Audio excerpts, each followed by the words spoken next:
the second one position timing kind of being a miss. But what I wanted to say, the team fight is insane from No Hoodwink. Like, this is a full 5-man red. I still don't like the Lifestealer pick much, which is sad because he used to be one of my favorite heroes. Why the Lycan? Why not the Underlord? What is this? I think the idea is, you mentioned Lifestealer comes online late. The idea is yeah, go for the earlier tempo. I see. I don't know, man, though. I think RERI's kind of once again drafted themselves into the corner. Last game was YoY with the TB in game 1.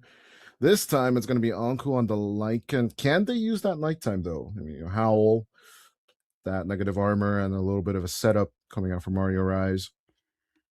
I don't know. I think the idea is win all 3 of the lanes, right? Because if we look at the lane matchups, with this Enigma last pick, every lane is now really easy because No Hoodwink, they're super level 6 dependent, they're super like momentum dependent. Before level 6, they're not gonna hurt you. Before level 6, RERI's need to take over all 3 of the lanes, and if they do so, it's gonna be a super free, super stomp looking game. But the moment that they lose even one of the lanes, let's just say, I don't know, Rival makes 2 good Sunstrikes on the mid lane Invoker and goes 2-0 against the Ember already, then Panda God can't kill him anymore, and we are back to a really 50-50 game.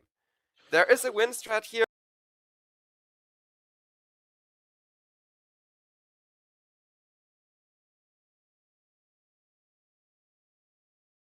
Prepare for battle. Prepare for battle. Prepare for battle. Prepare for battle. Luna combo with that Icon agonist to make Luna into a wolf. So I think at this point they're going, hey guys, let's just practice our favorite combo. Let's just practice the things that we like to, you know, get good at, because it is one of their signature combos. We both agree the Underlord is slightly better here, but if this is something that they play a lot more in the future, then I think it's maybe it's more beneficial. yeah, more of a setup at the end of the day. Well, no Hoodwink, of course. We're going to be seeing them later on in our 3rd series as well. Once again, level up. We'll get this little bit of a break of 1 series, and then they will be back at 1700, which is about 2.5 hours from now. And of course, they will still have their match against Zero Tenacity to basically try and fight for those 2 slots. Because here in the group stage, right, they're way more cutthroat than in the play-in stage, where was it enough to be 4th? Right now, it's all about being 2nd or 1st in your group stage to survive into the playoff stage of this EPL Masters. I've really been noticing it. It's been like going from really chill towards the end of the play-ins, where there was a few teams that had already qualified and weren't too worried anymore, to this really cutthroat, really in-your-face kind of approach. And speaking of, we may have an attempt at the first blood being very more of an approach. Enclave is looking to be cut down to size, will be first blooded, and despite the good Earth Spike coming out from him, they don't really expect this pincer move coming out from RERI's, but you know, it is nighttime, so kind of ignoring the Lycan and his wolf approaching, or actually the Enchantress coming out from above and making the catch for first blood. Worst possible start here, if you ask me, because look at both of those wards, right? Like, No Hoodwink went for defensive wards, and I mean, both teams went for defensive wards, but if you spend both of your wards defensively and then immediately give up the first blood, that really sucks. Definitely not the expected outcome so far, but of course we do know lane domination coming out from an Enigma. And of course with Lifestealer, you're not super worried about the Lycan during the daytime. The Howls will definitely hurt later on down the line. But with Wyvern not being the most approachable hero either, it's going to be interesting to see if Waveform can once again have that impact that he had with the Marcy in the previous game. They might have lost the game, but Waveform's Marcy was definitely the star of the show. Oh yeah, that game number 2, he made some really sick plays. Also that last series, like the typical EPL syndrome of if only the first game had been the second game. But teams here, of course, it's a lot of up-and-coming teams that don't really have that much time to do their homework, but speaking of time, they don't quite find enough time to kill Arnisan either. Top tower is under attack. Yeah, 2 minutes into play so far, only that first blood kill. Mangekyu, as we mentioned, right, Eidolon Master, aka the Enigma, It's always going to be this very, very dominant force on this laning stage. Forcing out Anisan to even use the Nature's Attendance, is under attack. which This is doesn't one of feel like a the- lot of mana, but it's still 1/3 of your mana pool. Just to get yourself back yeah. up. For sure, it's a lot of resources, but it does also feel like the Enigma's having a very hard Enigma lane. Because Luna kind of hard counters Enigma once she has enough levels and enough, value from that aura to do so.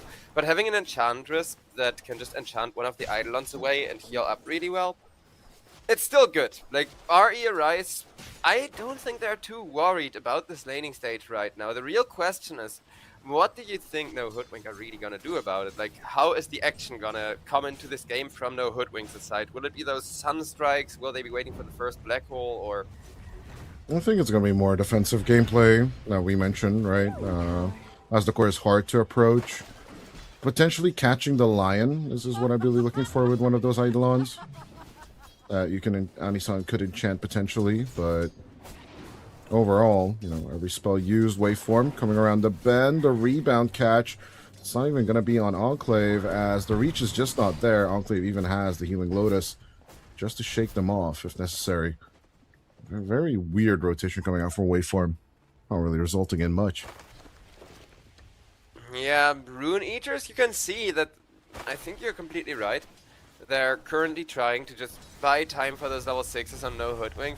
And that's kind of forcing Rune Eater to take more initiative to force this pressure. Because the main reason why you would leave the top lane there is to give your Lycan solo XP. Because the gank itself felt really pointless. Hold that thought. A little bit of cold snap to shake off the Ember Spirit, but Rabel is not going to get jumped waveform.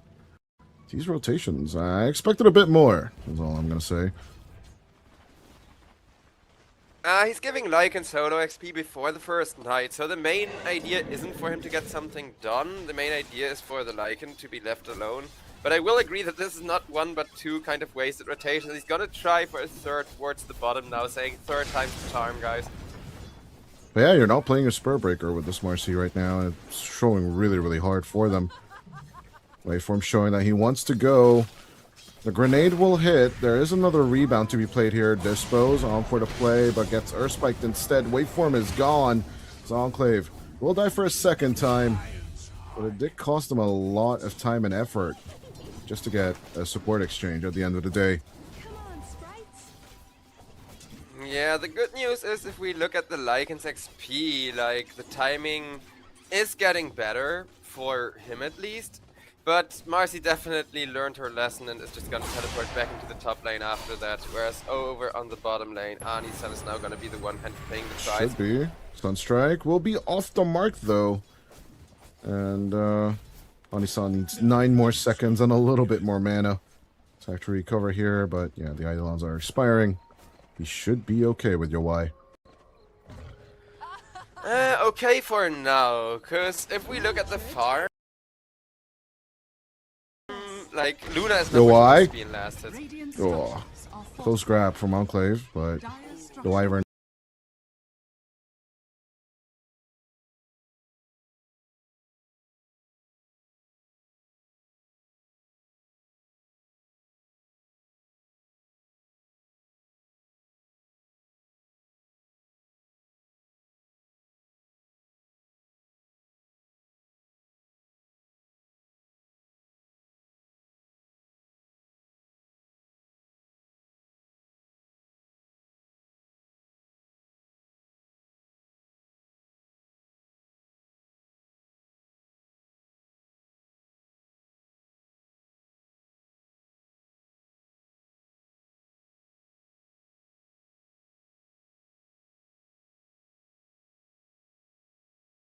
is under attack.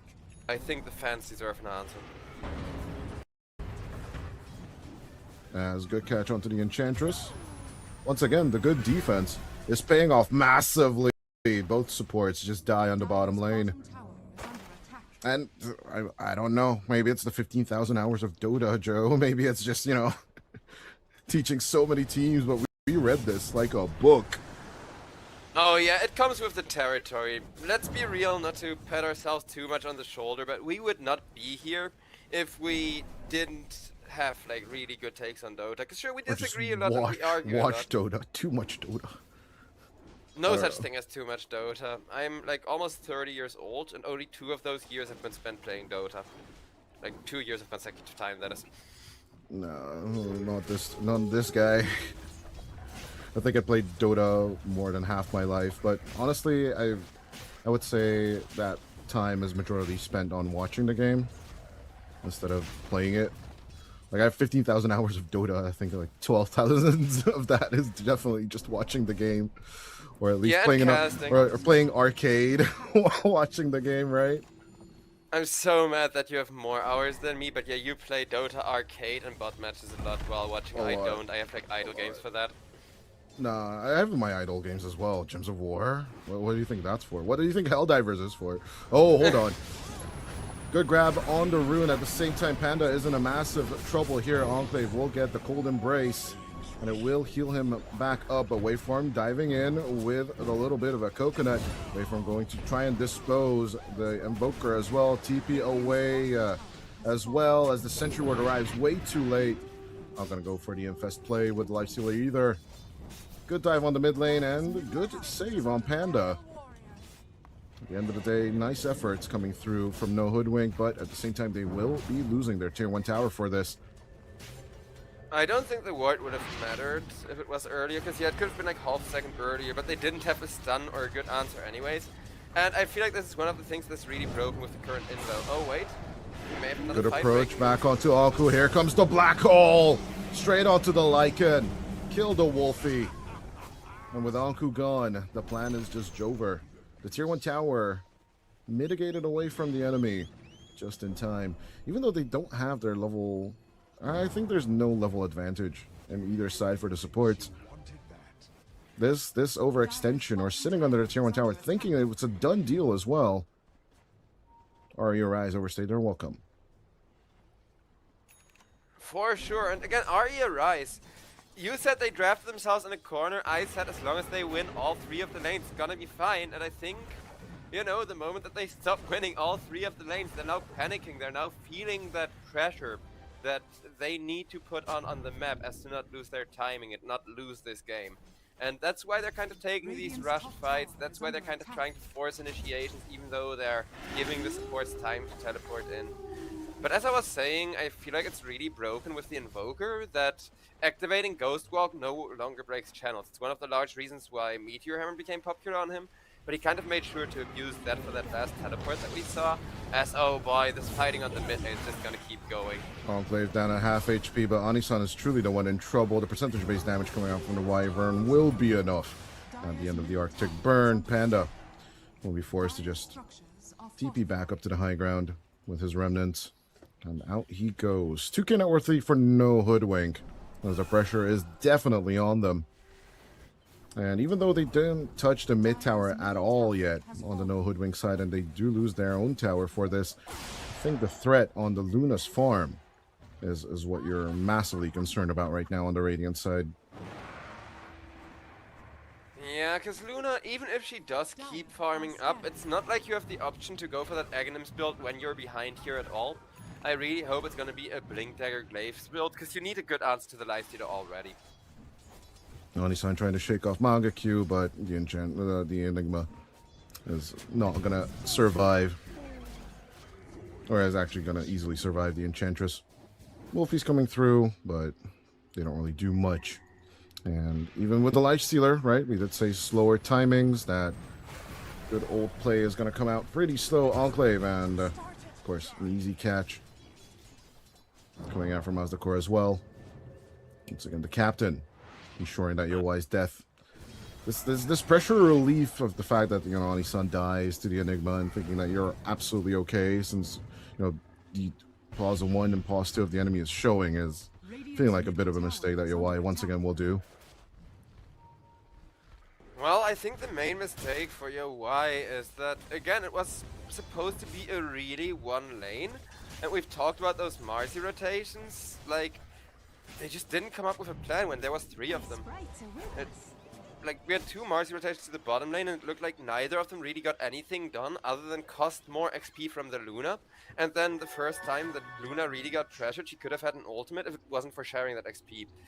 So there needs to be an answer. I don't disagree with the Marcy rotations. I don't think it's bad for Marcy to come to the bottom lane, but where's the stack that compensates for it, right? Where's that little gold that gives you back the failed gank as the carry player here?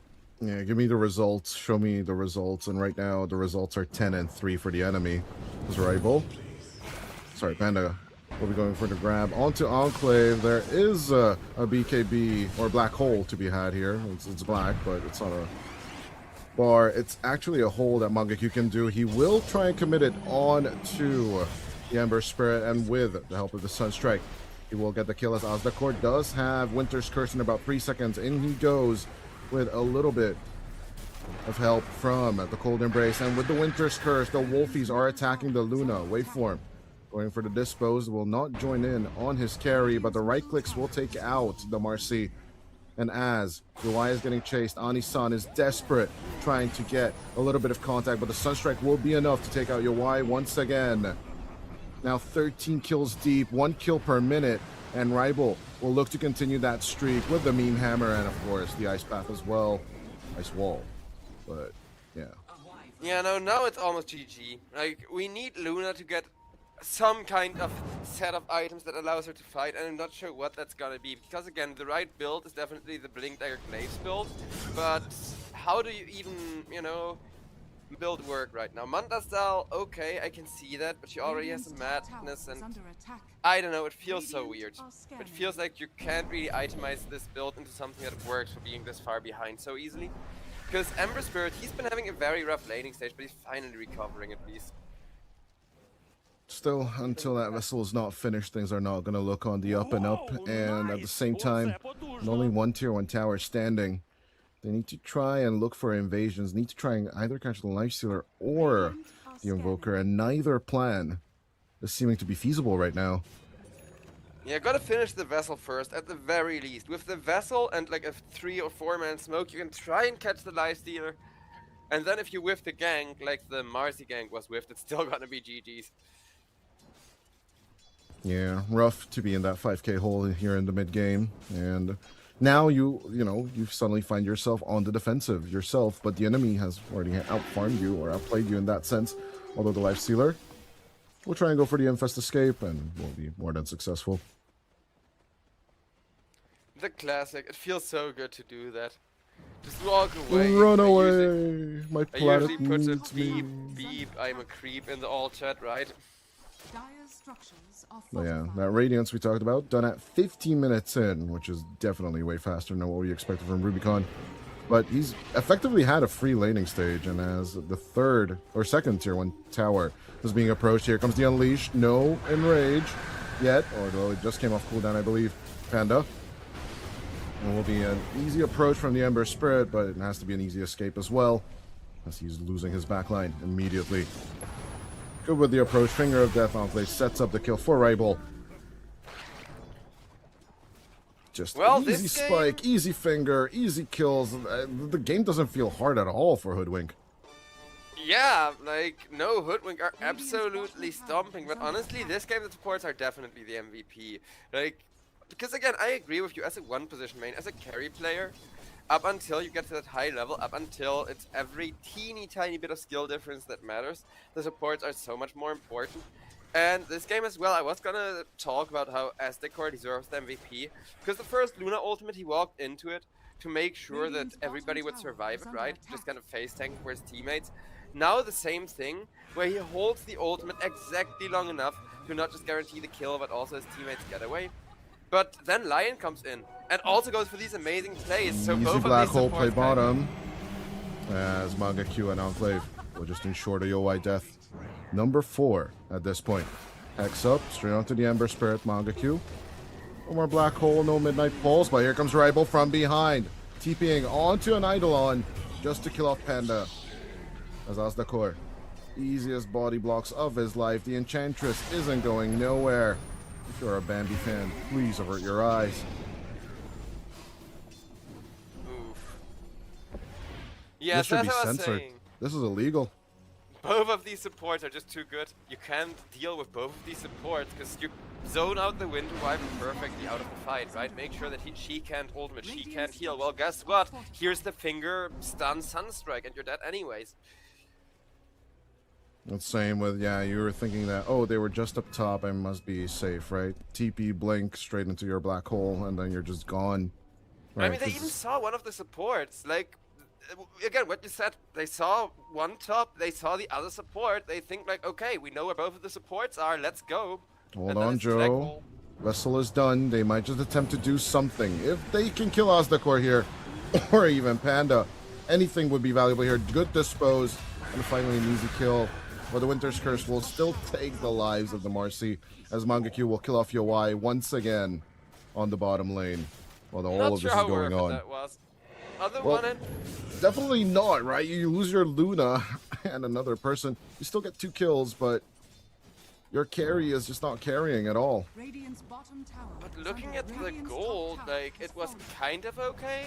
The only problem is Lifesteal is still having a free game. Like, if this Lifesteal wasn't having a great game, I think this was exactly the trade that Rooney just needed. Because Luna's already having a crappy game. Rival was having a free game. Killing him off gets you over 1,000 gold just for that Invoker. But now what do you do about the Lifestealer?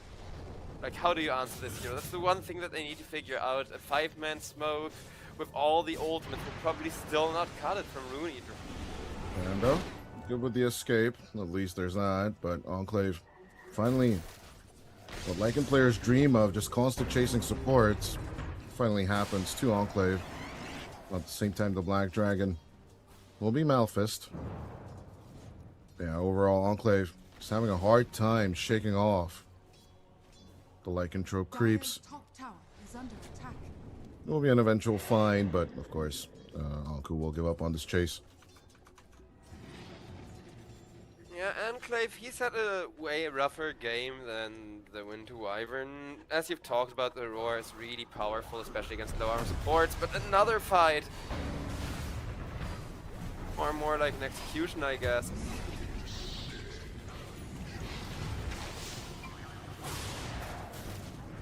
Radiant are scared. Wait for Manga him, Q should be okay. Should be okay. While waveform dies, right? Everybody was ready for more, but I think it's a smart move. The Rune Eaters are finally realizing they can't just win a team fight even with a good Luna ultimate. Yeah, at the end of the day. 622, funny number on the scoreboard. It's a funny-ish number on the scoreboard, right? It should be 644 for it to be really Yeah, I was about funny. to say, like, not quite the meme number, but we may get there. Ish-ish, funny-ish number, but here comes another black hole. Yo, why? Just constantly stuck in these. Waveform finally finding a good rebound target, as it looks like Mangaku is just not willing to die. He's held by the Infest. He's held by the Cold Embrace. Out comes the Winter's Curse. And as Mangaku finally dies, they are paying for it in blood, sweat. I mean, a lot of tears for sure. 3 of them die. 4 of them die specifically, just for that one Enigma kill. Oof, and yeah, I really don't know what the comeback condition here is. Like, I was looking forward to an Ember's Shiva's guard, because that can definitely help you deal with everyone that isn't the Lifestealer. But I just don't see this Luna do it. I feel don't know, like Joe. Luna went for the wrong build. I think this is Assuming. the Invincible meme here, right? Yes. How do I come back into this? That's the neat part. You don't. Radiant's top tower is under I mean, attack. honestly, the freaking title card meme of that show also fits. Oh, What for do sure. you mean? Rune For Eaters sure. are... Bum, bum, bum. Yeah, Invincible. exactly. Oh, my lord. Because it's just like a puddle of blood and nothing Season else. 4 ended so abruptly. I thought they were going to keep the story going for like 2 more episodes. I was like, no, more. I need more. Yeah, great I animation. don't know, I could, like, I actually read the comic, and I'm usually not that hipster that goes like, oh, I read the comic before, but the difference in the series and the comic are so big, I can never get into the series. I'm actually way more happier with the series than the comics, not gonna lie. Some of the themes of the comics are a bit too intense for me personally, right? Fair. I do feel like the comic is a lot more in your face about it. Yeah, but I also absolutely. feel, Perfect take. Yeah, it's super in your face. but I also feel like in the cartoon, a lot of the extremes are downplayed. Kind of the, you know, the old DC Saturday morning cartoons? They also have that Right. thing, right? Yeah. Where oh, compared to the comic books, the Justice League Ultimate or Americas, where like especially the later Justice Leagues, right? You know, the Saturday morning cartoon. Now that you brought it up, the early Justice Leagues had, you know, the themes that the comics have as well. Yeah, and always a But- very direct morale. I was mostly thinking Season 2 Batman, where it was like, Joker can't kill anyone anymore. Okay, Oh, the we will original literally 1990s cartoon? That's the one you're Yeah, thinking? Oh, yeah, it's the- so good compared the to like the laughing themes. gas that would Compared to trap like you the in themes you have psychosis. in the comic books, where like Joker's like technically like a 4th generation zombie at this point. Yes. Holy moly! But yeah, up top, a little bit of a chase on to Rabel. Could be a grab, question mark, because BKB is expiring. Waveform is looking for the rebound catch, but instead will be mal-fisted immediately. But yeah, side of fist in the back, but the Sunstrike is almost on point. Rubicon will not get the grab, but it was close. Yeah, the reason why we're rambling about comics, though, is both teams are looking for their timings or their win condition itemizations right now, so we are not expecting these massive, massive team fights, but yeah, absolutely agree on your DC take. I think they really much dodged their really, really good topics that made them what they were. And then, like, don't even get me started about Marvel, which I enjoy way more than DC Comics. I think wouldn't even say they dodged them. I just kind of feel like the same with Invincible. They fall flat because they try to be so in your face about it. Like, the main thing with Invincible, to jump back to that, is the cyborgs, right? Because in the Right. comics it was a lot more horrible, it was a lot more traumatizing and shit. But here, it's just like, okay. Oh, the they're an person's army still- now. They're Oh? a tool now. Yeah, well, that I don't. Okay, that's just the U.S. government being horrible. Like no spoilers, but it will be a plot point later, right? Yeah, But the thing yeah, is, for sure. the guy, like the boyfriend guy that was turned into a cyborg, who plays a way bigger role into the comic, he's still just a ex-cyborg, all traumatized. It's like, oh well, we can't fix him better than this, and that's just the end of it. Like they do still have it's it so in much there, better right? in the comics. True. Yeah. Just That retcon it that to- conversation and the trauma of like, can I accept you as you? Those topics are so much better explored, Lord, in the comics. You're absolutely right. Like, just retcon it to, oh, he gets rescued before being turned into a, like, cyborg at all, right? Panda going for the approach onto Enclave with the Wolfies. They will get the Lion, and they won't pay the price for it. Actually, a good exchange for Are Your Eyes? Okay, I'm a little bit surprised. Here comes the BKB approach as well. But mind you, there is a black holding Enigma right around the corner. Mangekyu is looking for it.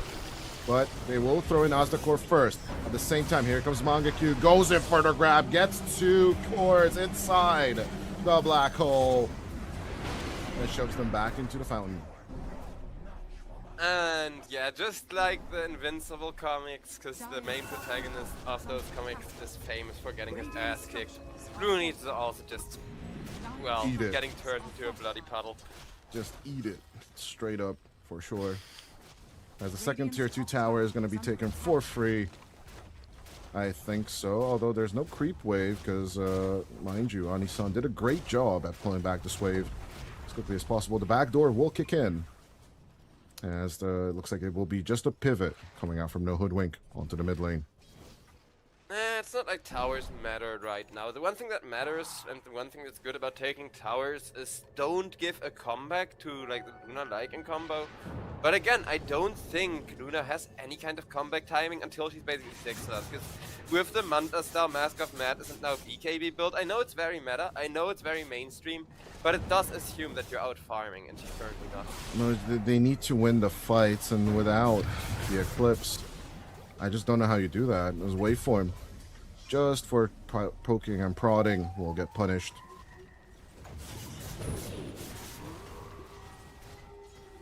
Dire's top tower Mid is tier under 2 attack. slowly gonna melt. Panda does a little dance, but what It's else the effective can he pivot. Now comes the spike along with a finger. It's nice and slow. Rubicon will melt the Wolfie.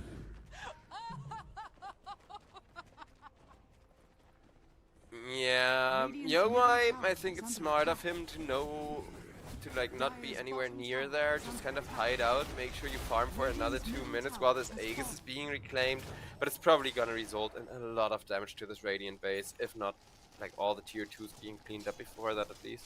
I think it's just outer objectives. Keep it safe. Keep it loose. You know, just keep shoving out lanes until you get your next stages. So safe is better than Radiant's top sorry, tower is right? under attack. All the time, and I think no Hoodwink absolutely recognize that deal as well, unless Rubicon feels a little feisty. Well, technically the assault curse for Lycan is already done. He just needs to finish that, and that is gonna be one of those huge high ground defense items. But Rubicon seems to be feeling feisty indeed. He's already hitting the tower.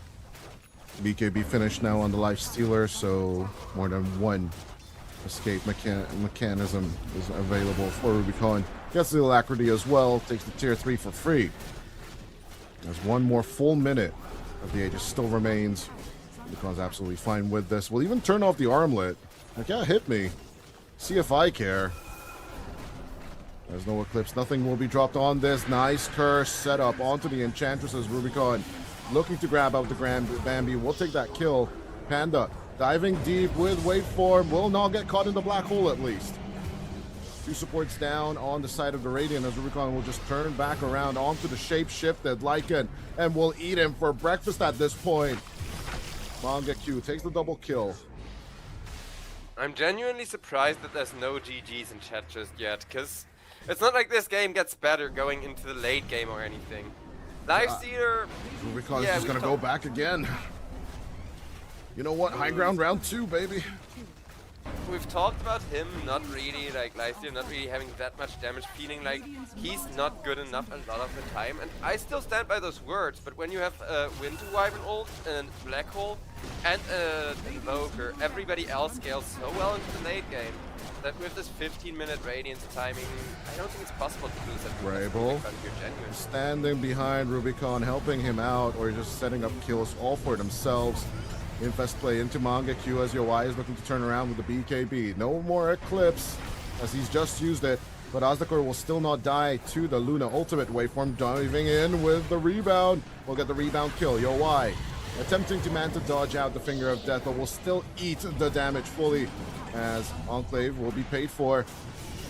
2 against 4 now as the Waveform buyback could be paying off. BKB from Manga Q is just threateningly moving through. He doesn't have anything, but his presence alone is going to be enough as Anku will be shapeshift killed off once again. Rubicon is on a monster kill streak. Can he get the last hit onto the Enchantress? A tick of damage is all that Anisan will live through. Bird manages to survive as well, but with 2 heroes. Realistically, it was over by like 15 minutes, because the moment that the Radiance comes out, you have like 5 minutes to counter the lifesteal, and if you don't, it's GG, and they couldn't. We've talked about it. They just couldn't approach Rubicon at all. And yeah, signature approach or not, it doesn't really look like Aria Rise are in form today, as this is going to be their 3rd loss of the day. The high ground will be approached, GG will be called, and not even the 3rd set of racks will fall. As the stand-in swap Ethereal is not looking to play this last series of Aria Rise, apparently. No Hoodwink will take the victory in game number 1 in a very, very convincing fashion. Oh yeah, no Hoodwink. I mean, we both agreed, like, RE were drafted into a corner, and then they only had 2 choices. Either they go for their signature Lycan Luna, or they go for the Underlord. But again, I just feel really bad about Yowai's approach and Yowai's items here, which is weird because usually I know chat, like some of the people there get really mad at Yowai, but personally I always love his itemizations, I always agree with his decision making, and this is one of the few times where I don't. But I think Yowai, because he did have a really good like first 2 or 3 minutes of the lane, he thought like, oh, I'm gonna free farm anyways, I'm totally gonna commit for this Mask of Madness build, haha. Yeah, the rest of you will finish up the game for me, and then we can. Oh, if it's bad, we can go for the pivot to defensive build, which he didn't do actually. Like I truly, genuinely believe maybe if he went for the Aghanims build, there might have been a delay to the game, right? While he gets his BKB, while he gets the butterfly, yada yada yada. You know the best better than I do. I hate to say he it, didn't but even try. But he didn't even try it, Joe. Like that's why would you try, bro? There's a Glimmer Cape, a second Glimmer Cape being built by the Lion, and 3 BKBs. Like there was already 1 BKB, a Glimmer, and a second. Oh no, BKB I'm saying sub BKB timings, right? So like if it would have been at like 17 or 15 minute Aghanim Scepter on the Luna, maybe it would have been a different game. I don't know though. At the end of the day, Yeah, right? that's the It thing. just Like, feels like No Hoodwink just outplayed them on all three lanes and just smashed them to bits. if you Even can't despite afford Anku having the earlier timing on level 6. If you can't afford like any item, then even an Aghanims isn't good because you're not gonna get that Aghanims at the timing you need it at either. I think the only build that could have potentially worked would have been the like Blink Dagger Glaives build, and you can literally see Yowei recognizing that by the time those Yeah, him three trying it. BKBs Exactly. counted 2 of his ultimates, and then he was like, okay, Blink Dagger now, I gotta get in the melee range of those supports. If I take out one support, I can win, but it was too late. Nah, And too late. Exactly. I don't blame Yoi for it, but it looks really embarrassing when you play your signature strategy and then have to like go for a late pivot like that. And I think he too realizes this was too late. And this is nothing that Yoi doesn't know. But with that, ladies and gentlemen, Yeah, let's throw it I over to a break as No Hoodwink will take game number 1 extremely stompish wise against our Your Eyes. see y'all soon for game number 2.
Welcome back, ladies and gentlemen. EPL Masters Group Stage, as it's the last series of RERIs.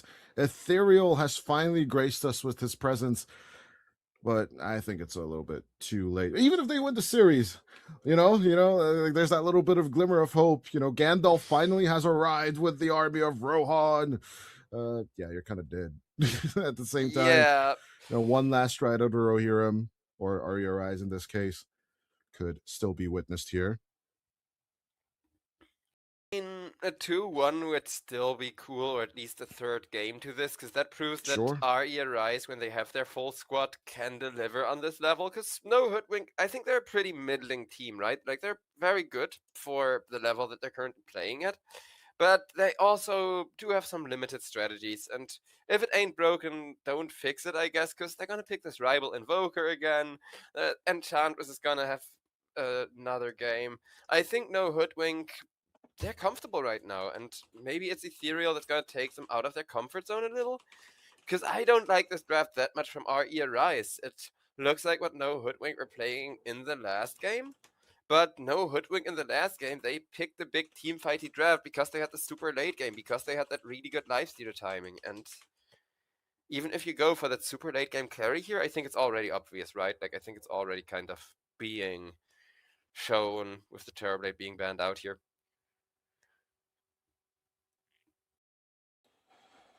No TB for good old UI. I'm guessing Luna should be next, right? Although Tusk Luna doesn't sound super appealing. Oh, it No, is. It's really overpowered. it's 'Cause- strong. It's strong. I just don't prefer it personally, right? Tiny, yeah. I think this makes more sense. Fair enough. Fair Against enough. the I mean, Willow, right? You would rather have a little bit of more of that burst, and then there's that securing of the Avalanche Toss combo that you like so much. the thing is, though, what's No Hoodwink's last pick gonna be? Because I think Tiny definitely better on average here, but we've been talking about the Slark, right? And how Slark is a really good hero this patch in theory, but in practice you just can't pick him almost ever because 90% of the off lanes that are good this patch hard counter him. And there's only a few kind of lanes where you can actually get away with picking that Slark. And Mangaki could just go Beast here, honestly. Like, what's stopping you? Is what I'm looking at right now. I mean, are you right? They're gonna get the last pick no matter what, and I feel like a Beast is playing it for such an early win condition, but they will have an insane amount of push between an Enchantress, Wind They'll Ranger, have and the TA or the Luna either way. I don't really believe there's any other options here for UI that are good. Oh, for UI, good. you mean? No, for UI, it's either Luna or Tide or Templar. Sorry. And that's where you want the Beast. Okay, and that's why I think Beast for Mangakyu is just fine. Yeah. Bring whatever. They go Centaur that instead. works just as well. It's fine. The other options we already talked about off stream, the Axe, right? I think these both big bad Centaur meta and- bastards, that will Yeah, but both Centaur and Beastmaster are really good because both got an answer to the BKB. And now chat will go, but Joe, Centaur doesn't have a BKB piercing stun. Yeah, but he has the ultimate, which means you can just run away while the BKB is active. or run at them while the BKB is active. Exactly. I mean, if it's gonna go like last game, then probably. But again, I want the third game here. Templar it is. No, I don't like this. Like, we both called it, and it was so obvious, but I don't like this. It is the tempo hero against the Centaur, though. Like, what else? I know you'd want the melee, the life stealer, the Slark. I just think ranges are better with waveform. I mean, Tusk. Slark I would have liked. Lifestealer also doesn't have a game against, like, Wind Ranger. Wait, no, I hope this is not going to be double melee, right? With waveform and Anku. Because Anisan and Waveform do tend to swap roles. Well, I think it should be Tusk, Templar, and Wyvern. Yeah, I was about to say, Tusk Templar Dawn. threatens a lot more damage at level 2 and level 3, though. On the other hand, percentage-based damage against Centaur's not bad. No, but you'd rather swap. Like, you'd rather keep Waveform one laning with Yoi. Yeah, one range, one melee is still the better option for At the laning very stages. least, until you lose that timing. Because, Mhm. like, Waveform has a lot of super early kill potential with, like, level 1 Ice Shards, level 1 Snowball, and then 2 levels in the tag team. That's as deadly as it gets. He's going to be the best support at level 4, in my opinion, if you have a hero like Templar or any other fast right-clicking armor reduction hero like that. But he's gonna lose that timing. Either he's gotta give Yowai solo XP, or he has to help the mid lane. There's gonna be something happening that causes him to lose that timing, and that's when I think you can swap over the Wind Ranger and kind of sacrifice the bottom lane, because that's gonna be the point where Centaur is gonna be able to hold his own and to farm on his own unassisted anyways. Well, yeah, there's no Hoodwink. Yeah, potential of 9 points if they win here. Only 8 if they lose, right? They can only get 3 more in this group stage. It's a little bit tight for them, but there's still that chance making out of Group B. As of course that does mean they need to get as many as possible, right, to catch up to Zero Tenacity's 10 points currently and level up 11 here in this I Group C. mean, the thing is, looking at the games that are still to be played, it's just so sad for RE Arise, because the only way, like, it's just not feasible that they can somehow stay in this tournament now, even if they 2-1 reverse sweep the series. And Points and yeah. I mean, their no, only choice after, right, if that would come to that, Aria Rise gets the 2-1 here, right?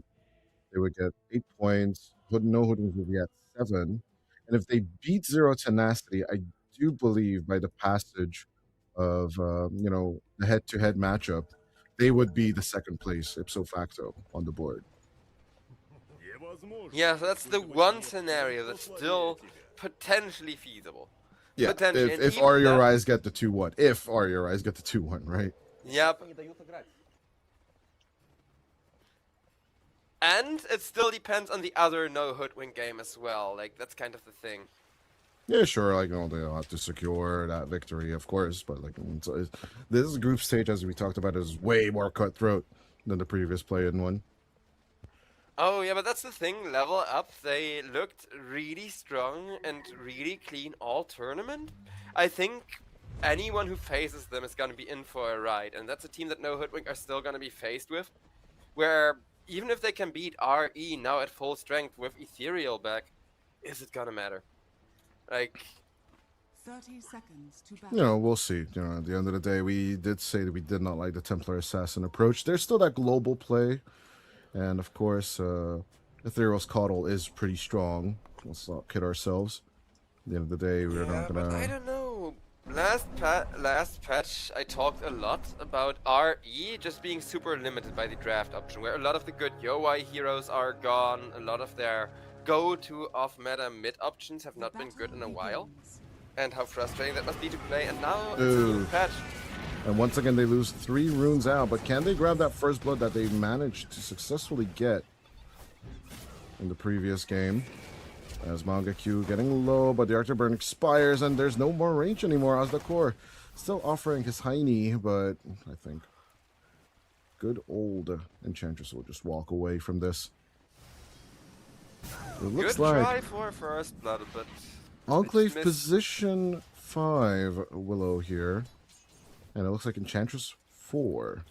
As they do stick with the double melee versus the double ranged, I'm just a little bit questioning this decision, right? Yep, agreed.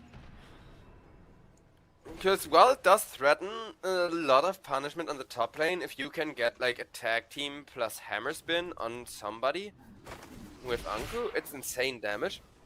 But in exchange for having that potential to instantly delete somebody, you're gonna be missing farm, you're gonna be missing lasts and denies, you're gonna be harassed the whole time. You're gonna need to find a lot of kills out of laning it this way to make it worth it over just having one range, one melee over on top of that.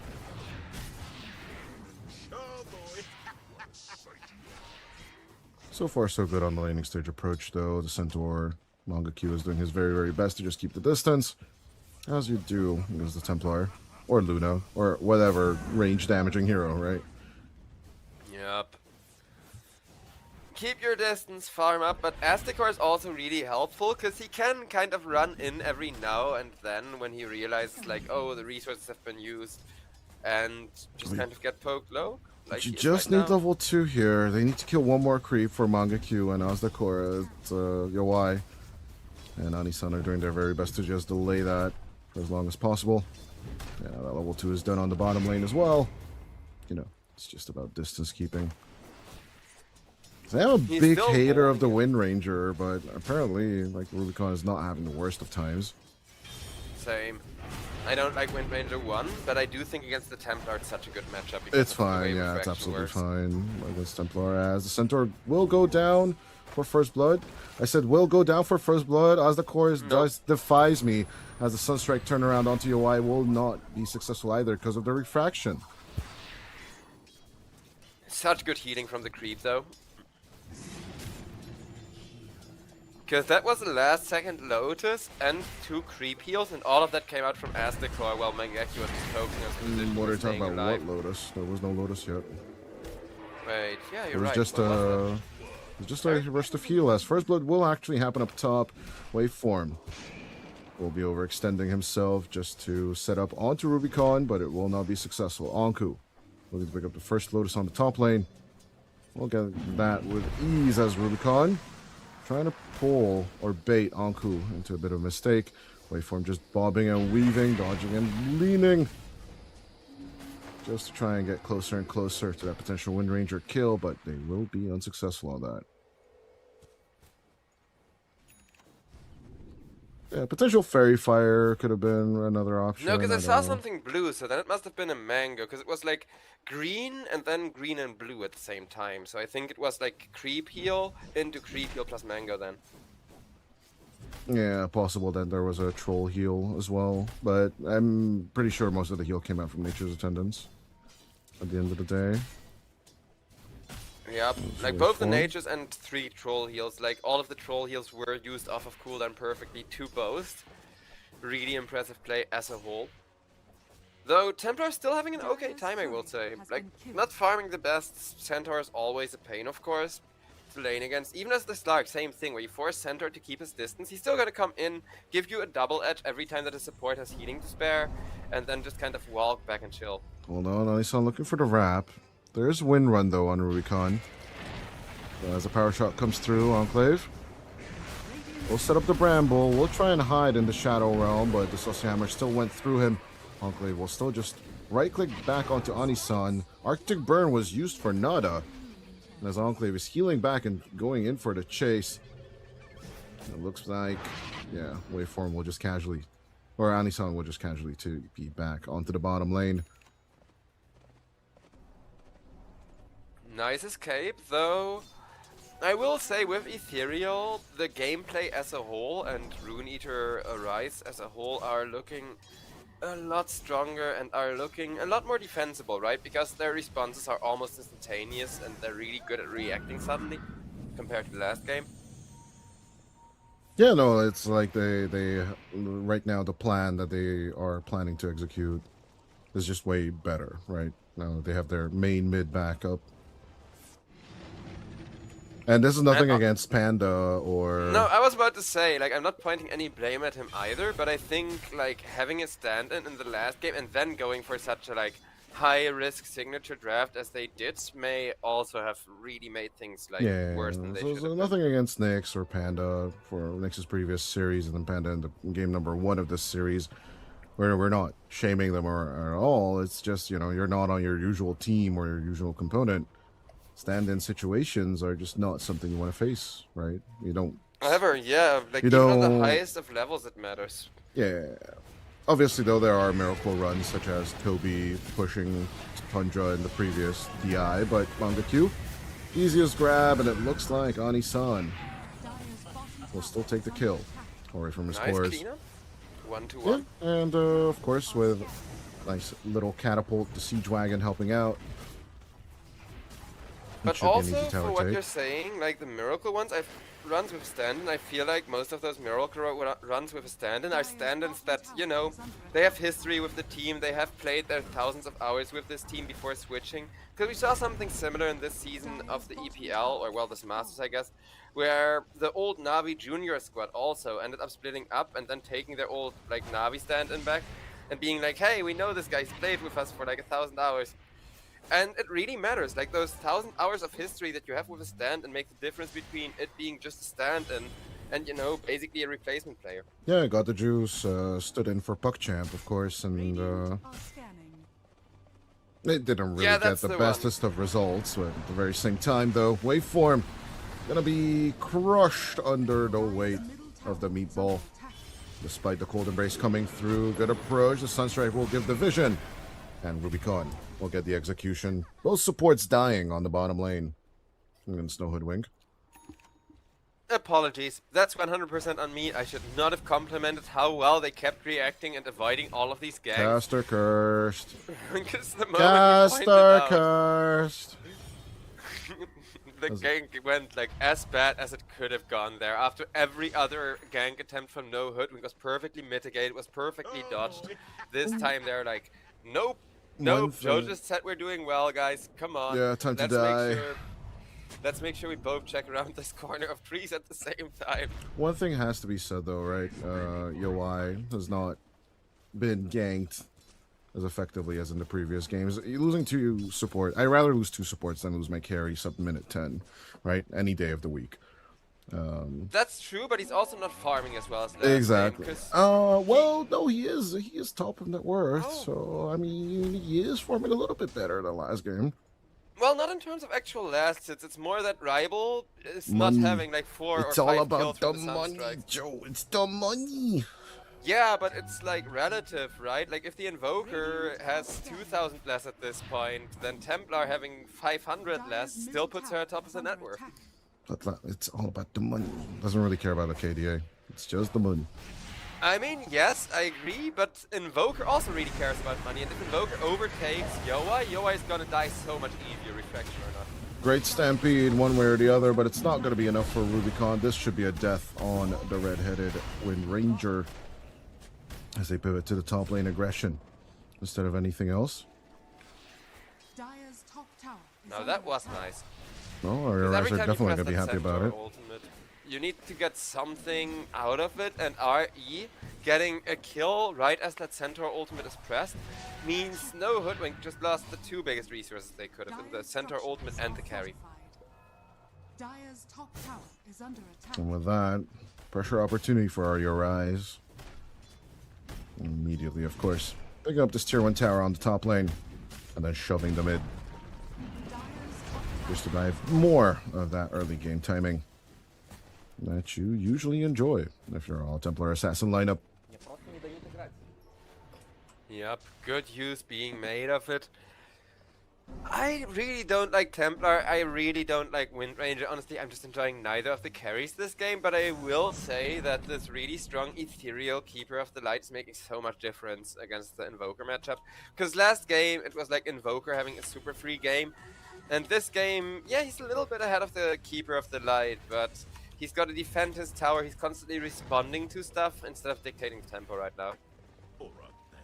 Do you feel the chill in the air? It's a good 2 minutes into play, let's see the gank. It's been 2 kills per minute so far, but if they pick up Rival here, a Respond to this. true approach is going to come through.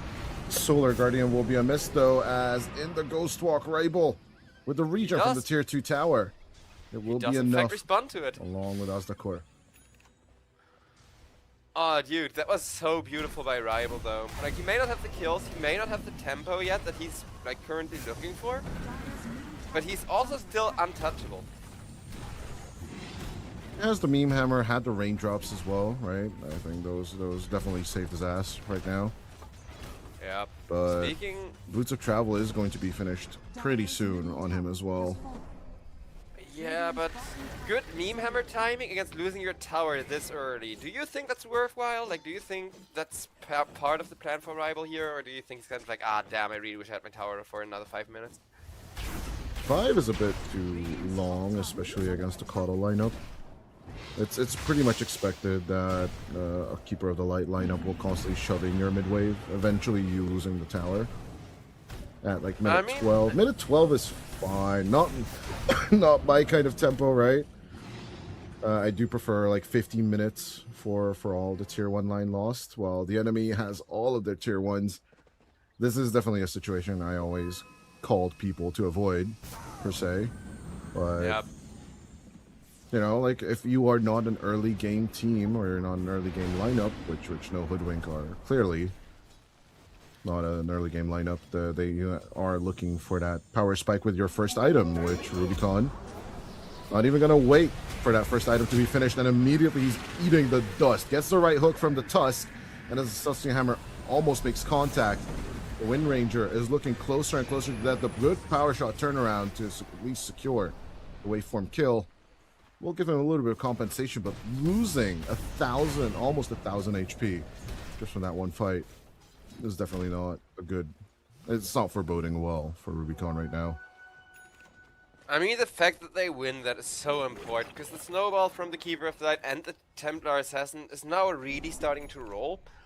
Rival is also finally making good money, but Yoai still being on top of the net worth. Like, we're finally at the point where it gets scary with that Desolator being completed, right? Because now he can just free farm stacks in like 2 or 3 hits and get ridiculously fast to the second item. Yeah, it's interesting that he's skipping the blink, but he is a carry Templar Assassin, so at the end of the day, it is understandable. I mean, he may not be skipping it. If it's just like the Dragonlance into the BKB and Blink Dagger, that makes sense, because Dragonlance is kind of a farming item, especially for TA, because, you know, gives you easier Psyblade bounces and stuff. But over on top. Good smoke break, and of course that will keep Rubicon 155 safe. Despite Ozdakor dying, it was absolutely worth it for Rubicon. Yeah, but this is what happens when you don't have your tier 1s, right? There's just no way of making reactions, especially with your team not having global heroes, such as the Dawn. They have one global hero, but 5 seconds remain on that Stampede cooldown, and yeah, it was just a support kill.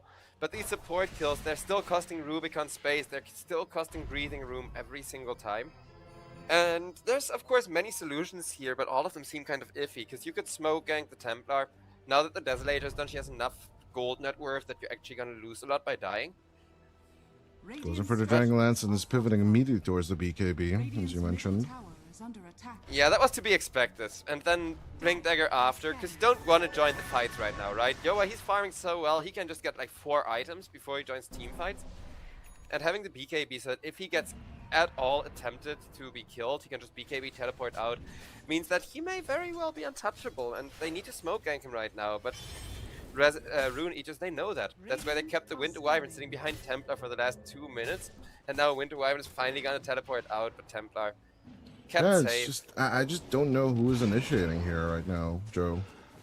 Like, on the Radiant side of things, because there's no Blink Dagger initiations, they're just shoving lanes They back. don't need to initiate, they don't want to initiate, they wait for, like, no Hoodwink to initiate. That's the whole game plan, because you hit your timings.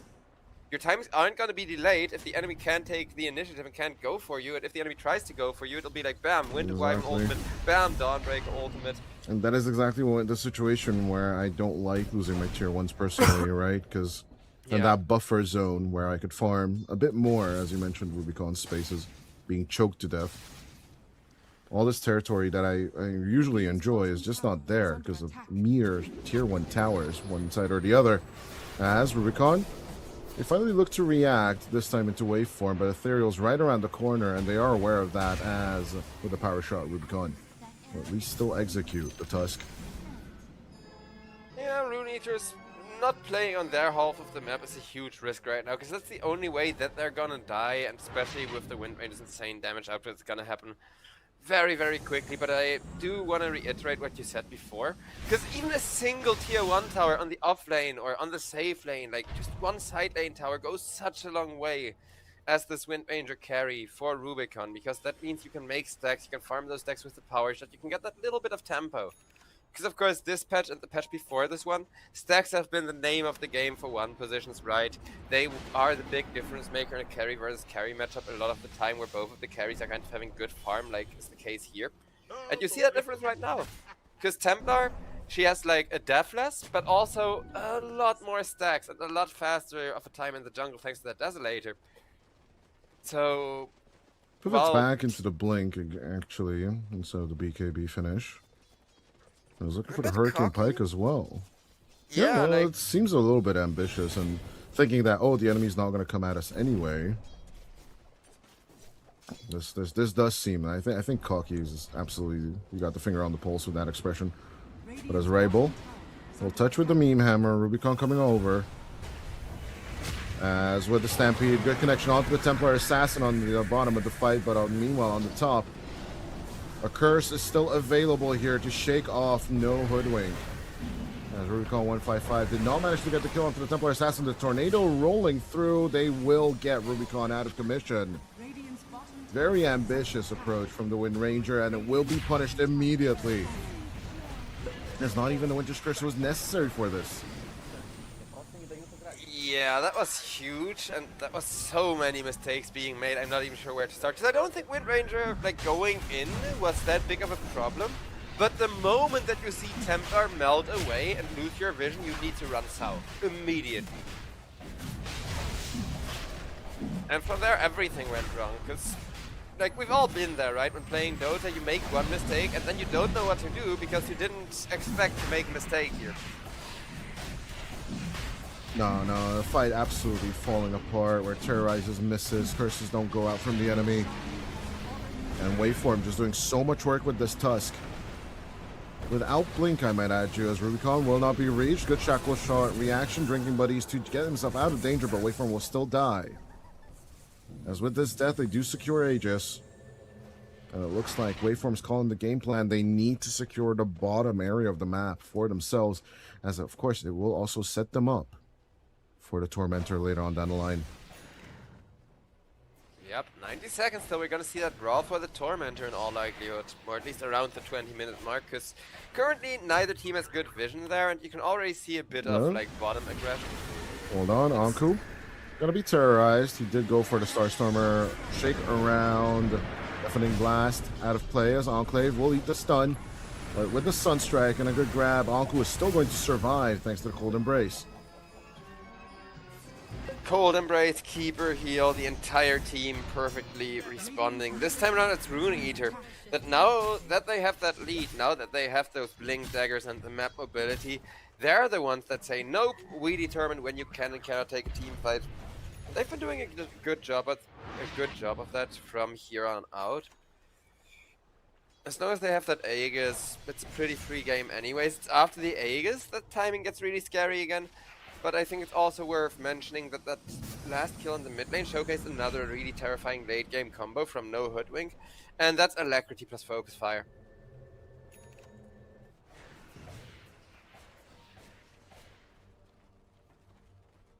Ever since they changed Focus Fire to just give you attack speed instead of, and like attack while moving, instead of just maxing out your attack speed, Alacrity has been so powerful on Wind Ranger. And it's insane how much physical damage you can deal, so I wonder if that may become a problem for this Templar Assassin later on. Or whether Dawnbreak is just gonna get like an Assault Curse or something to already have respawns ready for all of that insane physical damage.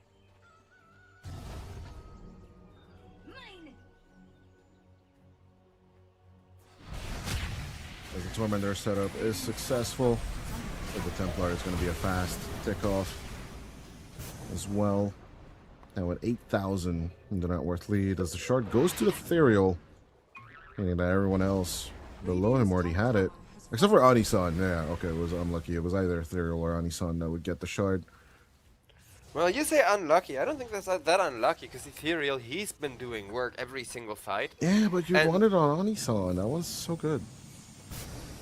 It really is, though. Like, I think getting both bonus of them are. damage is just so great.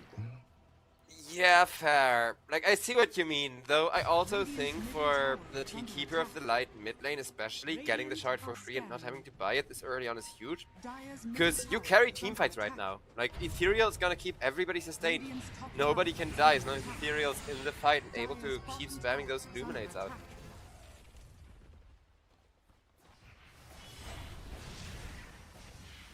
I will say that, you know, 10 minutes later, like at 30 minutes, 40 minutes, the longer this game goes on, Cold Embrace is gonna, like, outscale the Keeper of the Light's shard so much. It's definitely the better of the two shards. But because of that, it's nice to have the Keeper of the Light shard early enough when it still matters for it to do anything, right?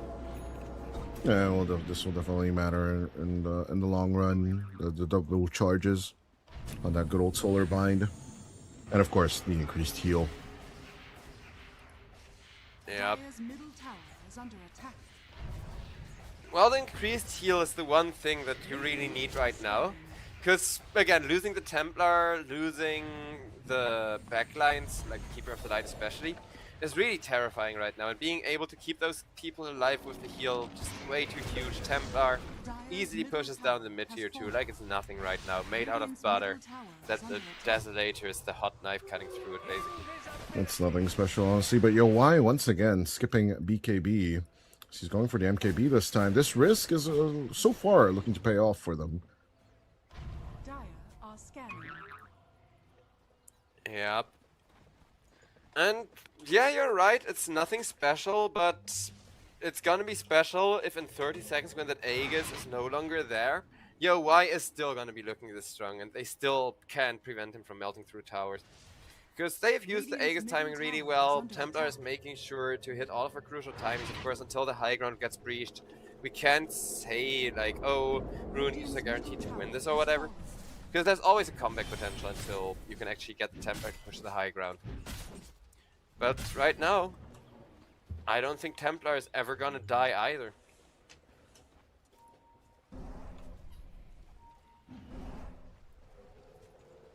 Let's see if the catch is going to be even particularly successful, as Waveform is going to be saved by the Solar Guard. An easy kill out to Recall 155.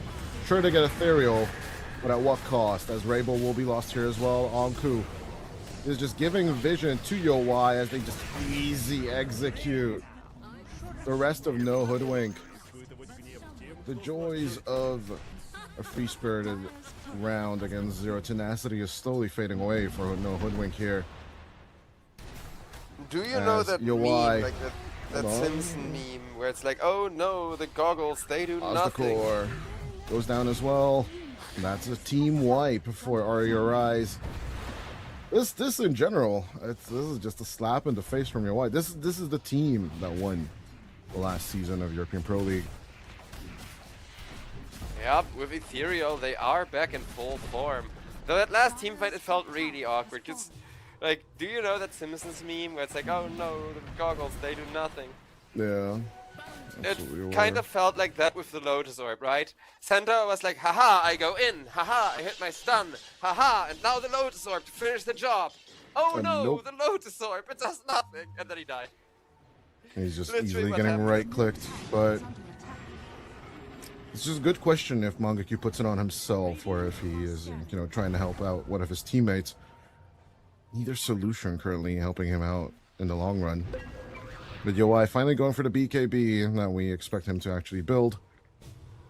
So the Falcon Blade, just to acquire it.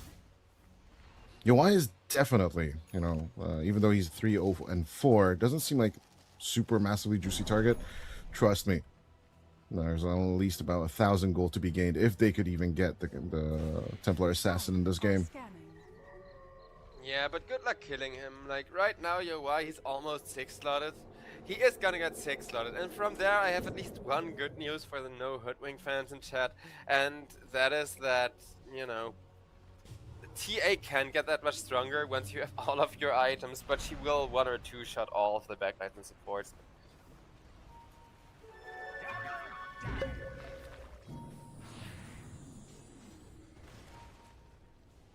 A little bit of slowdown to Rabel. Easiest grab of their lives as the Invoker dies again. It is down for 50 seconds of the count. High ground it is for RERIs. 25 minutes. That's definitely a good time for the Templar to try and end the game. Power spike for Yo-Y as well as Waveform keeps on moving forward. Rubicon is just being manhandled right now. And with a solar bind, in goes Yo-Y. Half HP down on from the Wind Ranger thanks to the help of the MKB, and as well as Mangaku. He's just being slowed to a crawl. The Centaur is gone for 50. Joining the Invoker in the Shadow Realm for just a bit. Waveform dodging out the power shot at the very last second. I was like, we're trying to heal back up with the Nature's Attendants, but the Nature cannot help you now. As the tier 3 falls, 3 people die. Rabel will be back, but the 3 of them against the 5. Oh, Anku. He's being a little bit cocky. Or cheeky with the comment. Whatever that means. Don Rager's asking. Might be reprimanded for a game 3. Well, what can you do? When you're feeling it, you just got to type it out in the alt chat, don't you? Well, I'm trying to find out what it means.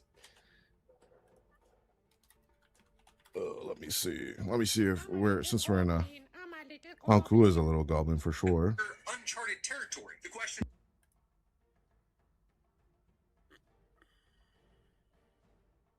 Oh. Yeah, I think it's trash talk. Is there rules against trash talk in the EPL nowadays? I don't know. Have you read the rulebook? I haven't read the rulebook. Bro, we keep changing it. Like, every time one rule gets misinterpreted or a team finds a loophole and abuses them, we gotta, like, rewrite that whole chapter of the rulebook. I have not been up to date for at least the last few seasons. It's admin's job, manager's job. I ain't no admin, I ain't no manager, I just work here. You want some fries I with think that? trash talk, like, should be allowed as long as, it's the enjoyable kind. No, it's a little bit of a poke as to what Rabel was trying to do there. Overall, just in the normal leagues, if you request that, people be punished for it if it's against the rules, enforcing any kind of rule, no matter what the rule is, should be what we're aiming for. But yeah, 20k down, and mid lane opened up like a sardine can. The question is, will Rubicon ever use his BKB to actually secure kills, as he was basically used or forced to use it defensively in this first round of it? Yeah, and I mean, the damage output is there, the resources to actually kill people are there, but you need to be able to find the initiation, find the angle, and already missing one lane of Rax, that's gonna be extremely difficult. The second Roshan of the game is gonna respawn in just 15 seconds. As Rune Eater, making sure to keep vision around that pit area. I think they could just sit waveform inside if they're very much curious, but Rabel will be checking it out. We'll miss the timing just about by 4 seconds. It's a nice little group up. They do see Ethereal shoving mid, as the smoke will be activated. Good opportunity to catch the Caudal.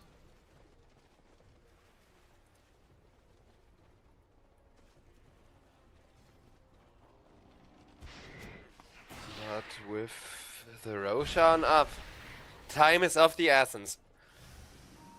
Because it is gonna roar if RE are gonna try to go for it.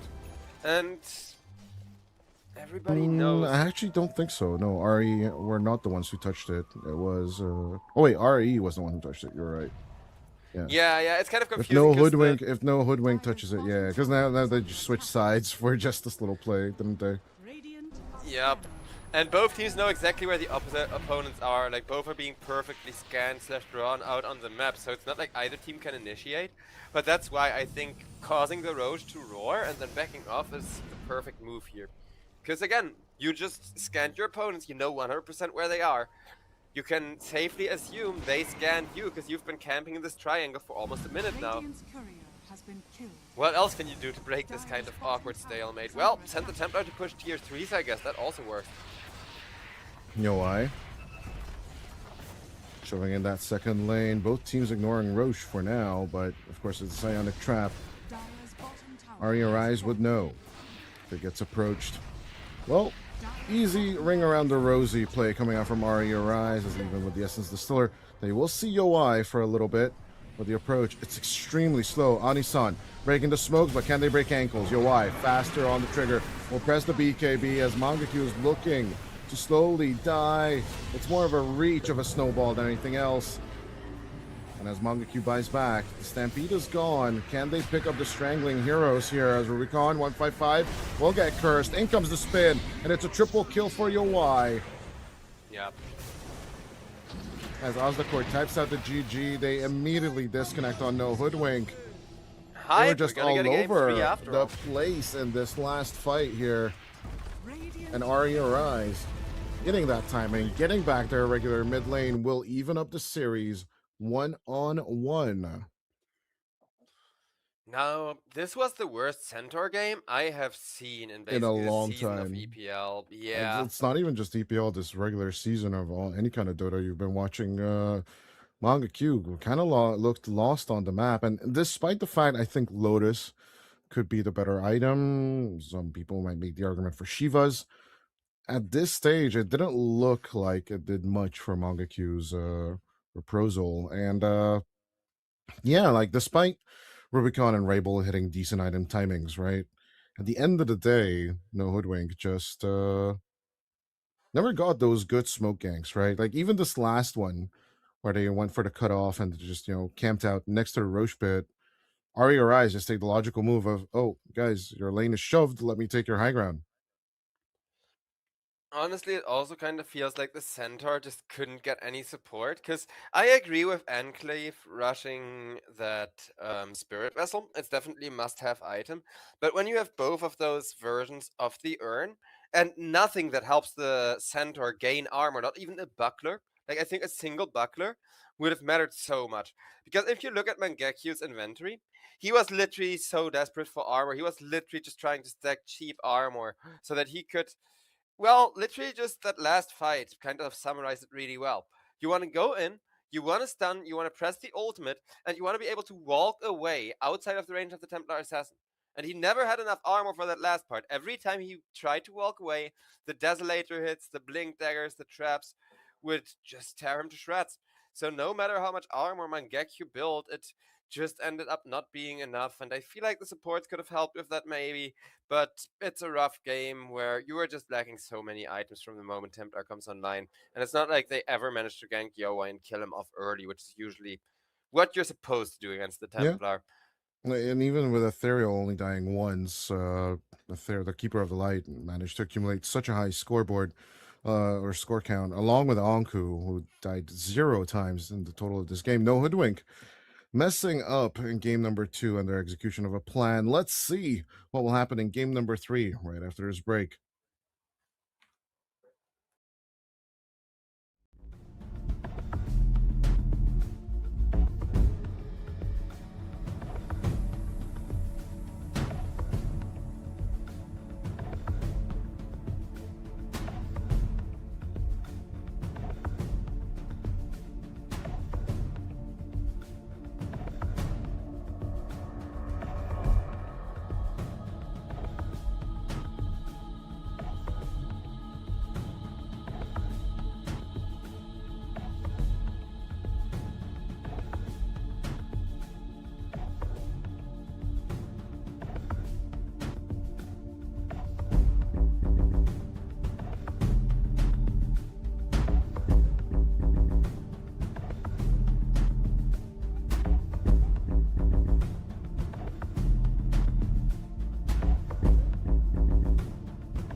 Right.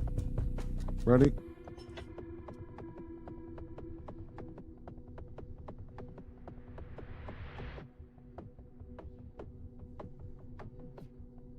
Ladies and gents, welcome back to Game 3. No Hoodwink versus RERIs. RERIs managed to even up the series for a game number 3.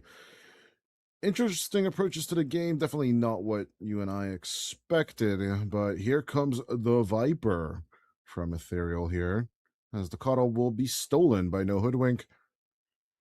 Not truly projecting what they really want so far. I was personally expecting the Undying to be a bit more of a factor in this game number 3, but so far it's the Doom with the Coddle potentially, and Winter Viper with something else into the Tiny. Your aforementioned Necrophos could be a potential 18 pick. Necro into Viper is so rough though if that's already a Mirana, because Viper will sneak up to you. Like, True, it's just gonna true. take one Moonlight Shadow and Necro is gonna be deleted right at the start of the But fight. then what tiny counters are still left in the pool, is the question here.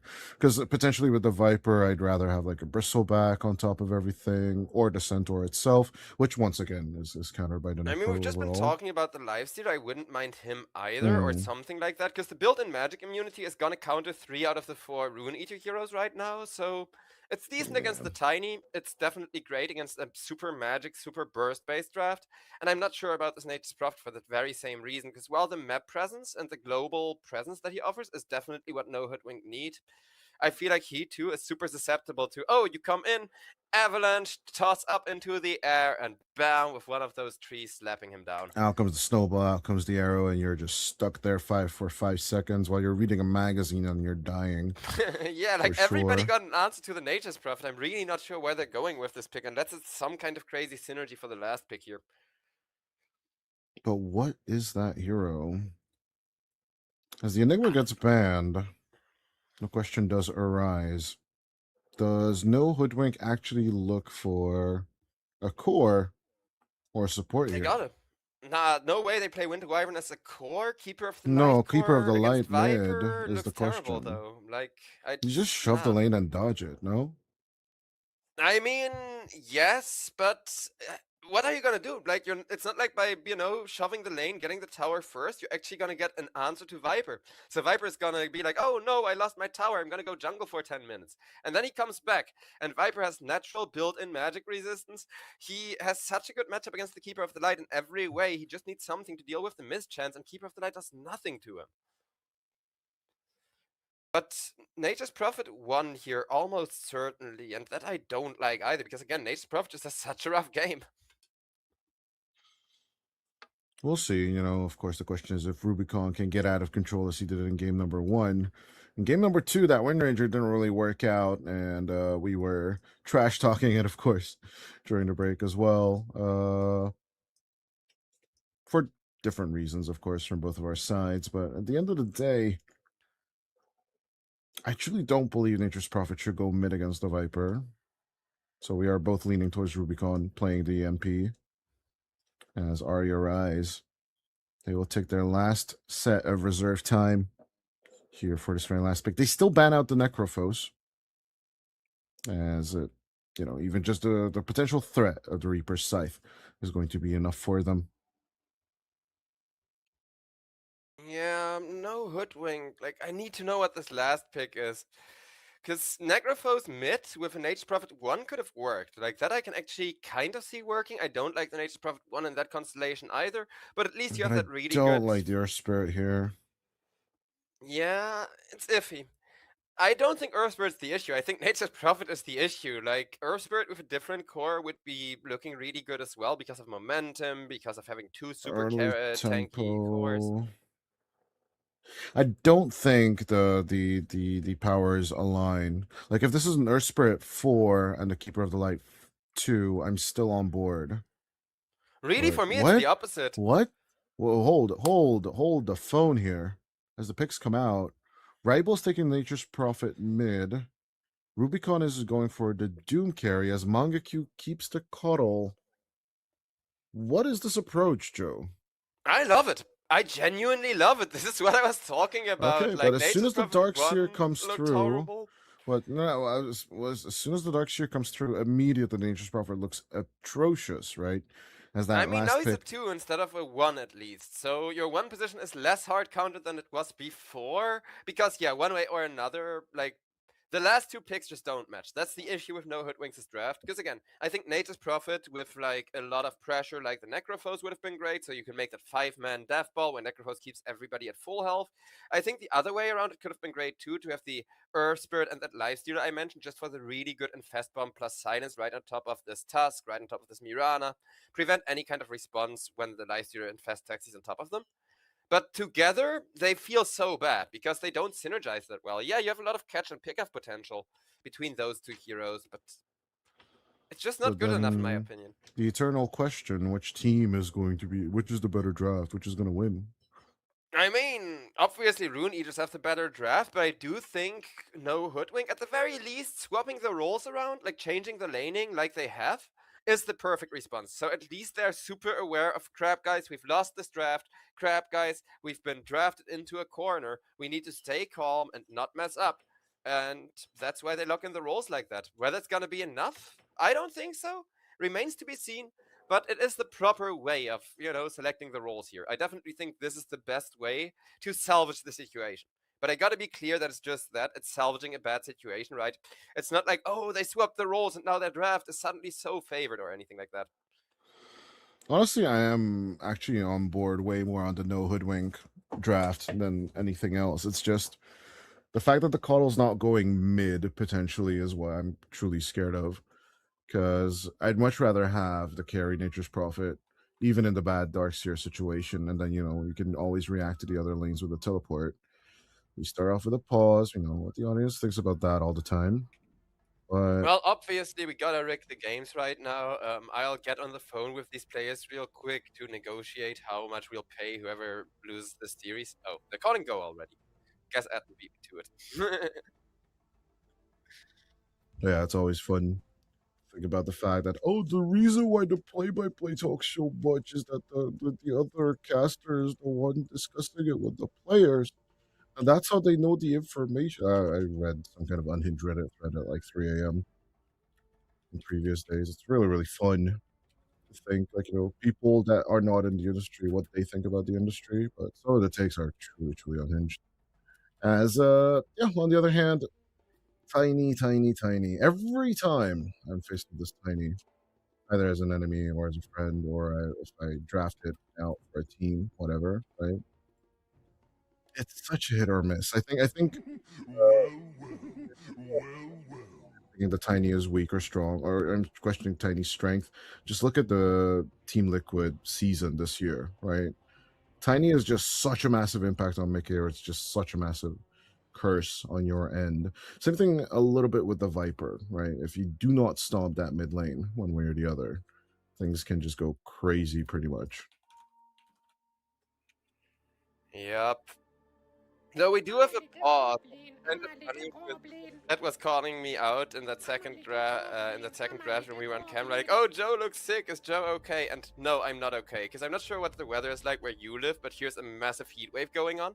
Same. We were both in Yeah, Europe, bro. But like, obviously, for one thing, I don't interact with the chat while I cast. On the other hand, yeah, no. you're If not you the if you look up on stream in general, or if you look up on the climate in Europe in general, yeah, the whole continent is under a massive heat wave right now.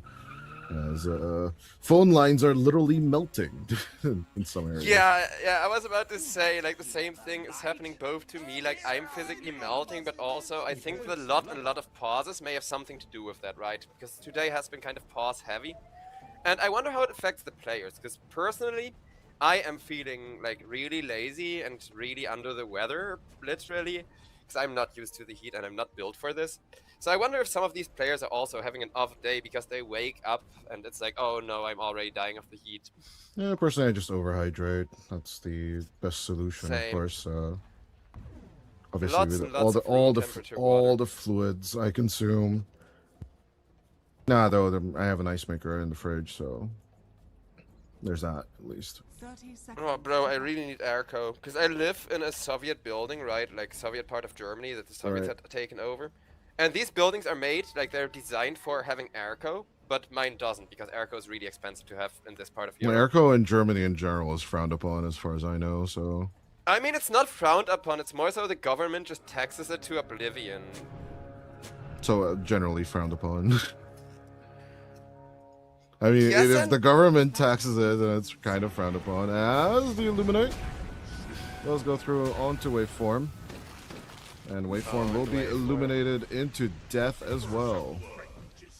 Doesn't even See? get the banner rune, as the good catch is right there. I told you. I mean, no to Hoodwink, they do have power, but it will be that this offlane Keeper of the Light is going to be intriguing to me. Yeah, that's the one option, like that's the one lane I think they sacrifice, because Nature's Prophet mid has a better matchup than Nature's Prophet 1, Doom 1 has a way better matchup than Nature's Prophet off lane, but Keeper of the Light, is he gonna have a lane at all? Because I think the whole idea of the switcheroo is to kind of say, we don't need Mangekyu and Enclave to have too good of an off lane, the other two lanes are gonna win But real like hard. putting Rubicon on the carry position, this is like, you know, like not Otaka or Doom anymore. Rubicon, for sure, like, you know, this is a very niche Eastern European specialty that you put the Doom in pause 1. Mind you, like we have been around since Dendi actually played this constantly on bait side as well. Man, Right. don't remind me that we're old. We are old. We're ancient at this point. As Adi-san gets close to death. Enclave needing for the reach around. But 80 HP already on the Mirana. She is absolutely fine. Ani-san. A little bit of smacker Rooney, but there's no gold old boulder smash for a few more seconds.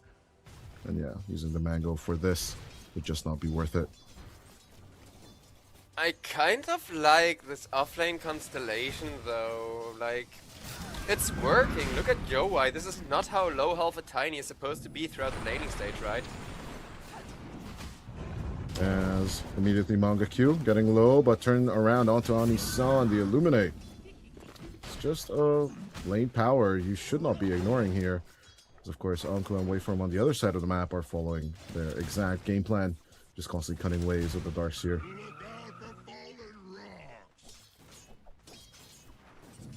Yeah, I mean, the thing with Keeper of the Light is he is gonna have to hold onto this momentum, but he offers so much lane power right now that even dodge the Caster's Curse there. There's the Avalanche. No Sacred Arrow hit on the bottom lane as up top Rabel gonna be, mid, gonna be approached pretty heavily. Waveform will still die to this, and the Cold Embrace will save.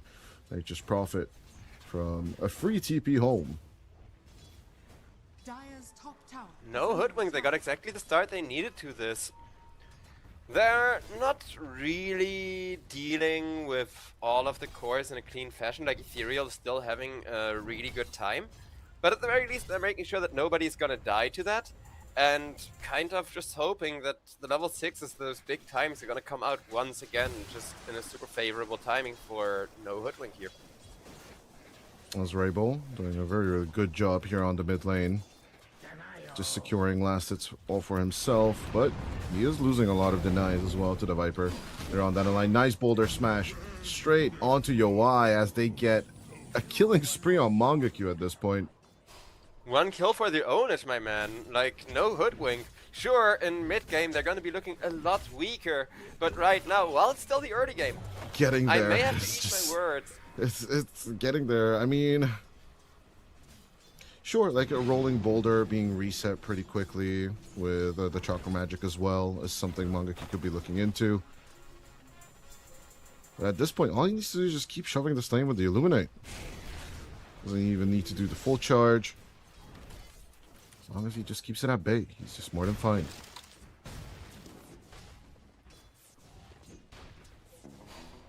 RE, I mean, they have so much big tempo. If they can just go through the laning stage without losing anybody else, it's still super doable. What I'm worried about is, what if a death on the Viper happens though? Because Tiny, like, it's a Tiny carry, right? He is gonna play the traditional 1 power curve where he's gonna just sod off into the jungle and... Yeah, just to easily recover with the tree grab, I absolutely agree. It's just Echo Saber, Shadow Blood, Harpoon, maybe Blink, most likely Blink, and then basically roll into the BKB, Daedalus, whatever timing, right? It's just At the same time, if he's constantly just being bullied like this out of the lane, might just be a different story. As meanwhile up top, the creep skip just continues. Rubicon 155 also pulling a nice entourage behind him with the creeps. Rubicon's having a really good lane here as well. Like, I really love the safe lane and the mid lane for no Hoodwink. Both of them are just looking so strong until the level 6s are there. Because, yeah, with the wall, or, well, level 7, I guess, because you need wall plus max level Iron Shell to really threaten the Doom. But Darkseer is going to get to the point where he can threaten the Doom.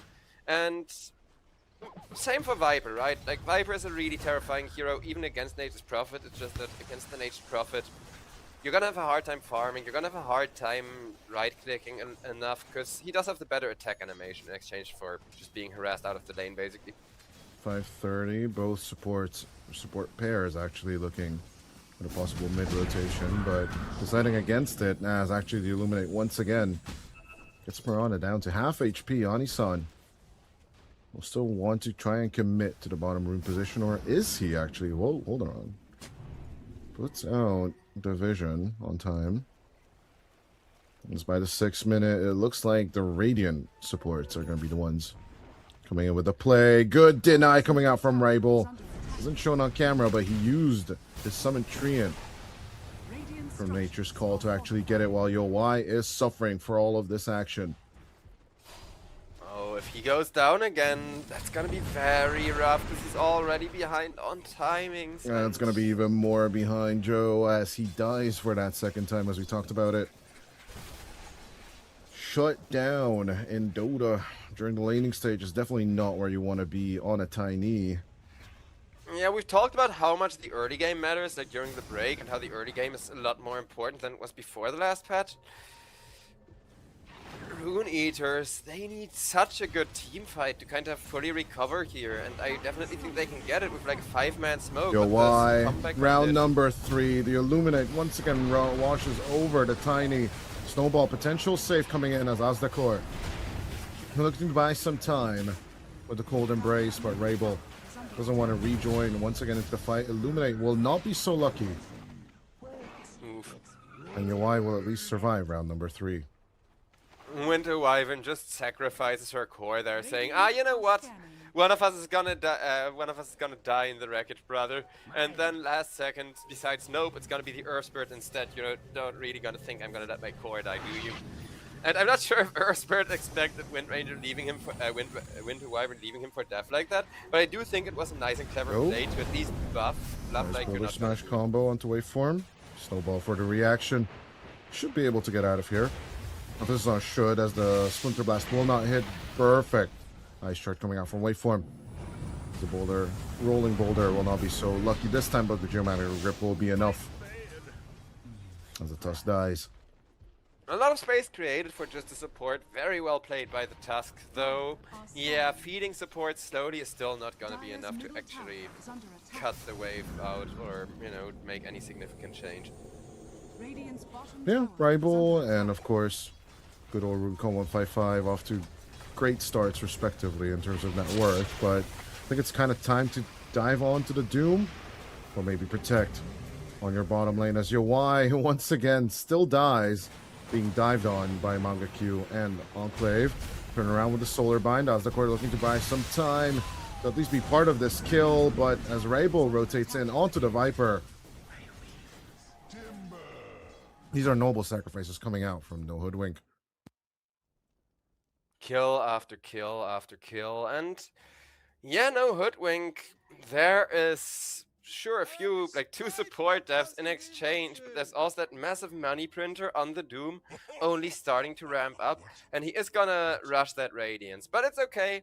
We have another like 3-2 pause, so you know, now we are negotiating the comeback right now, and Rune Aegis, they're gonna go like 20-8 in just a second. There's the unpause already, or not?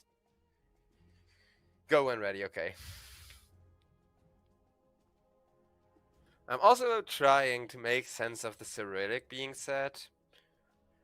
Upok Svam DS? I have no idea what Mangeki was saying. Business break, guys, is the question mark. I've read that one before, you know. So Well played. Well played. yeah, Doom has already landed, so or at least I heard it to some extent. Oh yeah, it's on the Mirana. It's just a little bit off screen for us. But yeah, at the very same time, Anku could have a good approach.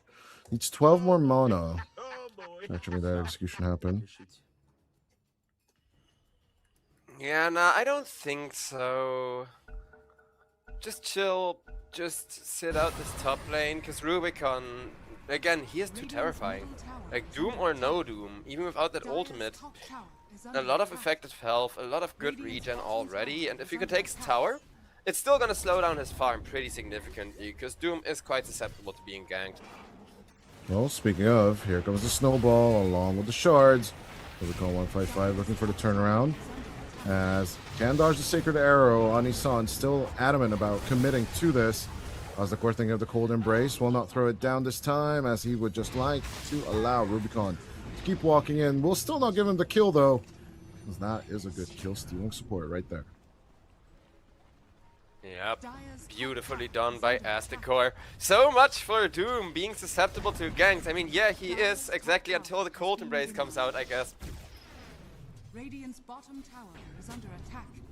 While over on bottom lane, Yowai is gonna feel even more punishment from this double magical damage it may look like. Nah, okay, Who he's needs gotta walk back. Necropost when you have Gandalf? You know, that's the question, isn't it? I mean, Gandalf falls off, and Tiny knows that, which is why, at least for now, he's gonna be okay, but they're just gonna try to dive anyways.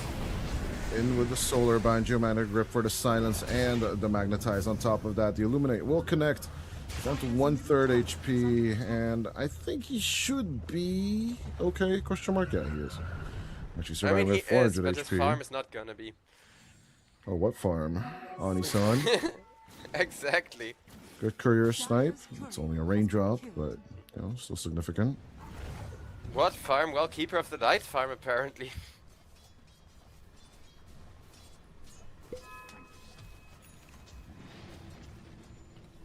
If we look at the net worth too, like, we're at a point now, because I kept raving and talking about how good of a game Viper is having here, and yeah, Viper is still going positive, is still going 2-1, and kind of having a good lane, but even the Viper is now significantly behind everyone in net worth, and this mid lane Nature's Prophet just has such an easy time going for the kills with the Maelstrom already done.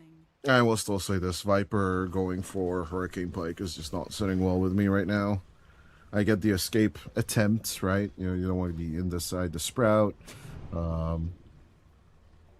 It's a decent approach. It's just not the build in this game, in my opinion. I'd much rather have the nosedive, you know, to get out of the sprout itself and just keep going aggressively. But that's just not the plan. You really need the extra value. Just the extra magic resist gives so much value, which I think that's also... Oh, wait. Out comes the Winter's Curse, as Waveform will be dodging it. Not even the Solar Bind Anku. With a little bit of Surge, will just keep on rolling forward. Ribal TPing in. Anku will be washed away with the Illuminate. Oof, just another execution being added to the mix. But as I was saying, I feel like not maxing the corrosive skin is such a big mistake here for the Viper as well. Because yeah, the Nature's Prophet, you don't need it against. You don't care for corrosive skin if you're laning against the Nature's Prophet. But every time the Viper has been pressured, every time the Viper has been meaningfully harassed, it wasn't by the Nature's Prophet, it was by whichever support comes in to punish you the moment that Nature's Prophet sprouts you, right? And, like, gets that big magical damage out. Radiant's top tower is under attack. Yeah, as Manga Q continues to farm, is about to get the Boots of Travel. Moonlight Shadow will be used for Mario Rise. Any catch, all the catch would be pretty good here, as the Lotus will be secured. At the same time, at the cost of Enclave's life. Finally a return kill. It's just a support, but they're keeping the ownage away as best they can.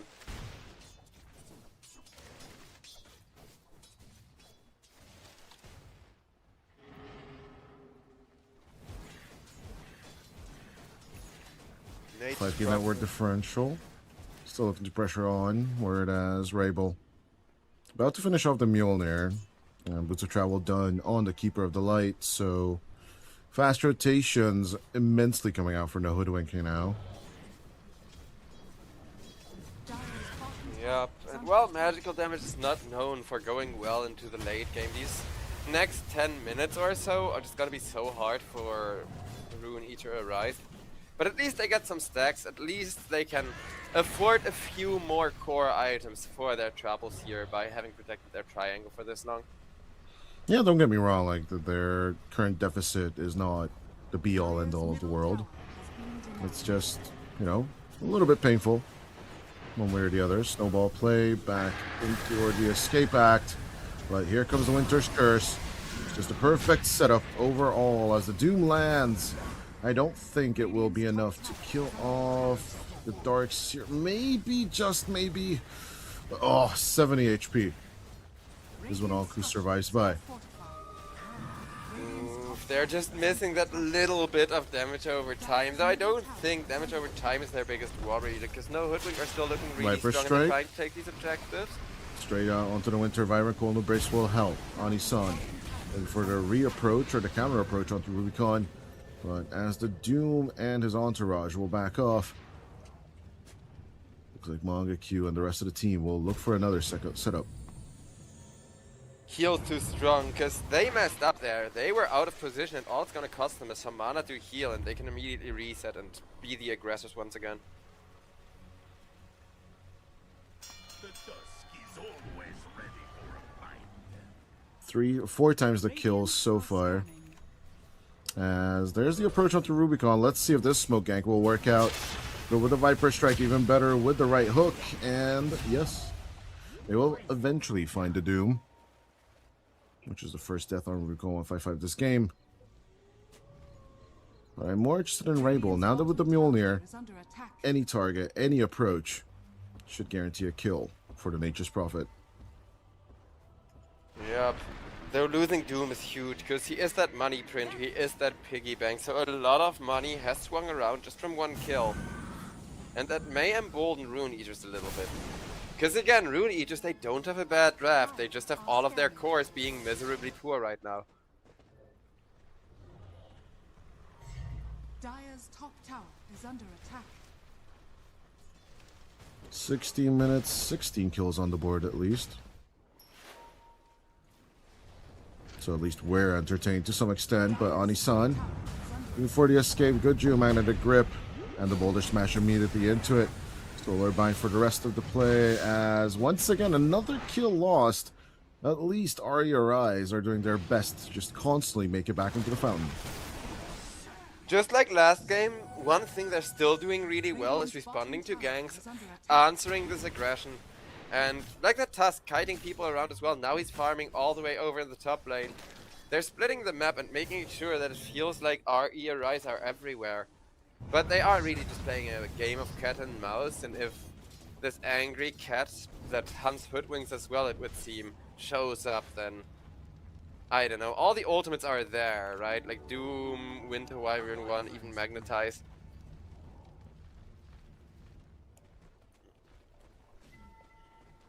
But yeah. As no Hoodwink are looking to pacify themselves just a little bit. They are looking for that BKB timing on Ruko 155. Just casually approach the fights, while Manga Q still impressed by the side lane Keeper of the Light. Constantly up on the chase with good old Enclave here. But maybe these reveals will finally be punished. Yo, why? Have a toss combo coming in with the Echo Saber and Blink Dagger reveal. As he's looking for the Manta style. At least purge off the Solar Bind if nothing else. Very clean deletions. Yo, why? Moonlight Shadow. Just for the catch, but even with the Avalanche, they're not really slowing down. Out comes the counterplay into Mangekyu. As with the Doom out onto the Tusk, he's just kind of done with Waveform's antics. Yoi looking for the counter approach, gets Enclave.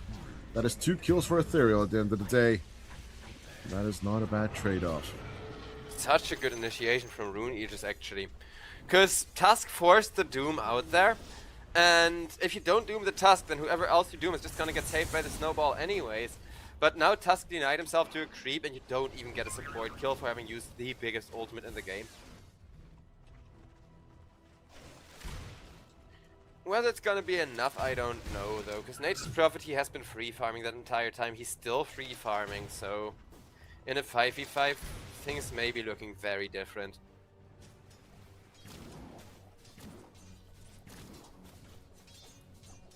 "19 minutes, 19 kills. We are, on point, on schedule. Both teams, poking and prodding. Everyone kind of finding their stride as that predicted fall off on the Keeper of the Light will actually come through at minute 19. Keeper's time is coming to an end. The thing is, the Doom ultimate is always gonna be of incredible value, even if it gets forced out on a Tusk. Because at some point there is gonna be an Aghanim Scepter, and there is gonna be more disables coming out from this Keeper of the Light, from the Earth Spirit, just to kind of make sure you got the CC. Which is already lacking though, and that's what I wasn't expecting, right? Like, Rune Eater, they're just punishing the lack of stun lock, the lack of crowd control from No Hoodwink. Because No Hoodwink, sure, in the laning stage they played really well. In a 5-man team fight with their ultimates being there, they should win as well, but in any other scenario, they're really easy to burst down and punish. It's a nice little proc and prod so far, though, from RURIs. Let's see. They can even up the scoreboard fully. So Enclave and Rubicon standing by. No Doom for 14 seconds, and the Doom might just be doomed in a second here. Waveform. The smoke approaches massively. Good waveform. Messes up the shard, but the Viper Strike is going to be there. Out comes the curse, and it's a potential save on the Doom. Still stunned by the Sacred Arrow, but the turnaround is perfect. Out comes the Magnetize, but the Avatos combo, yo, why? Gets Rubicon, gets Manga Q. And with those two dead, Anku, he's just manhandling the crap out of that Earth Spirit and the rest of him. While Yowai looking for the reach, gets the Avalanche. The silence doesn't last long enough, and Ribble will just die. Team wipe for RURIs. That was all around a horrible initiation for No Hoodwink. Then they got that Nature's Prophet into this really good position, and it looked like they may be able to turn it around for just a moment. But the moment that Nature's Prophet doesn't have any more frontliners, he too just melts to this Tiny. And Rune Eater's in the mid game. This draft still works really well, even if it's not that terrifying going, into the late game. Because you don't need late game, you just need Tiny to one-shot like the Keeper of the Light or the Winter Wyvern, and I think that's enough. Dire's bottom tower is under attack.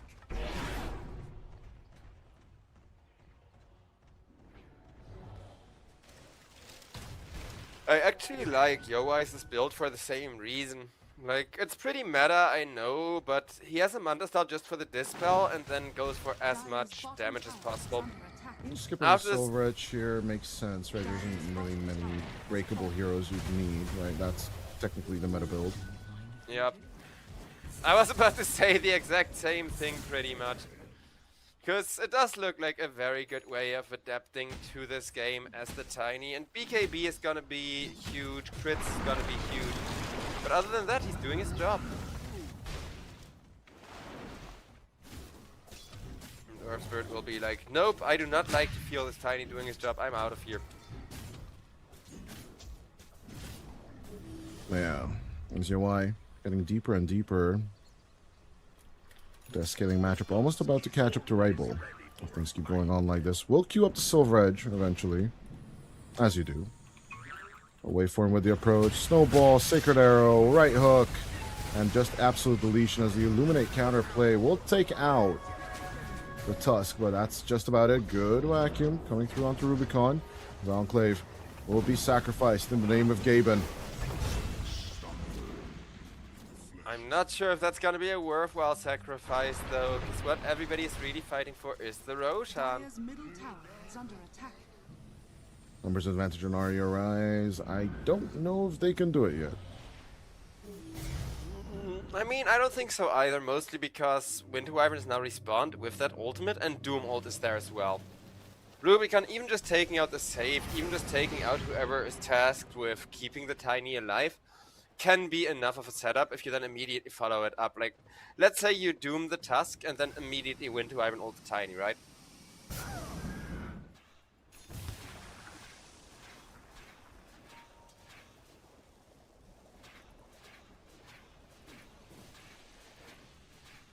Yeah, a little bit more quiet now on the map. We're dead even on the scoreboard. Sure, 1 kill deficit for good old Aria Rise, but honestly, the pickoffs they've been getting, they could easily just use Waveform's Tusk. Just keep rolling with those plays. Dyers are scanning.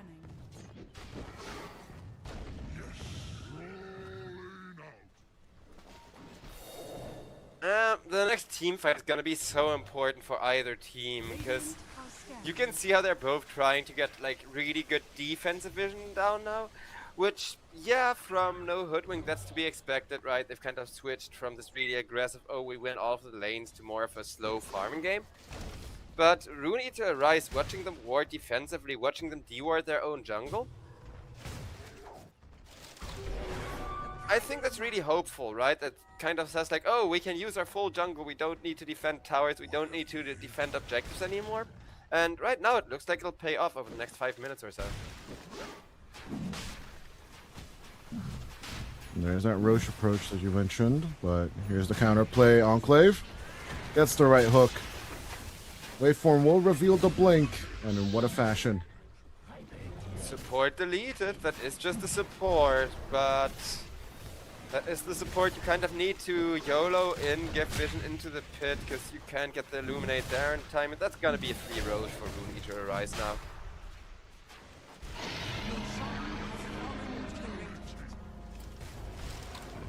Aegis acquired, your eyes on it.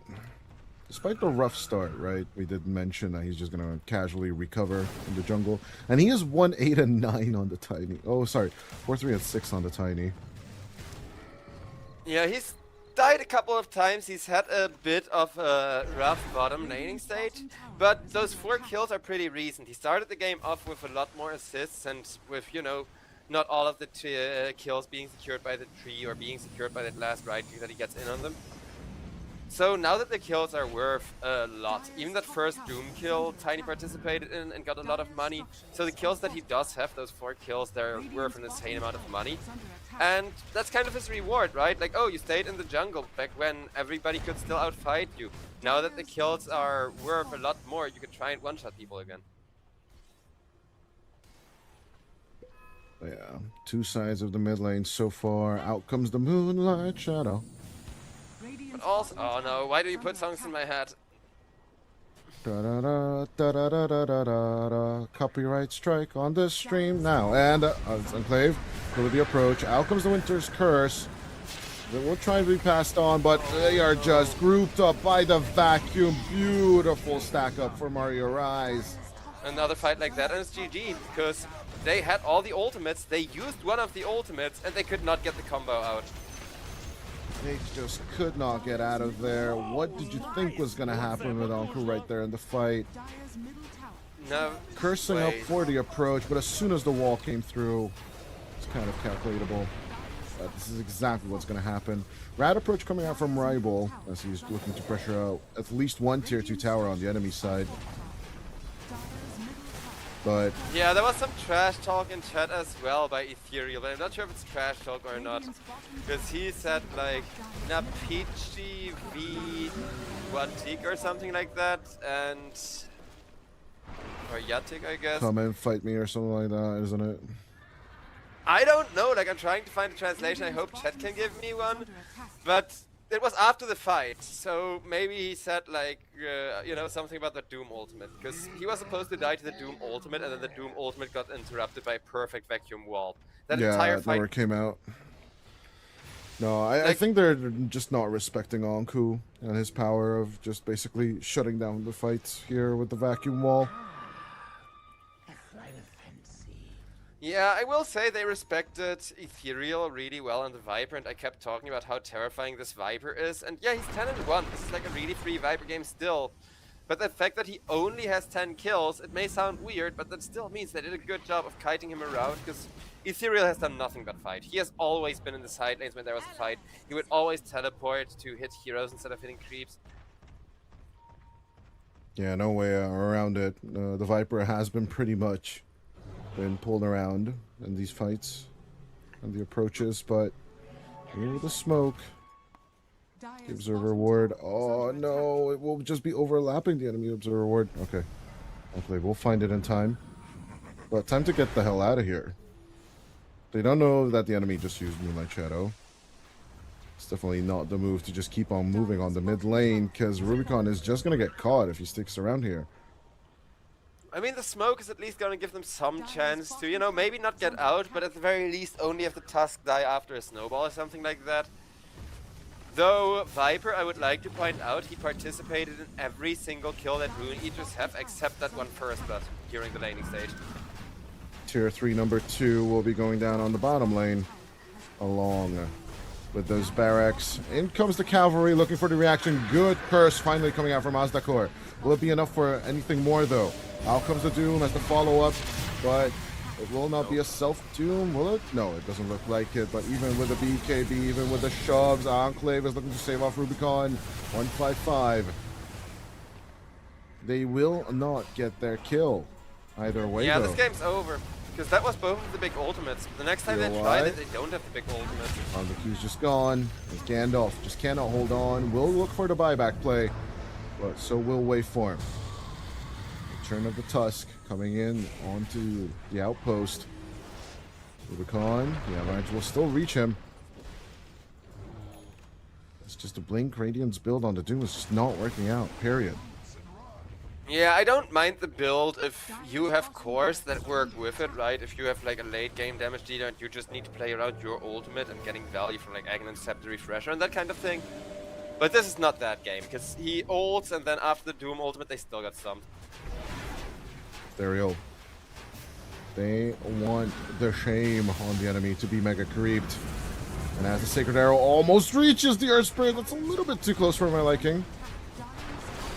So I'm gonna go wide with the monster. Here goes the Winter Wyvern, splits up the fight. The attention of No Hoodwink as they are just being manhandled by RE Arise. The way, the fashion in which they will end the series is looking to be extremely promising. Out comes the Winter's Curse, but Waveform just securing the Winter Wyvern. Rubicon is next. And even though the Tusk dies back, it doesn't really matter, as you mentioned. Is just going to be an easy shutdown onto the last one. I mean, yeah, Rubicon will go down for the Ultra. Let's see if the Rampage will happen for Yowai. As they are back on the chase, Yowai needs 9 more seconds for the Blink. No Rampage on Ribble for him. Sprout back and forth. And Lotus he will dodges, protect no him. Rampage. And it does look like No Hoodwink will at least survive being rampaged, but not survive being mega creep just yet. I really thought Ethereal was the target on that last one, but apparently not. Dire's top barracks has fallen. But Well, they're either way, with the no one Megas. really make the catch. Dire's middle tower Mega creeps indeed. Tier 4s are open. No more fortification as Yowai. He's just dancing and prancing around the fountain, Manta dodging the last projectiles. And the Tiny. Yowai will be redeemed for his 5th game of the day. Let me kind just of say, perfect performance with the Templar. This Tiny, on the other hand, he's even more convincing. Dire's ancient is yeah, under let me just say, Rune Eaters, if they aren't gonna, you know, make it into the playoffs, I will literally just blame it on not having Ethereal there. Because they're such a different team now that they're playing with the mid laner that they belong with, and this comeback was so hard to pull off. But they managed it, just off the back of the Viper. And I'm not saying this because, you know, Ethereal is the best mid laner or ever or whatever. It's a good player with a really good lane matchup. And combining those two things just made Tiny enough space to, well, now pretty much control up every single team fight. What surge is this? But I think the only reason why they're not GGing out is, of course, because for one, like, losing this series will almost certainly, unless they manage to play really, really well in one of their other series, disqualify No Hoodwink.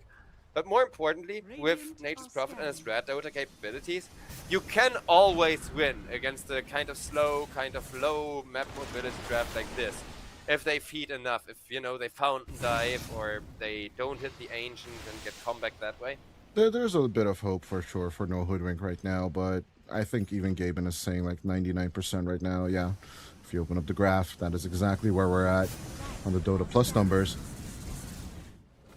But I do agree, yeah, Nature's Prophet ratting is absolutely possible, but Rainbow will still need 3 levels for it to be executable easily.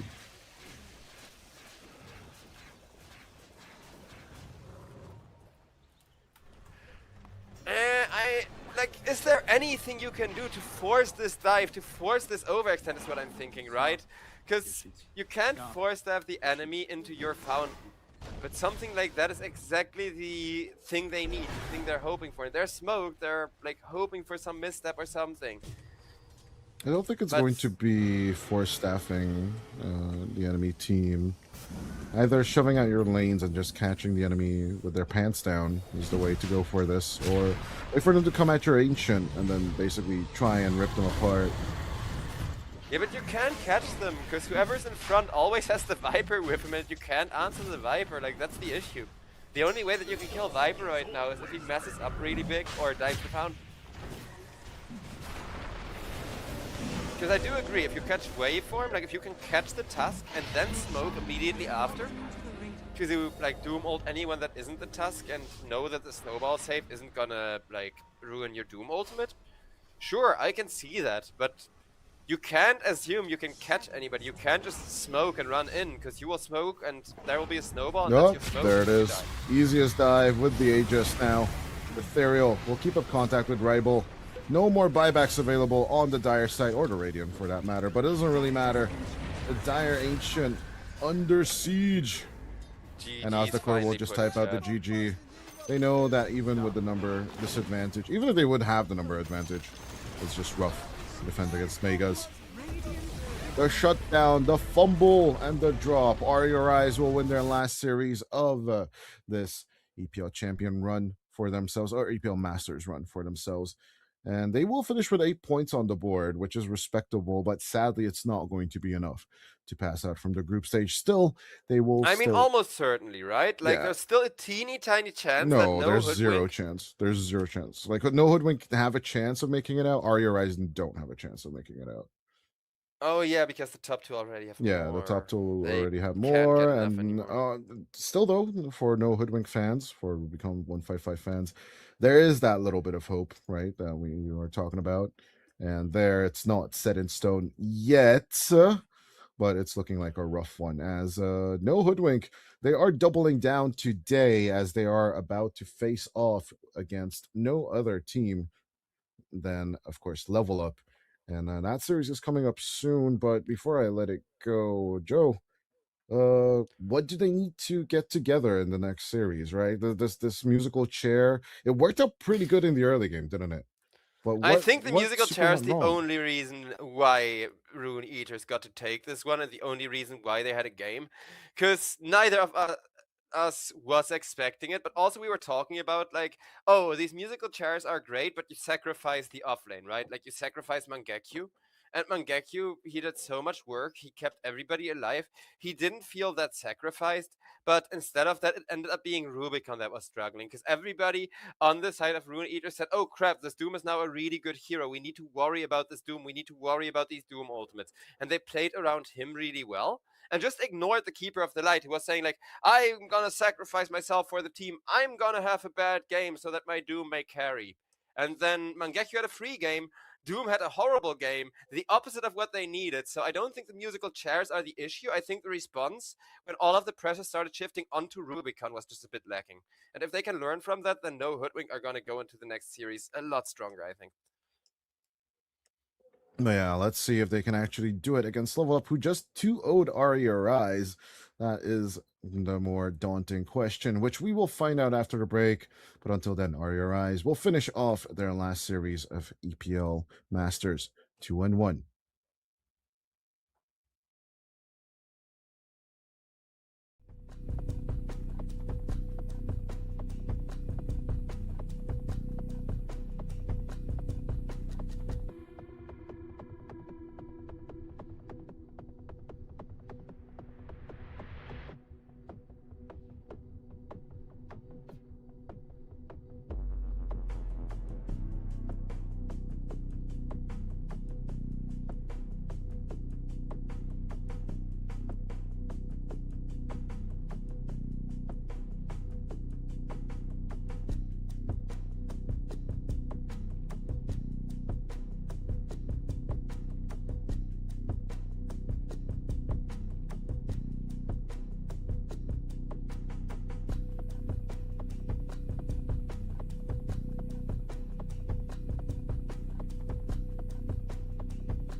Ladies and gentlemen, heralds and immortals, and everyone in between, welcome back to EPL Masters 1, as Level Up Esports are back for a second play, and no hoodwink, no rest for the wicked, especially if you pick Caudle position 3, I guess.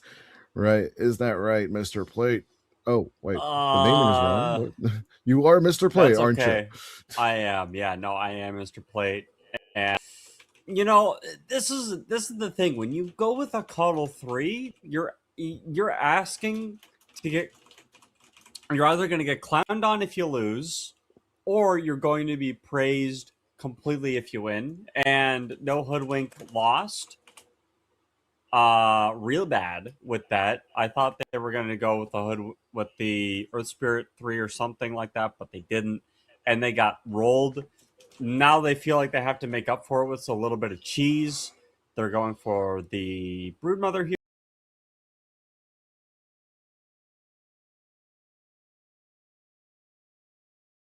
Ew. Level Up have a really simple way of just killing someone. You Doom plus Maledict, and you are dead.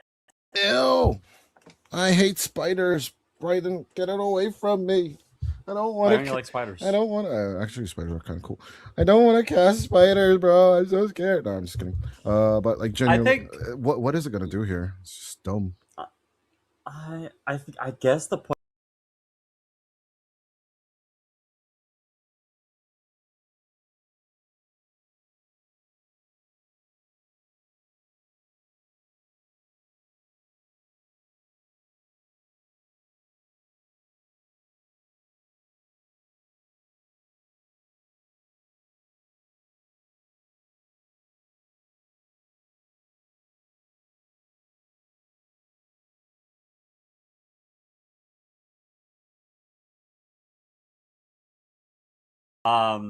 Dominate that matchup.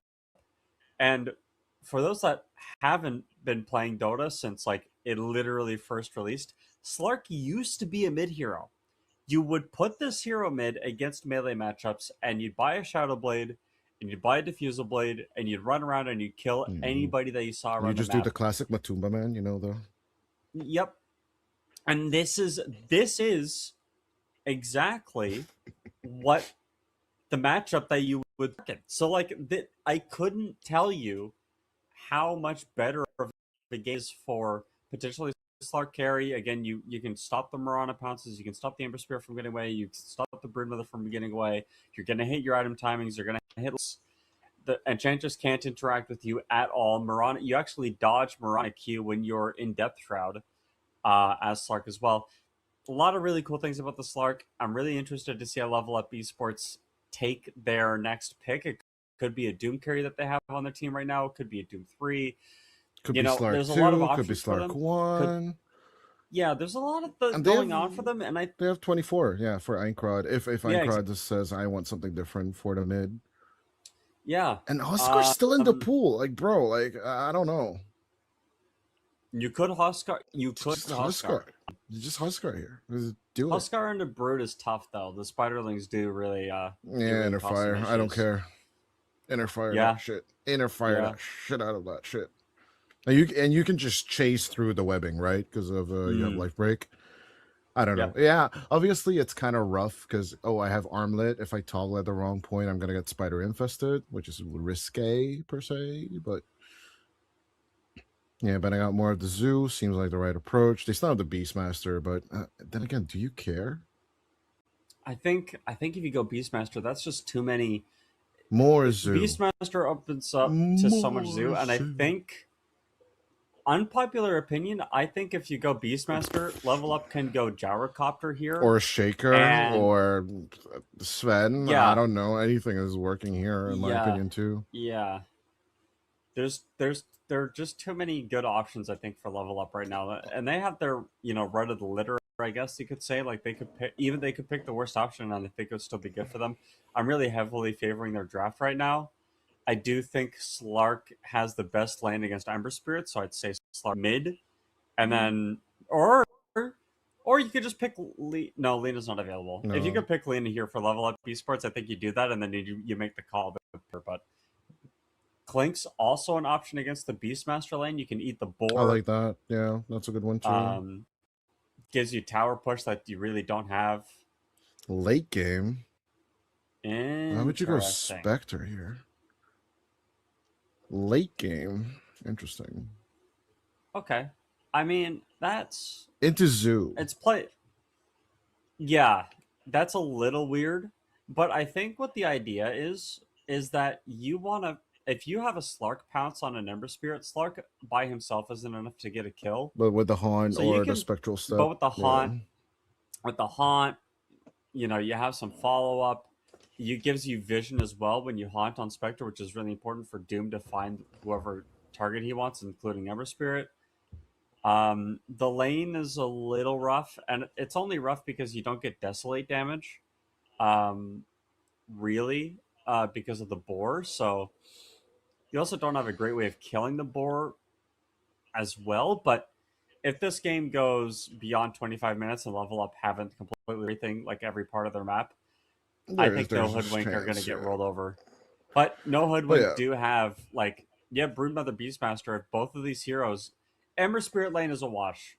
But if you get Broodmother and Beastmaster, Split like you push get of the death. early Helmet Dom, Overlord on Beastmaster, you get the Broodmother takes over the enemy triangle, and then there's like no map for you to play on level up.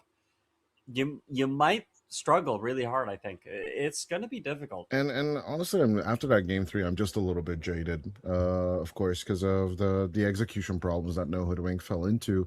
Great start, right? Like, I think it was 11-2 before good old RERI started turning around the game. But until then, the Keeper of the Light plus Earth Spirit combination just worked out well. It's just either you follow up with that pressure, you either go into a different itemization. It just didn't feel right for them. No Aghanim Scepter to shake off the constant teamfight approach that the enemy is trying to go for. Not absolutely, we talked about it with Joe, we're not fully blaming Mangaku for that execution, but at the same time, the question arises, if you have that kind of execution problems in this game as Prepare well, for battle. Well who played. would we need people to use in order to make this? I'll see if in game number 1 against Level Up, will they even have the chance? Chances.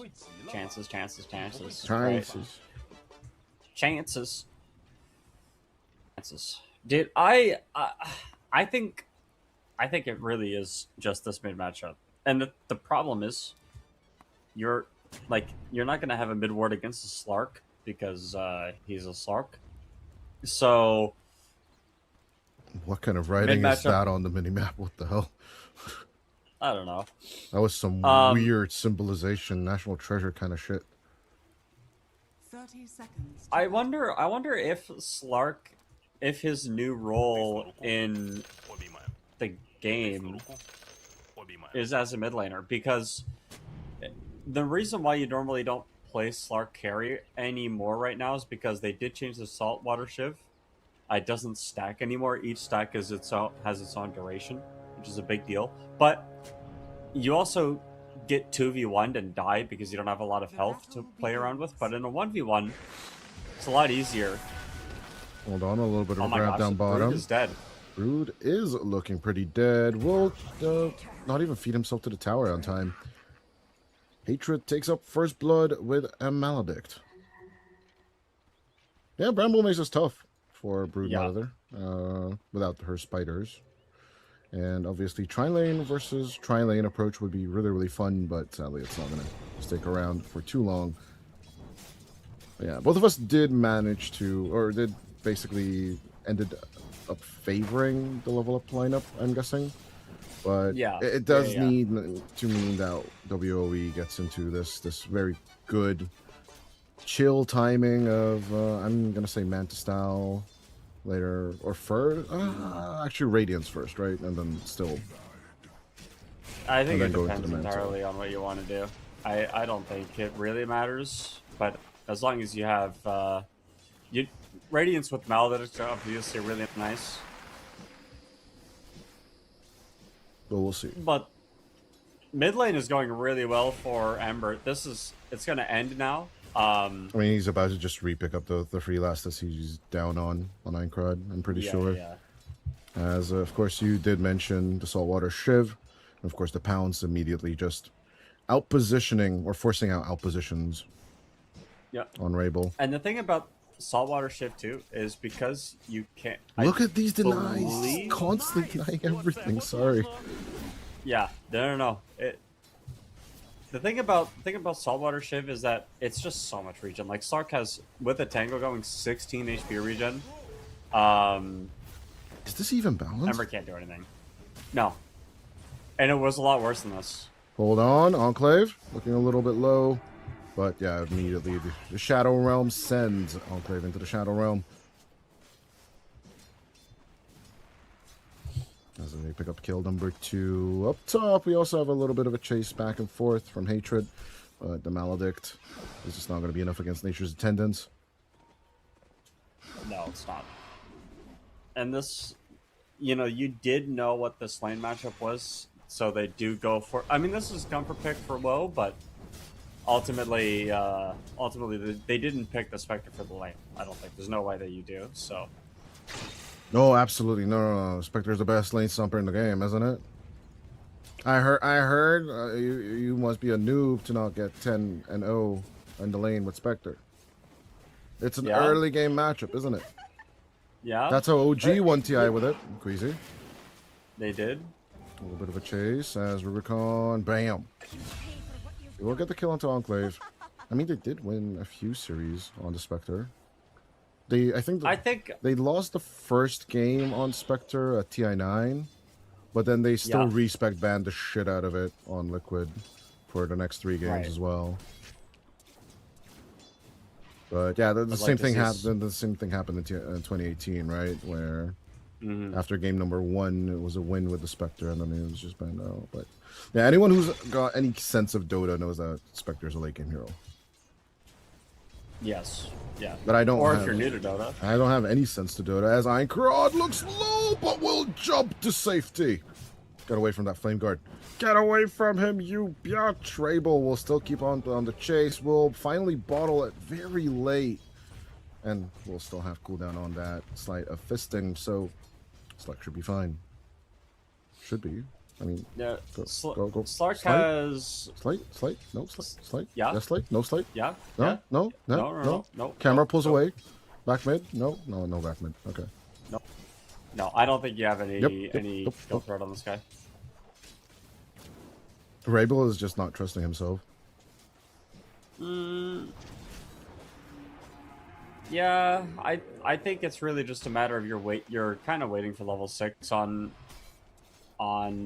Ember, but like Slug is just gonna keep getting regen out of this lane, and your CS isn't great. I think already. Holy moly. Boogity boogity. That's a lot of HP loss, but Hatred is still gonna be alive. No voodoo restoration on this guy. Yeah, we've been normally seeing the voodoo restoration level 2. Oh my gosh. No, Brady, you cannot tough. finish the thought. They're just gonna keep on poking and prodding each other's BB3PX. On bottom this time, but nope. No, people just are not willing to die here. Plate, it's just not it's not happening. The limit testing, bro. It's all about limit testing. They're just baiting us into like, oi. Nope, nothing. Yeah. Nope, nothing at all. People are just like living on the edge. They're like daredevils to just die. And obviously the break on WOE is just annoying coming out from this melee creep. It's good against Spectre, but he's only got level 1. Come on, Hill Troll Berserker. More breaks. More catches us down bottom. BB3PX once again wanting to go for the dive, as eventually Hatred will get the axes shoved down his face. Yeah, now Spectre's stuck. I mean, Spectre's just gonna get clicked on by the Enchantress this whole time. And the boars here. Let's see, WOE gonna get axed down to Oblivion. Again, that was the carry matchup that they decided to pick. I think it was not the best option that they had, but they didn't pick it for the lane. I think if you wanted the better lane to go, then you would have picked the Jaro, but... No, they absolutely went and picked it for the lane. As, actually, down bottom on the bottom side of the river. And Crowd will pick up The shield rune on the top side, and will come on over. Come on down to bully the Ember Spirit into submission. And he's actually not looking for permanent stacks. That's what I admire here. You know, back in the day, Chris Luck used to play this hero on the mid lane. Constantly. Just, if you don't get 3 stacks at minute 10, it's just over. So that's the core. Easy pickup with the rotation from Hatred. Back onto that top lane. Kill the Bambi. And then, you know, just let Mangekyu do his thing.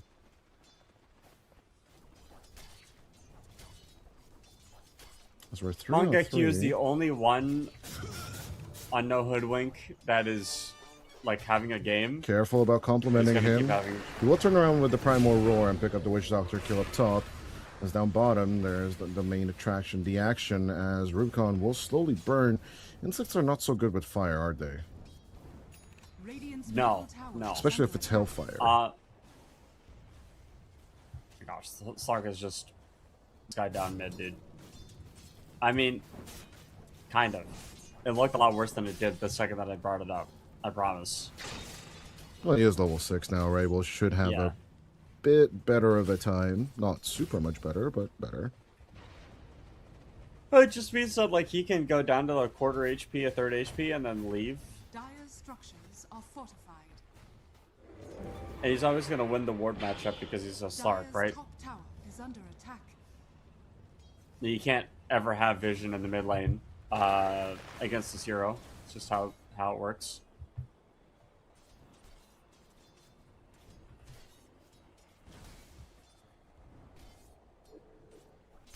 Rubicon 155. Top tower has fallen. 155. 155 Rubicons, yes, down on the bottom lane. He's going to be sitting at half HP and maybe waiting for an Nature's Attendance appeal. Meanwhile, up top, as expected, the Beastmaster will shove out the lane, win the lane, and then destroy the tower at the same time.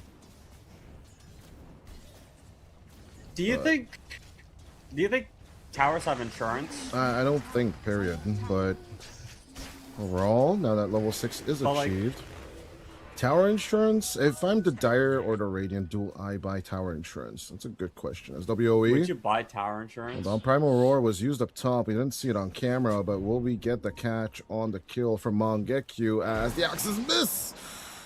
It looks like Spectre will make it home in safety. Dire's middle Well, tower the same thing is will under be said attack. for the Mirana that was on screen. Meanwhile, Rubicon turning it around with a few spiderlings. Insurance on towers is still the question, isn't it?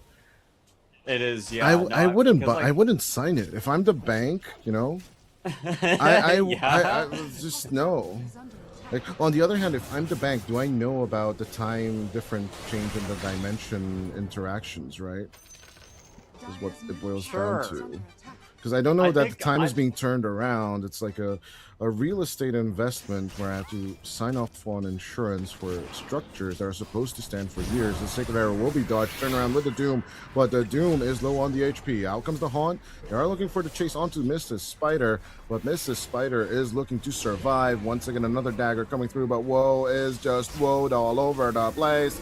The Spiderlings will rip the Spectre apart from the inside. Queasy will be approached. The webbing is good on the catch, but Rubicon will not go over on the chase. Yeah, Woe is so the reason why it seemed like Woe kind of forced that really hard. Woe needs kills in order to get back into this game. He is so far behind right now because of the way the lane panned out.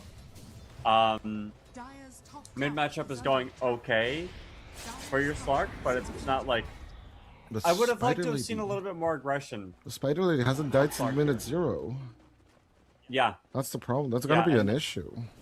Dire are well, that is the issue, The right? Like he's issue. gonna have the Orchid soon. He's gonna go into the Mantha style. Once the triangle is threatened and the Brood takes over the Dire triangle, it's going to be really hard to dislodge her. I don't know if you Dire's can middle tower is under necessarily attack. get away with doing that. And then on the other side, the Beastmaster with the Dom taking over top line. They're gonna push in mid too. Your catch onto the Slark. Or the rooted Slark looking to turn around with the Shadow Dance. We'll regen up a little bit more thanks to Hatred, but as the arrow flies, it will miss. They are still eyeing up the Witch Doctor, but with the pounce, it looks like Einkrad will just get the hell out of dodge. While Hatred is just looking to buy a bit more time, but eventually the neutral creep will get him! The best assist from the neutrals ever in the history of Dota. The Ice Shaman. It's like, I got you. You're a doctor, I'm a shaman. They conspired against each other, honestly, right? Like, okay, my revert question to your tower insurance question. Yes. Do you pay off the neutrals so that they help you in the game? You're gonna have to speak to my lawyer about that. You're legit pleading the fifth on this, right? I'm legit pleading the fifth. The reason yeah, I you stack up, you know, and just make camps bigger, it's not because I didn't want, like, you know, like real estate maximization in the camps. It's because I want the creeps to deny me, because, like, you know, making more of them as Primal Roar will be used on the Spectre. Once again, WOE is staring down the face of death, and I guess he'll need to live with it as well, unless he will slide down that rag, but eventually the axes will get it. What can you do, brother? What can you do? You can buy an umbrella so you can hide forever for the rest of the game. That's one thing you can do. You could get yourself a cup of coffee and wake up. That's another Hatred. thing you could do. Will wake up to die. There's also got the Terrorize comes out. Queasy is looking low, but he's gonna be okay. Even if he's spider infested and everything, he's gonna be okay. A little bit tough, I'm not gonna lie. Yeah, I mean, this is... Hey, remember, if you want to win a new Hoodwink, win the top lane, win the Beastmaster lane, win the bottom lane. I think that's happened now at this point. Laning stage went a really long time. I think this really helped the Radiant. And now you control Radiant Triangle, and you control Radiant Jungle with the Beastmaster too. He's about 100 gold away from getting the Humble the Overlord. Before 14 minutes, it looks like there's going to be his timing. He's going to roar up again in like 3 seconds.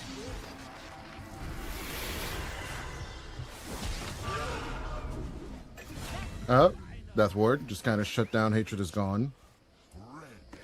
As can they keep shoving this top lane is the question I have now. It's a 4-person rotation to get that guy. But still, Enclave with the kill, gets Tribal Courier as well. Can he get a little bit more? Moonlight Shadow's out, but even with the reveal, Einkrad is just slow to a crawl.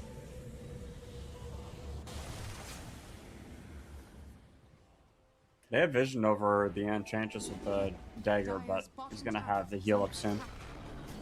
He's fine. Yeah.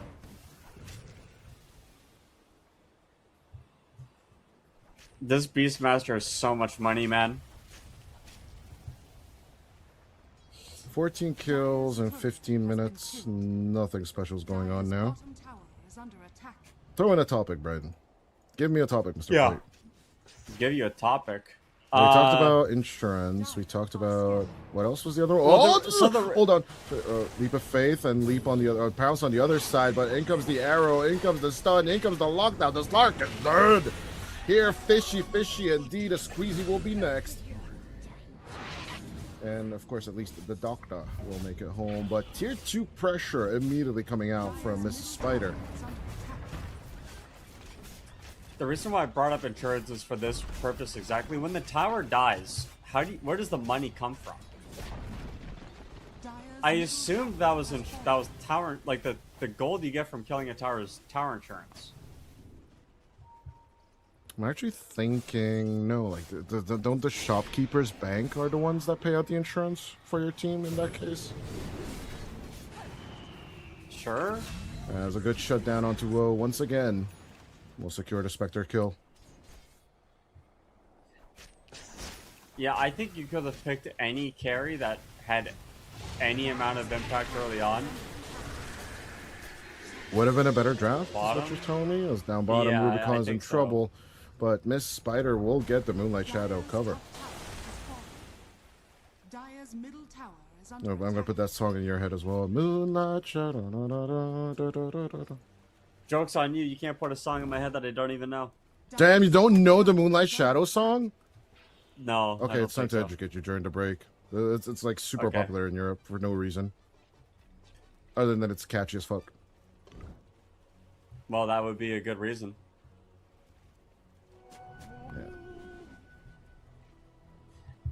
You know, like, I wish there was more to talk about this game, but it really is just a matter of Radiant's you lost tower is lanes, under attack. and now you have no answers. There's a Ghost Scepter on Ember Spirit now to stop the Slark. Rival? What the hell? What the damn Yeah. hell? Yeah, that's amazing. That is Like, there's- amazing. As, once again, the Shackle Aincrod is going to count his lucky stars to not be arrowed or primal roared. At the same time, it's time to get the hell out of there. Aincrod will just start to turn around. Primal Roar straight onto the Doom, as the Doom will land on the Beastmaster. But Mangaku brought over his big bad friend called the Ancient Prowler Shaman, and they're just prowling all over Woe now, as it's going to be a 2-for-3 exchange. Rubicon will gladly take the double. That's actually super worth it, I think. I'm not even Absolutely. kidding. Yeah, I, no. I think that's super worth I it. get 2 cores on the support for the price of 2 cores. No. I think it's worth it for the Dire because you needed to kill that Beastmaster. Like, you gotta. Dire's bottom Who got tower the is under streak? attack. The Slark got a 6-time streak. Slark got both kills there. Well, oh yeah, true. I mean, good money for Aincrod. It depends on what he's going to use it for, you know. Yeah. As Rubicon, joined up by Rabel. It looks like the Doom and the Spectre are stuck together as BB3PX is on the run. The Death Ward, the bounces are just not working out. Nothing went on to Rabel. Everything went on the neutral creeps. Oh, hatred. I would have hatred for the neutral creeps now. Yeah, nice deny on me first, but then just nothing given back by the map. Dire's bottom tower is under attack. Yeah, 7k net worth lead at 18 minutes in. It's not the be-all, end-all of the world, but this is the power of the split push of death, as all tier 2 towers are literally gone in 90 minutes of gameplay. As on the mid lane, Yeah. double damage, Yeah, they're gonna- amplified damage, nothing. Just Don't I? I'm about to explain what's gonna happen, okay? Okay, And lay it down for me. No Hoodwink are about to take this Roshan. They're gonna walk down mid, and there's literally nothing the Dire can do about it. Literally nothing. Woe might get soloed by this Enchantress. Just kidding. I mean, it can still happen. Anything can happen. That's true. They do have Radiance on Doom, Has fallen to the I guess. But holy smokes, did this draft not work? Azakor is absolutely going the celery route of things, going for the solar crest, and he could definitely go later on down the line to the Hurricane Pike as Aincrod. He's just gonna Dark Nia out of there. Going for Aghanim Scepter on the Slark. Need a little bit more lockdown. A little bit more, way more lockdown, as he's the one who's getting locked down. Primal Roared in the face. And, of course, the Burbs will smash you as well. 3-time kill streak over to Manga Q, and we did say it too much Zoo, but it's this much Zoo is just working out so well Dire's bottom on their side as well. Just gonna be cut down to size by the Ember, scenes of thought. and high ground is now officially threatened. You did say You do a buyback. They're not walking down it just yet. Do you I mean, have Spectre buyback? has. Spectre had buyback. I think they bought out, but like Spectre has comparable net worth to Enchantress at this point. Slark is the only core with a kill on the Dire, Dire's which top is tower is under attack. a problem.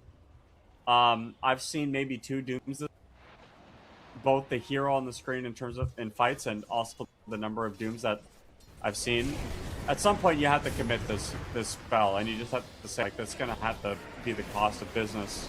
It looks like no Hoodwink for their 4th game of the day will choose violence. And they are delivering on that promise right now. Although that mid just look at the walk map. down is still not working out, it looks like they're going to look to choke for the next 5 minutes, I'm guessing. Or choke out the enemy, that is, right? I think so. High This ground is very approach safe. is not coming through. This is very safe. I don't know if they necessarily need to go high ground, but this is safe. So, you know, you want BKB on Beastmaster. You're looking for But- BKB on... No, not even on Ember. But big but here. Play. Doesn't Yeah. this giving the time of day to Woe? I understand he has dirt And net you worth, could give right? him 20 minutes and he might not even be a hero. Like, this guy, this is... Still? I don't know, man. Like Spectre He's he's got nothing. Don't get He me has wrong. nothing. Like He has a nothing. blade mail or Less than this- nothing. Like, The Spectre at 21 minutes should have not this. well, at least half a I've seen radiance at heralds this with more point. net worth than this guy. I usually have this much net worth at 20 minutes when I play the Spectre. Okay, well, you're not dealing with a Beastmaster that is Blink Helm of the Overlord BKB at 22 minutes. Nah, I usually do because I always feed the Beastmaster. Oh, well, you know what? How do you get out of this situation as Spectre then? I don't. That's the neat part. That's why I don't play Yeah, Spectre anymore. that is the issue, isn't it? Joke I our dear really think- audiences that Mr. Plate here is actually a Spectre specialist. FYI. I am. And, you know, what I'm telling my team is, like, I've built this blade mail, I've built this urn. Can we please smoke out and find literally anybody, like a support? And then I can just Anybody- haunt and come in. I can haunt for a little bit of assist gold. Primal Roar straight Something. onto the Doom, as the Doom is literally doomed. Despite the BKB, BB3PX needs to go back to the high ground for a little bit of potential safety. But even then, look, he's down to half HP despite using a BKB. That is not how this is supposed to go. Period. Yeah, second item BKB on Doom being used like that is not ideal. Slark is doing his best to carry a role play right now. Yeah, Einkrod still working on that Aghanim Scepter, I believe. Halfway to it, though. 3/4 to it, though. No buybacks. I guess you can't hold buyback at 23 minutes. There's no way that's the correct. There are decision situations to where make. you should. Shackles and Sacred Arrows down onto the Doom. No BKB this time, as he's just chain held to the ground and shoved back into the Dire Fountain. High ground will eventually be achieved. It wasn't 5 minutes that they waited for. It was just casual 3, about to be an Aegis Inspiration. As it will come to be the tier 3 and the full mid racks are going to be cleaned up, and maybe even the bottom lane as well will get caught out. Blade mail here or there, they do not care, as Rubicon will go down to 1/3 HP for it, but they'll get the Spectre for no extra cost. 3 down, along with the tier 3s down. Keezy will type out the GG, and level up will crumble under no hoodwink in the first game. Radiant victory. That is not how I expected this to go, Play. At all. This is that is literally the only way that is the only way the Hoodwink could have won that game. You know, if you ask me, that just comes down to literally last pick Spectre. Just pick anything 24 else. pick Spectre in Pick this anything game. else that comes out line way earlier, isn't it? Clinks, Gyro, any anti-zoo hero. You could have played the Slark carry and then gone for, like, I don't know, carry Doom or even like Underlord off lane. Like it's hard. any amount of It's hard to get a 25-minute takeoff, right? When you are when you are basically losing tier 3s at minute 25. It's a toughie. and but Slark did the most. like, The Spectre did the most damage that game as well it's on his team. no, like where Doom buying the Radiance for you, but then Doom just not surviving the fight because you're not tank enough because you went Radiance. Bro. I mean, saying that this game is rough is not doing the word rough justice, honestly. No, and this is, I mean, this was literally just the fact that you first picked December Spirit. You thought you had a really, cool counter with the Slark. You did. I don't think Dark Naya is a Slark mid enjoyer or maybe even a Slark player, period. I think what happened was he saw, I think it might have been Nisha or Mike play the Slark mid against Ember Spirit and dominate. And like, you do need to have some amount of games on Slark to play it well, because the hero on a macro level is very different to a lot of other mids, and you really have to win the lane hard in order. You have to win the lane hard, and you also have to gank, and then you use the movement speed, the HP regen from your ultimate to get between lanes and farm them up again with Dark Pact. So it's like the fact that he went 0 points Q, 2 points Pounce, 2 points into Saltwater Shiv, couldn't push the Ember Spirit out of lane, and then had to back for the points into Dark Pact. It was just sloppy. So Hopefully, like Level Up will get their orders straight up. Like they were very convincing against Aria Rise this morning, but yeah, honestly, this is not the same team. Maybe like they had a very good lunch break. They're still in the food coma, whatever. But Sure. I don't think it's a good excuse, because why is the Doom building in the Radiance? Why is the Spectre not getting the time of day to actually at least get the farm off? But no Hoodwink, split push of death the crap out of a Level Up Esports in game number 1.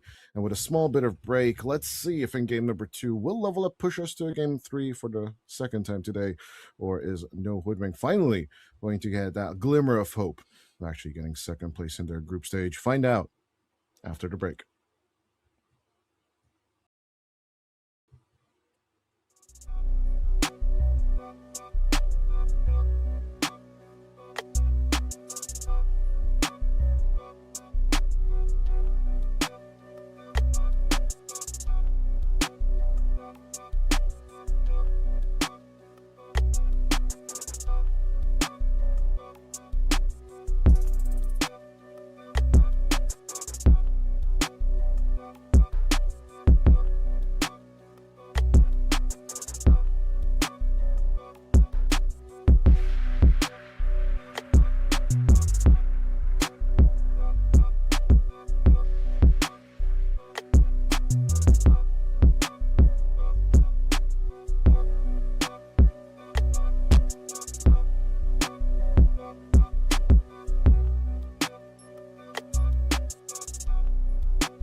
Welcome back, ladies and germs, as No Hoodwink will take game number 1 extremely convincingly away from Level Up Esports, who swiped the floor with Aria Arise.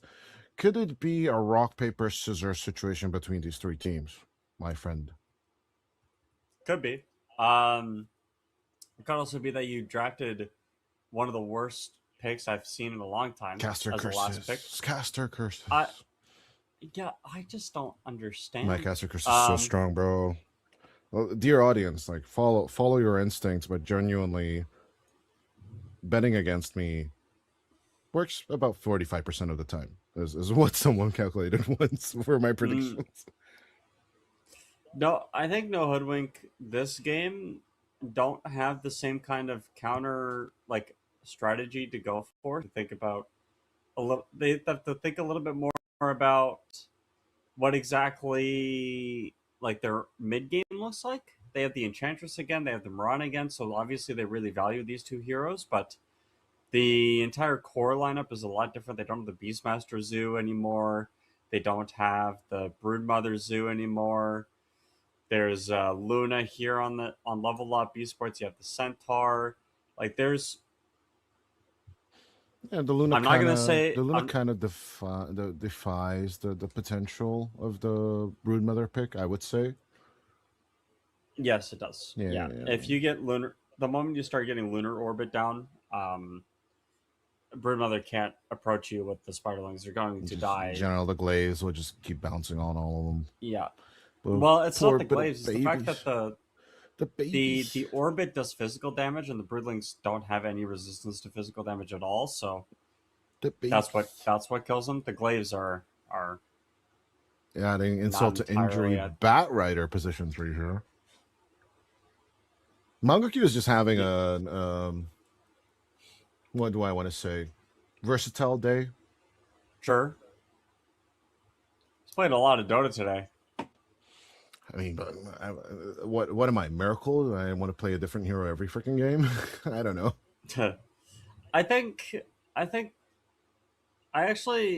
I'm not sure how I feel about the Bat Rider. You have to. It's a good infest target with the Lifestealer, but the problem is, at some point, BB is gonna buy Aghanim Scepter, and you can just yoink whoever's getting lassoed, into the cart and then leave. And I think there's great reactions to the lasso as well. Bushwhack, Blast Off, Aether Remnant. Yeah, there are ways of protecting like a Luna or a Void Spirit from the lasso. So I think it's really gonna come down to like finding Hoodwink with Firefly and then lassoing Queasy or the techies. Not that I think that's what your most ideal version of using lasso is, but lasso and Dream Coil is a classic combo. You can break the coil and deal a bit more damage with the lasso, so you add like an extra 3 seconds of stun onto the tail end of lasso with another 200 damage, which is really nice to go for. So yeah, Level Up have some Prepare for battle. Well played. what I would say hero ultimate synergies that I don't think people would really think about. Yeah, I think for the second time this series, I'm gonna go Level Up again to just Castle Curse the shit out of him again. But at the very same time, of course, when it comes to Rubicon 155 and this Lifestealer, I am pretty much I can in confidence say that he delivers really, really well after that previous series, of course. But yeah, this time it's not paired up with that zoo that we talked about, right? Because all of it was banned out by good old Level Up. They were paying attention in the previous series for sure. I mean, listen, there was so much zoo that last game. I'm surprised they didn't make a tourist destination like theme park, hotel, Radiant theme park with destroyed dire towers. Yeah. Like set yourself up a shop, find a natural hatred, Queasy. Oh. Just a little bit of an approach. Mangoku will be chased off. It will be 2-on-2 on the bounties. I don't think you're catching this bat. But in 10 seconds, you can definitely slow it down a bit more. Ozdakor does have Nature's Attendance, but he cannot get next to the Bat Rider unless he wants to say, basically risk his own life. The Sticky Bomb latches just in time, and a massive first blood for Queasy.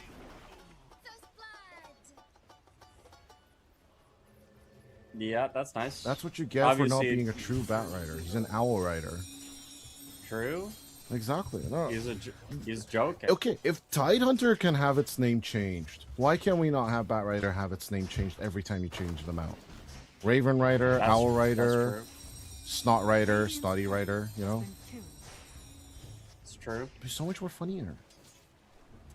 So much more funnier. Yeah, like Team Spirit Breaker was a thing for a week. Can we not get that back, please? Team Spirit Breaker. Oh, you didn't hear Wow. that one? Yeah, because of Team Spirit, they had Team Spirit Breaker for, I don't know, for like a week or something like that. Yeah. I played so much Spirit Breaker that week Good hero. because of the meme. No, it's not a good hero. I think it is. Don't tell the audience that, because then they'll start playing. BKB piercing stun on like a 7 Don't second give them cooldown, away my secrets. and then like you just kind of charge through everybody and Don't show them my 68% win rate with that hero and my pubs. Oh, blast off straight into the face of Bambi, as Bambi will still need to run away. The family attendance, in this case the nature's attendance, is still going to protect the Bamboid, as Mangaku will take the opportunity and take out WOE instead. That's a worthy exchange, Hatred. And your Hatred is just not strong enough to get the Bambi kill. Down bottom, though, Rubicon 155 is also pretty low. The Squirrel Rat will keep on chasing the Bushwhack, and of course the Acorn Nutshot is all both available. Easiest grab onto the full camp, along with the Lifestealer and an Execution to boot with it. BB is trying to bait. As it's an easy catch on the other side. Enclave is just gonna, yep, get BB3PX with ease. As okay, what? How did BB3PX get that kill? Hold on. He The was creeps? the last. So the creeps killed him, and he was the last hero to deal damage to the Mirage. Oh, that's why so- the gold also explains it. Yeah. Right. He just wanted to die, and he let the creeps do it for him. Also, it does put the lane in a little bit of a better position, Rubicon, although he doesn't want to keep it outside the tower range. UV3PX with a nice stun. And of course, the deny onto the range creep, which is the value right there. Very, very technical laning stage for both of these teams, not gonna lie.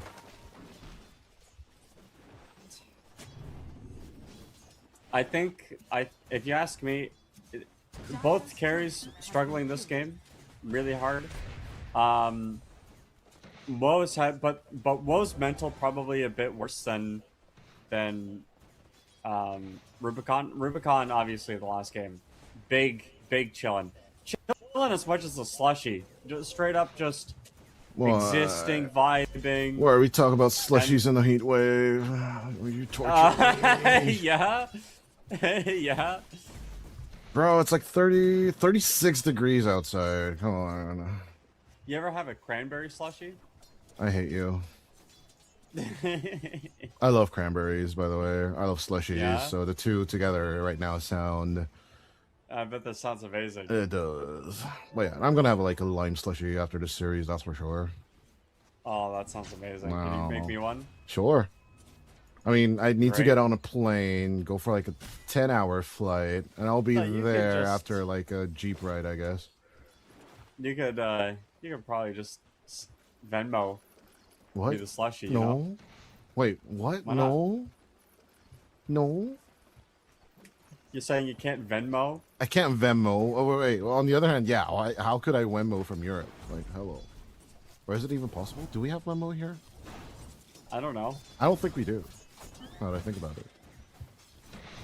Is Venmo the company that tried making like your transactions public, like Facebook? Like you could comment on people's transactions. I on- don't know on your about American contacts or banking something? systems, bro. Well, You're I'm asking telling me you, about like, I'm tower pretty sure interactions and the tower insurance interactions. tower insurance and Venmo, Venmo, dude. Do you think that okay? The Well, but Americanized. then technically is Gris a life insurance policy on Witch Doctor? By the way, is that what this it boils down to? definitely is. Right? Like you're It not definitely losing gold is. for it. No, definitely, it's your life insurance policy, and you have to take it out. Like you can't ever cash it in. You just have to take the money out. Wow. And it's just so making me feel really American right now, Dota. I just want to think about Yellowstone and drink beer.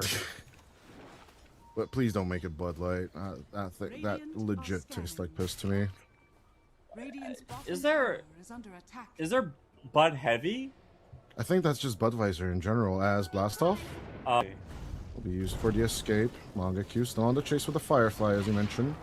But as the Bat Rider loses its Radiant's courier, has been can they just make it an easy turnaround? Queasy up with the contact along with WOE. They don't want to walk into the Firefly, but Queasy will take the risky. As 4 stacks of that napalm on him. He's still going to go for the Bushwhack catch as he burns to death. They will at least get the Bat Rider out of commission. What's really cool about Bat Rider and the Hoodwink is that Bat Rider can never be bushwhacked. The Firefly will kill the tree that he's getting bushwhacked to. So you saw the Hoodwink kind of Thinking wait about it. a really long time. He was thinking about it. Still, I mean, He like, was the thinking damage about it. still does go through, so, like, that part is nice. Radiant structures are It fortified. doesn't know because you only take the damage. You only when you're take the stunned. damage when you're stunned? Damn. Yep. Yep.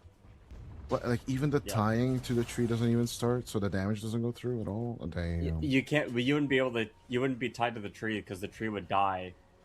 But it takes time to burn the tree. Why is there no realism in Dota as, at the same time, True. good with a little bit of a grab, EB3PX. Still not going to be phased out at all by the Dream Coil, and the 2 supports will dominate that Shrine of Wisdom.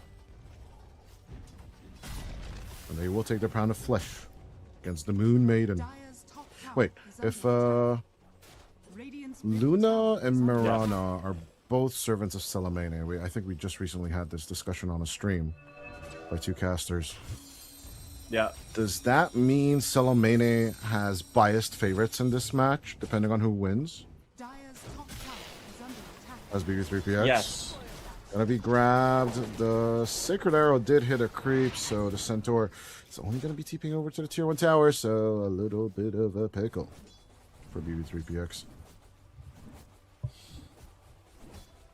Last hits are going incredibly well for Level Up this game. Level Up are looking a lot different, a lot more cool, I would say. I think the last game they literally just got cheesed.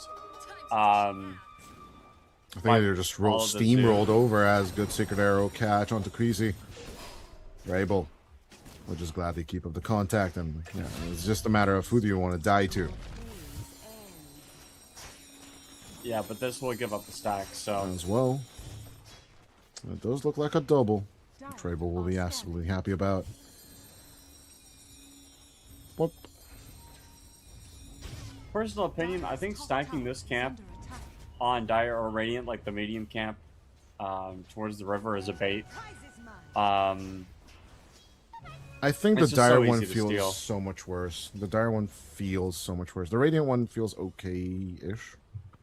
The Yeah. Dire one, especially when you're against like a puck or techies, right, for that matter, it just feels so much better. But you can also bait the enemy into coming into that mistake again and again by laying down a few bomb bees.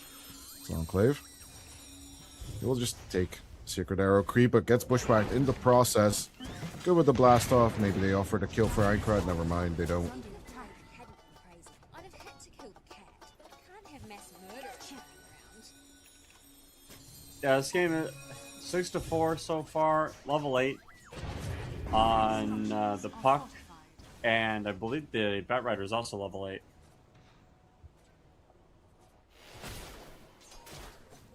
That's BB3PX. Dire's top tower is under He's attack. just constantly letting himself get hit. As good bushwhack contact. Eventually, the rage, the infest, the runaway, little creep runaway. Post infestation, though. There's a stampede. Stomp on the life stealer. As the axe, the double-edged axe, does come through. Radiant's bottom tower is under attack. Is that why Centaur and axe are friends? God damn, I just What? figured this out. Dire's middle tower is under attack. Because both of them wield axes. That's why they're friends. You know what? No, well, yeah. Well, I think. okay, no, hold No. on. Your Firefly interaction was just wrong. Right there. Was On the it? bottom lane, a Squeezy. He's gonna get grabbed. Yeah, he had the Firefly on, and he was bushwhacked. Clip it and ship it. 10 minutes in. Okay, Caster was wrong. XD. XD, dumb. XD, Caster doesn't play Dota, whatever. As our Dyknia and, of course, Hatred all going to be involved in massive explosions on the mid lane. Minecraft still on the run as Manga Q. Looking to just burn down the Void Spirit, even sacrifices a little bit of HP just to secure the kill onto the Void. Bottom tower is under attack. Okay, well, that went from bad to worse for level up. All the hard work that you did for like winning the landing stage or coming out with a small lead is Gone. literally forfeit. It's gone. And it's gone. Is under attack. It's gone. So we see a lot of heart really fast on centaurs. Just playing heart this game against Lifestealer is really ambitious. Dire's middle tower Lifestealer is has a hero that wants you to have like 4,000, 5,000 max HP so he can Keep eating you. lifesteal for 800 HP every time he hits you. Keep eating you. Nom nom nom nom nom. But the faster Yeah. recovery and the more HP against the other heroes kind of feels okay. It's just, I don't know what the alternative is. Armor? Lotus? Shivas? I don't know. Neither sounds great, if I'm going to be honest I with think you. that Shivas has a place. Haystring on the top side of the river. Easiest secure. Of good old Rabel's life.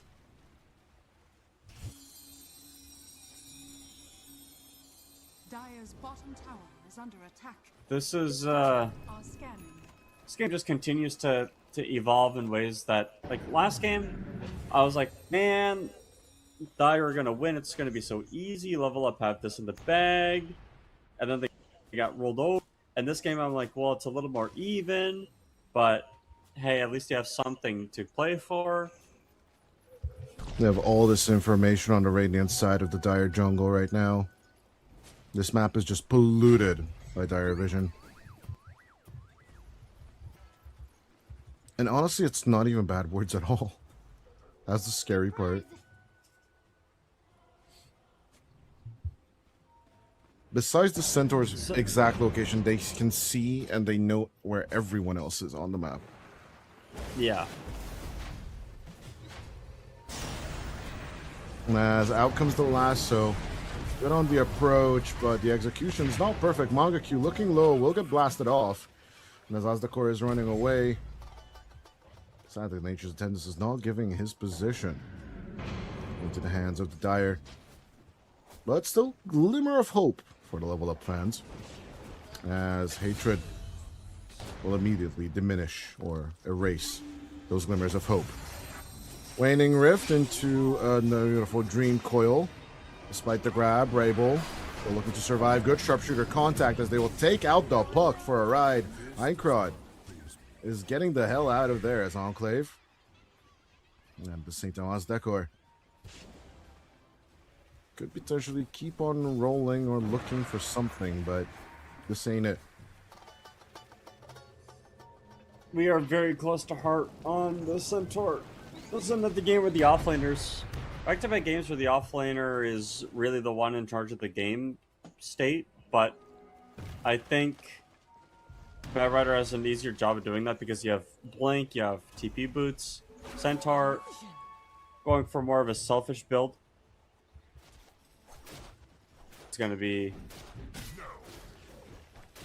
his go-to, but again, the Lifestealer has that favorable matchup, so...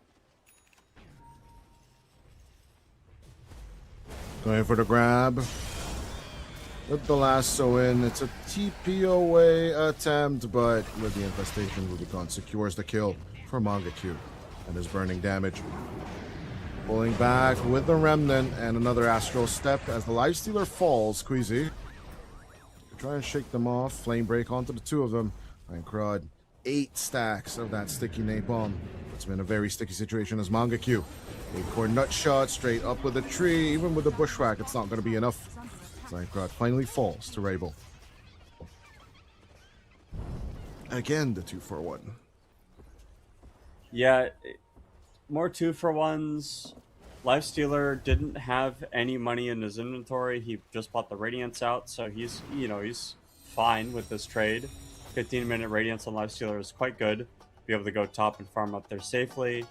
Centaur, his heart timing has been really negated.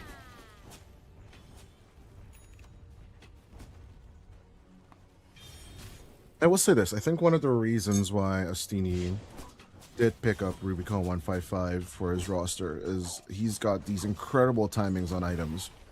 As usually I would say, oh, Lifestealer will get a Radiance, usually at the 20-minute mark, right? But this is the second game in a row today where I see Rubicon 155 hit the Radiance timing at 15 minutes or so. Yeah. And that's impressive. No matter if you love him or hate him or whatever you think about him, it's a fast. That's a fast Radiance right there. Is under attack.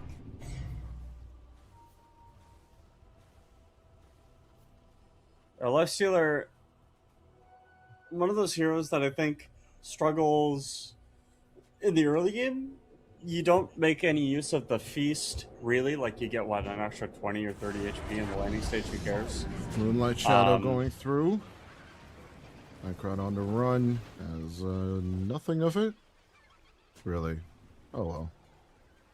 Dire's bottom tower is under attack. As Dreamcold went onto Hatred.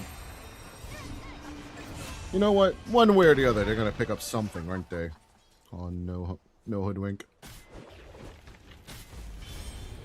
Yeah. What was your train of thought?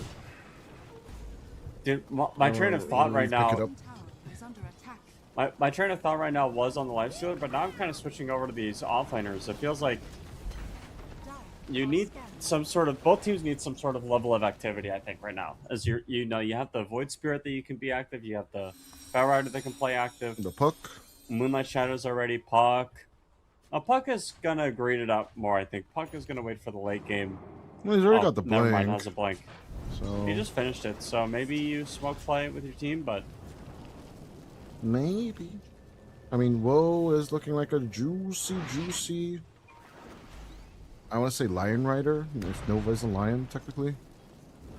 Tiger, whatever, depending on the skin. In this case, it's a Moon Tiger with a mane, I guess. Is under attack. sure. Radiant structures. I don't know, like, that's what it looks like Dire's in it. middle tower I is don't know under either, attack. man. I'm just here. I mean, if I look close to it, does it have stripes? Is it a tiger or is this a lion? I'm trying to zoom in on the textures of the skin. While the bottom lane is being shoved in a little bit more. Dire's top tower is under attack.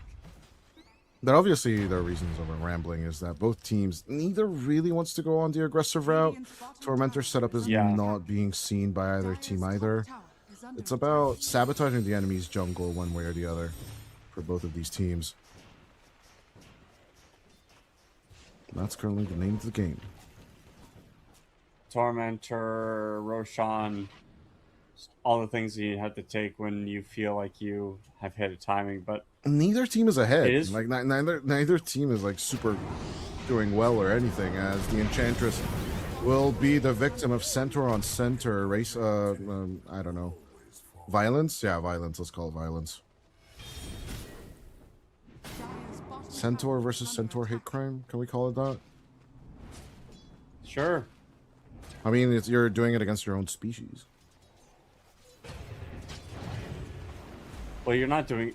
Well, the double edge is killing the centaur, so it's like, You are self-harming yourself to harm your own kind. Because technically, I mean, okay, like we can argue semantics. Enchantress, Leshrac, and OD are all also centaurs per se. yeah. I don't know.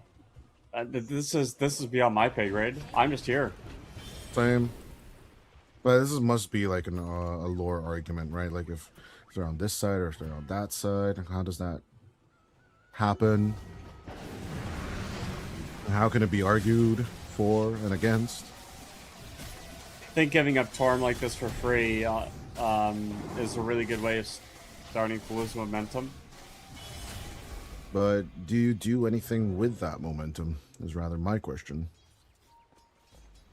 Because you've got Stampede, sure. You've got Eclipse, sure.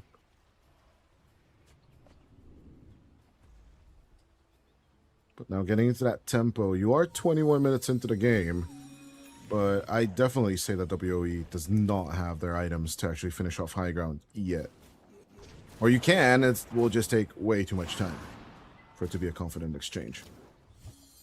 Centaur Warner creep controlled by Enclave, but BB3PX's Dark Troll Summoner that will still survive. Smoke play coming out from Ozdakor and the boys. As the smoke will fail, it will be an easy lasso on the Void Spirit. Well, let's see. Can they set up now onto the top Radiant's Roche bottom pit tower is under attack. on the side of level up post after that kill? Because they did see a lot of the enemies, but they don't want to go up top just yet. Dire's bottom tower is under attack. Dire's bottom tower. So again, just very back and forth game so far. Radiant's middle tower is Dream under Coil should be an easy kill onto the techies, as it is. As with the Stampede, easy grab onto the Hoodwink. The back and forth continues, as WOE is the only one remaining on the top side adjacent to the Roche pit. So no Roshan for level up either.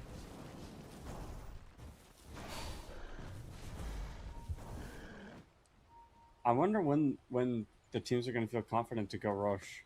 Dire Like, are scanning. At some point, you do have to just bite the bullet and take a team fight. We haven't seen a true team fight, like where all 10 heroes are in the same place.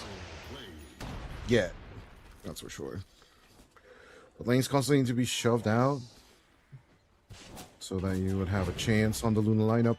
Meanwhile, on the other side, of course, receiving those lanes that are being shoved in your face are just an absolute delight if you're the Puck or the Lifestealer.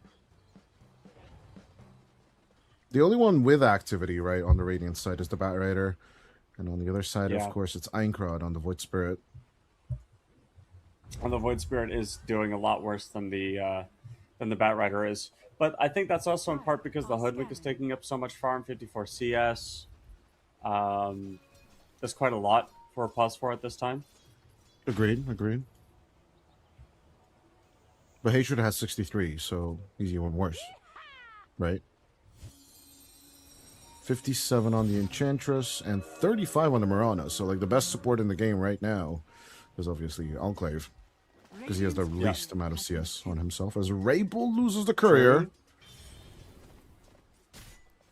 You just hate supports, don't you? Just admit it. As Manga Q has the precious cargo of the Lifestealer inside him, but they want to drop it at a more important target. No reach onto the Centaur War Runner. Meanwhile, the chase of the Sentry is continuing on the Hoodwink. A massively marvelous spectacle of an escape for Queasy. As the time of wasting will still lead into Roshan being taken by no Hoodwink at minute 24.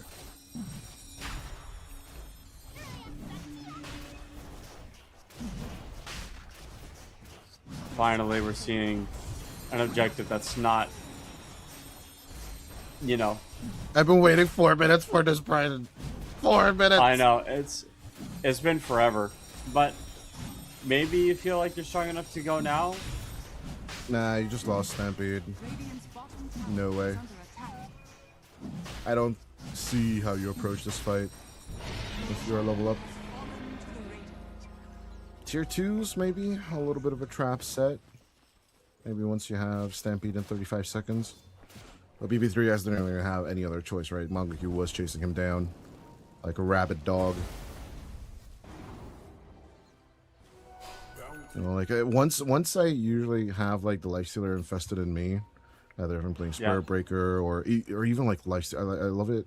Lifestealer infesting me when I'm Underlord or Tide. You know, people just don't expect the Lifestealer to come out of you like the Spanish Inquisition. A beautiful stun from the Sacred Arrow of Salamene. Einkrad will be set up on. It's just an easy kill. I don't think a kill has been hard on the Void Spirit, to be honest. Just a beautiful setup with the Dream Call. And it looks like Salamene is just a little bit favoring the Radiant side. Unlike the anime, where I do believe Luna... No, wait, actually Luna was not the favorite hero at the end of the day, right? Because turns out that Mirana was the more favored one. So lore-wise, or in terms of Dota anime-wise, it should be that no Hoodwink will keep on owning. But even with Mangekyu lost, the Lifestealer will not be approached. Despite the puck having the Aegis, it's Rubicon 155 who's just casually defending this top lane without consequence. Dire's middle tower is under attack.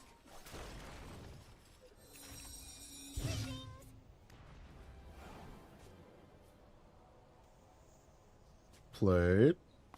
Yeah, You're awfully silent. I am. Are you I'm checking out insurance policies for the towers again? I am checking out the insurance policies of the tower. I'm looking at items. Butterfly on Luna.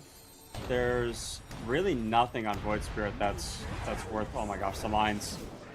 There's nothing on Luna worth or on the Void Spirit worth. Sort of. It just Could feels save very the game? underwhelming. There's no BKBs. The Lifestealer has a BKB, so he's pretty strong.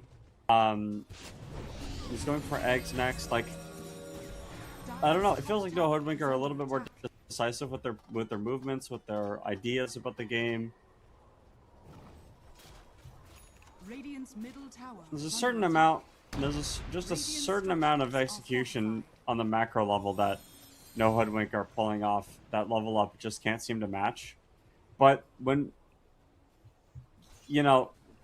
when Dream Coil comes around, I think we're gonna be able to see if it's a 2 or 3 in my Dream Coil, the entire fight is gonna end.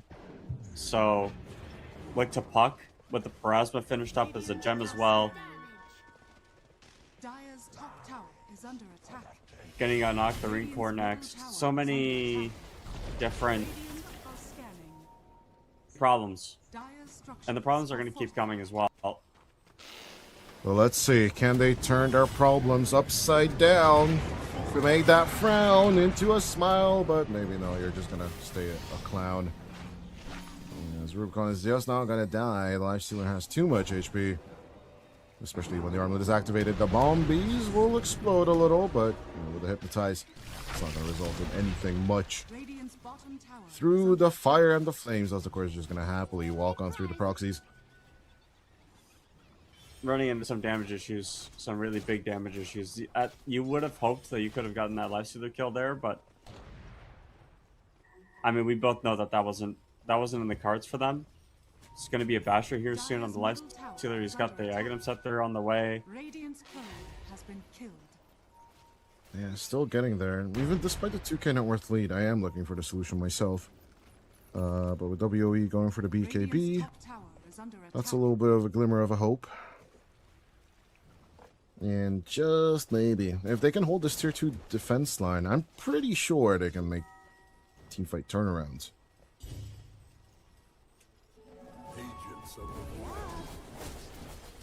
Yeah. I haven't seen Luna really either as a big issue for me. I mean, Luna's finally top net worth in the game, but you'd want to be at least 5,000 gold ahead of Lifestealer at this point as well. Just being the most farmed hero in the game doesn't mean anything for Luna. You need to be like an item ahead. At the very same time, you just need to touch the base. You know? As you should with your spouses and your moms and your dads. Just touch base. Please call your mom. She's constantly calling me. Dire's top tower is under This is to the attack. audience, not you. Oh my gosh, I was about to say, what? Tower has fallen. Wait, what? Daddy? What? What? Okay, once again, a Manga Q Infest? infestation try. Dire But has do or scattered. do not. There is no try. You just gotta do. Come on, Manga Q. Nah, stop. Don't stop at the pit. Jump something. There you go. As the techies will be blown up, out comes the Eclipse. But it looks like WOE's in a bit of a pickle. Rubicon 155, the same thing, but with the armlet toggle. The Lifestealer will just turn around, take out Einkrad, as no casualties on the side of the Radiant. As expected, not gonna lie.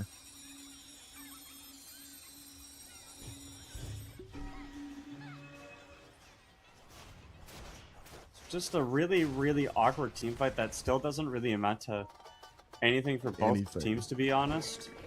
2 kills with the Stampede turnaround. They're still looking for the Manga Q grab for some ungabenly reason. As they're losing their mid tier 2 for this.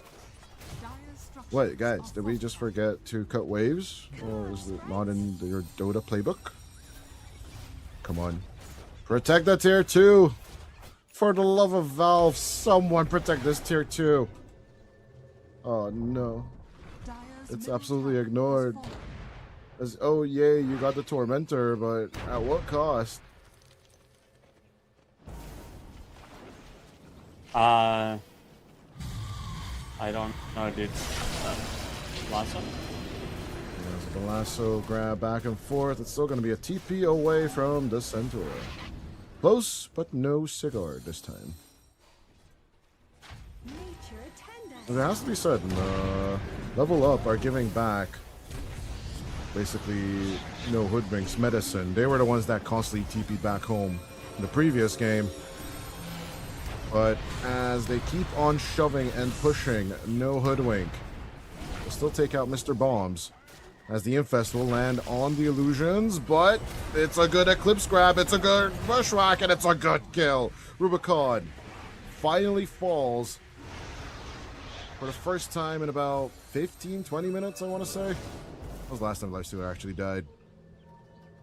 Yeah, 15 minutes right on the dot, check. actually. As Enclave also going down. Is this time for the push? 33 minutes into the game, FYI.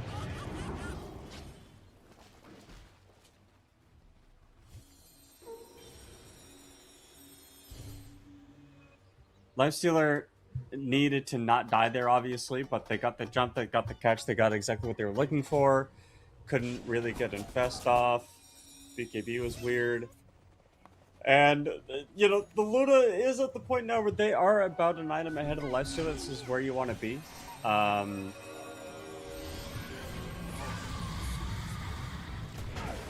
Good Shiva's guard, Trying Manga to kill this Q. hero. Shaking it off, but he does have the BKB turnaround along with the lasso. The monkey does not want to turn around. Right eye. Every now and then, Monkey, she was dead. Holy damage.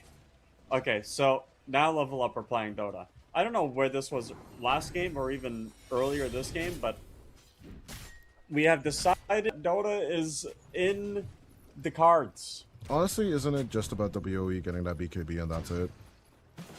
I think ever since then they've been active, since that Black King bar came through. I think it helps, but confidence, like sometimes you have to buy an item confident, and it's even if the item isn't necessarily good. I in would a be confident if situation. I would have a Black King bar. Yeah.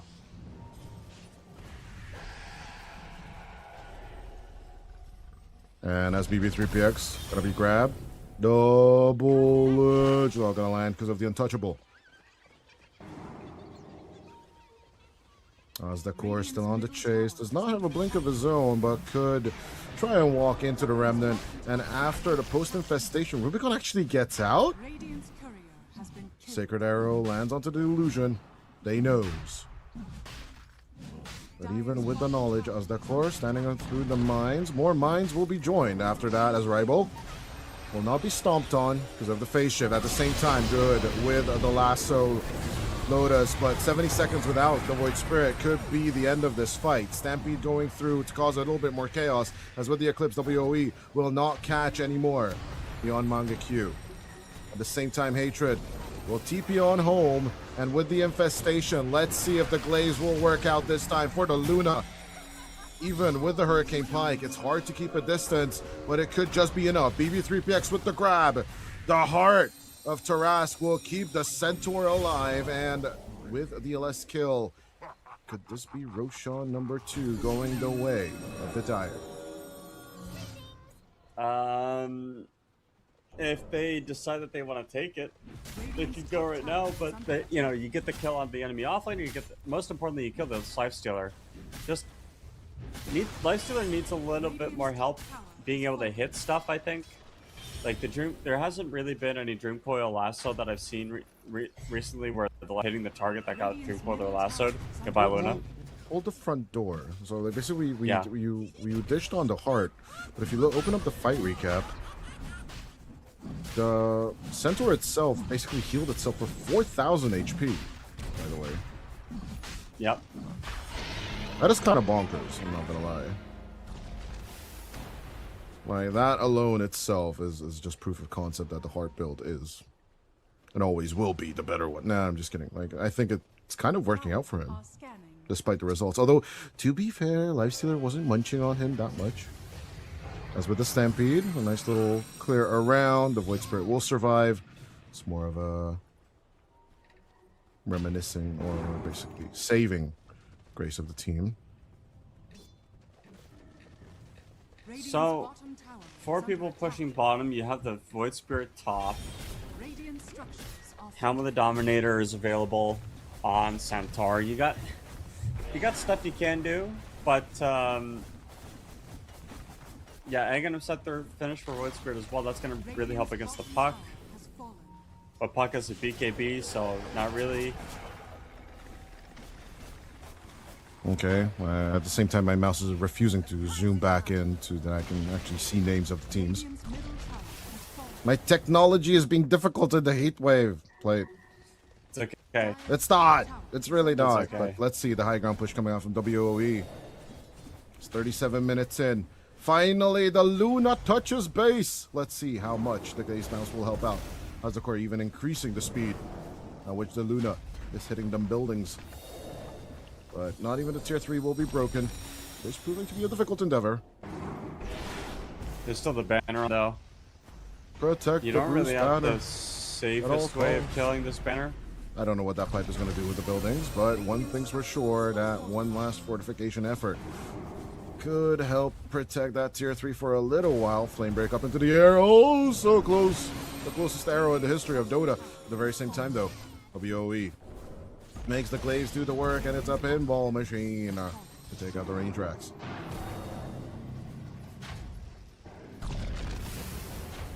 The BKB, that's all it took, but now with the Satanic, Woe is gonna nick the Radiant base pretty hard.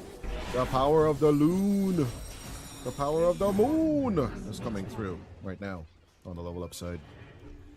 Will I finally get a prediction right in 3 games? You can't give up. You can't keep giving up racks to Luna lineups, you know? And keep getting away with it. I feel like the Bat Rider is just a hero that I haven't really. Oh. Speaking of. He just falls off though, doesn't he?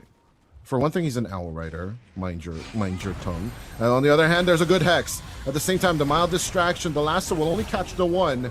This Hatred will try and shake off the Lifestealer, but it is a Lifestealer at the end of the day. The Ghoul will still keep chasing and munching and looking for that next snack in terms of the techies. But Stampede turnaround, Rubicon overextends, and this might just be his last mistake. Teleportation coming through, but with the Enrage, Rubicon will still make it home. But it was a little bit too close. Gem? It was very Gem close. was pinged somewhere. Where was the gem pinged? I don't know. I think. Where did the Puck die? I think the gem got retrieved. Oh, sad. I like gems being stolen. Yeah, the Luna need. Sorry, the Puck needs to keep themselves alive. Now you're gonna lose at least another lane racks here because of the Luna diff here. Ding, ding, BKB ding, Blink ding, is in the ding, inventory. ding, You have ding, the ding. Aegis still on this hero. Ding, ding, ding. Oh, great fortification. More ding. Ding, ding, ding, ding, ding, ding, ding, ding, ding, ding, ding, ding. I love Luna. It's just so satisfying watching the Glaze bounce. Oh, Force Staff forward. Whoa, Force Staffs himself back. Stunned up, but still, Aegis is alive for a minute. So this kill is effectively worthless. At the same time, Aincrod causing a bit of chaos with his Assimilate, but at the very same time, the double lasso, the pause 1-2. Let's go, Manga Q. Pull them in with the Sharingan. But out comes the Eclipse. At the very same time, whoa, can come back with a little bit satanic heal. Ozdakor will melt away in terms of the bounce. Squeezy and Hatred laying down the damage. But as Rubicon, they sacrifice their supports for this as Rabel will keep up their chase and try and get contact. Rubicon will nibble at the Centaur, but the turnaround could be devastating. Bombs still flying through as the Puck are looking for the angle. WOE looking to rejoin the fight finally, but was waiting for his cooldowns to expire. Rubicon is gone for 95 as Level Up will even up the series with the Luna. And despite all that, the gem will be dropped once again. Time to end this. And no buybacks are available on the Radiant. Yeah, against the Luna, you're gonna lose this game. GG is called. That last team fight just too aggressive. I think they thought they smelled blood in the water, but the buybacks came out. Level Up had the outclose to TP2. No Hoodwink. Obviously want a little bit more than just what they got out of that game, but you know, ultimately, eventually the cooldowns are going to be way too short. Eventually those Yeah. BKBs are going to come out, and yeah, I think it was when WOE finally got that the BKB 31, 32. Well, let me check the timing overall.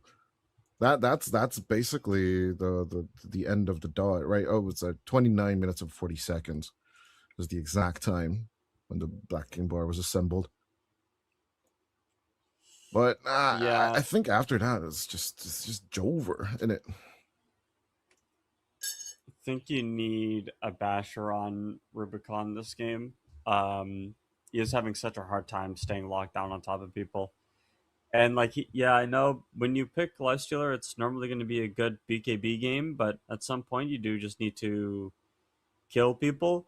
There were some major damage issues on No Hoodwink with the fact that Puck was able to be isolated by the Void Spirit, right? Like, you're in a really hard matchup already. The Bat Rider's not going to do a ton of damage. He's going to lasso, which is nice, but he's not going to do a lot of damage, especially as you get to the mid-late game. And the support duo, I think, of No Hoodwink didn't really help anything either. Like, if you're an Enchantress, you really do have to dominate the early game hard. If you're a Mirana, you help, you rotate, you give Moonlight Shadow to your team so that you can pressure points, but Level Up didn't throw the draft completely with the last pick. That was really bad, and they end up taking this game. Also, like, my question to you though is, yeah, like Rubicon should have definitely had the lockdown, but did the Aghanim Scepter do much in this game for him at this point? It seems like, the On which standard, one, sorry? the Aghanim Scepter on Rubicon on the Lifestealer, like, it genuinely didn't feel as impactful as I usually see. It didn't do anything. Exactly. That's my also like a little bit of a pet peeve because he constantly just came out of Mangekyu, or tried to at least. The big problem for me with Lifestealer is that you might pick up for a lane matchup, but I don't think you play Lifestealer for lanes. I think you play Lifestealer for like Mid game, and late game. Yeah, I tend to agree. yeah, I don't think it's a good game for Lifestealer, though it's pretty safe overall. I just think you took a lot of risks on No Hoodwink in the draft 1. You won, they paid off really well. Series 2, you don't take any risks, and Yeah, just couldn't execute at the end, did you they? lose. Yeah, You lose. exactly. So I think if you're No Hoodwink, the advice I would say is take some risks again, do stuff that's a little weird, not too weird, but a little weird, and you'll have better chances. But yeah, let's see what happens in game number 3 for the second time today, as Level Up do manage to even up the series.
Luna pick in the previous game. Looks like once again the Zoo focus coming out from Level Up Esports. So far looking okay. Now with this Necrophos potential offlane pick, what are we thinking here, Mr. Plate? Why would you go Necro and Invoker, man? Dude, I feel like people People are just being people, aren't they? so no melee hero for no hoodwink is the first thing that's come to mind. You pick Necro into Techies, which is probably one of the worst. Like Techies, one of the hardest counters to Necro because Shrouded, you can't hit the mines, and you also can't get away from them. You get boomed upon pretty hard. You do get boomed really hard. Also, fun fact, if Bane has Aghanim Scepter, and you ult someone, if you Fiend's Grip someone that is Lotus Orbed, it doesn't stop Fiend's Grip. Like if they're standing still, right? Or there's this weird condition for it. I don't know if you're standing still or what, but I do know that it doesn't return Block the it. Fiend's Grip to Bane. So with the Ags. That's weird. Well, the caveat is with the Ags, right? With the Aghanim Scepter, yes. If you don't have Aghanim Scepter on Fiend's Grip, you're gonna just immediately self-cancel. I think it was either Purge or might have been Tortellini's stream where I saw it. He basically tested it out. So pulling a radius from the circle of where you're doing the Fiend's Grip, the left clone, right? If you're at 6 o'clock with your Bane, the clone to the left of you is always going to be the one that the stun returns to. But ipso facto, your other clone plus your hero is still channeling the Fiend's Grip, i.e., the Fiend's Grip will keep on going at your original target with the Bane. So it's crazy, kind of. Not gonna lie. I know I might be wrong on the reflection. It only reflects the Ags, Bane, Fiend's Grip if you are standing still, right? Like we talked about this extensively before ENC started with the team, and it's a very niche interaction, right? Because Bane is not supposed to reach that timing if you have a good interaction overall. In which case, in this case, you do have the Rubik, the Void Spirit, and now the Luna to help you break that channel. And don't even get me started on the Centaur Warrior and the Techies. Everyone can help break that Fiend's Grip currently on the side of Level Up Esports. So I don't know if the Bane's going to have a good time, even if he has a Necrophos carry next to you, per se. And now, even if you pick up the Luna, you're just not going to join fights until that BKB. WOE, it's just another Thursday.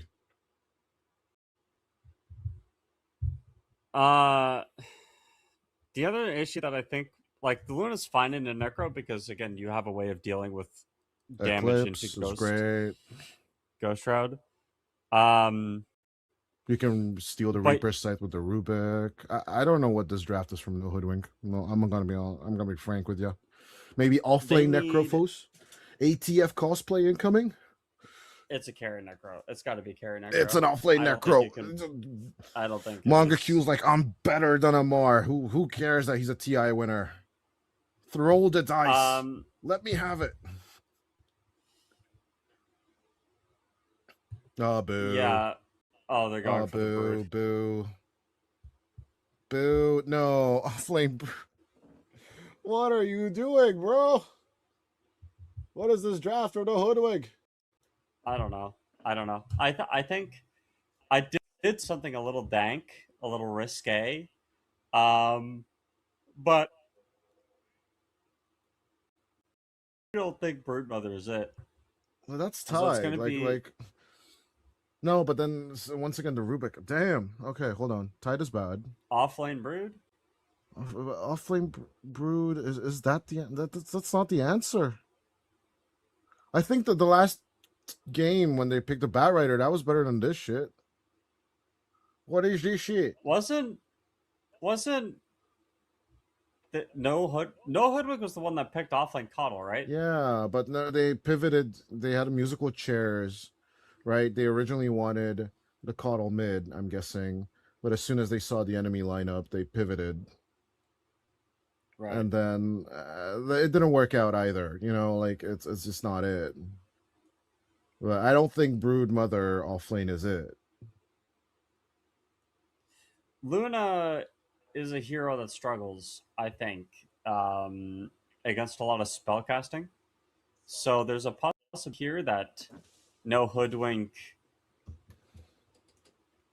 just like out spellcast level up. They have incredible stuns with Lion, Invoker has some nice spells as well. Bane, Fiend's Grip if you need to, and then Necrophos can just kind of come in and soak up a lot of damage. But you know, Level Up Esports have bursts of their own with the Void Spirit, with the Tet keys. Rubik is really good. There's a lot of spells to steal on the Rubik as well, like a Hex from Lion, or literally just press spell steal on Lion and you're going to get something good. I mean, they survived they survived the caster curse in the previous game. I'm going level up for the third time again. I don't care what happens at the end of this. I don't believe in Brood Mother offlane. If this is a thing, Monkeys Forever should not be, you know, talent at TI this year. He should be playing TI this year. You know, if this is a thing that works in this patch, I'm just not a believer, genuinely. Like I need to be super convinced, right? Yeah, immediate pause is they need to check the win rate of the given heroes, right? Oh, they need to invest in tower insurance. Tower insurance brought to you by EPL. Imagine if that was legit a thing for teams, you know, like, okay, so the way we save money by losing the game is to just buy insurance money on the tier 1 tower. Dude, listen, tower insurance, that's the new Dota mechanic. When you start the game, you can buy tower insurance. That would be like, okay, like, in general and genuine thought, right? Like if it comes to captain's mode, like teams could vote on a tower that they want to ensure that they're going to win, right? But if they lose that tower first, they get a little bit of money back guaranteed. Would that be a stupid mechanic? Or are we just cooking here? I think we're legit cooking here with this one.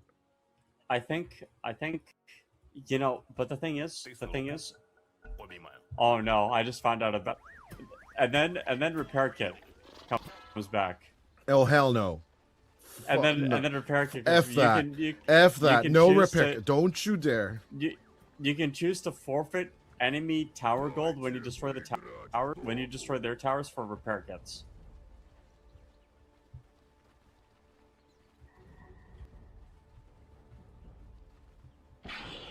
So it's like there's an economic investment. So it's like, oh man, we're gonna cash out on our enemy tier 1 insurance policy, and then wait, okay, so you can short okay, you can short the enemy's tower insurance is what you're telling me? Yeah. What kind of tax evasion BS are we talking at this point? Like seriously, investment scam for sure as WOE.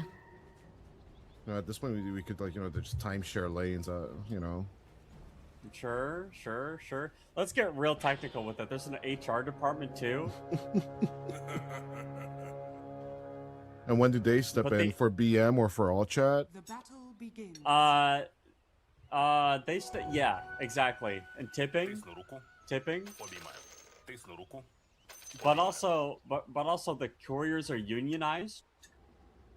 So every time that one of your couriers dies on your team, for like the next, I don't know, for as long as the courier is dead, the entire team has to spend 1 gold per, I don't know, 5 seconds paying union fees to the couriers as compensation for letting one of them die. This is getting worse. But then there needs to be PETA in Dota too, right? For courier rights. Right. Because most of the couriers are legit chickens and animals. Oh, shout out to Valve for actually keeping the chicken theme for couriers in general, which is legit a CS thing.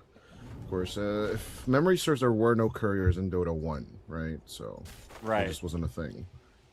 It's a Dota 2 innovation, so... Blizzard will, of course, survive the lawsuit in general, but as the nightmare of Queasy, We'll be woken up by a little bit of Death Pulse, and of course the nightmare continues for a few seconds in the Fountain's first blood for Azdakor on that Bane plus Necro lane. We did talk about this, right? Or I don't know if we talked about this, but Bane has some very disgusting combinations on lane. But the most famous one right now on the higher tiers is the SF plus Bane. Because of just double raising and then just right-clicking the enemy. I am of the opinion that Necro carry is really fun.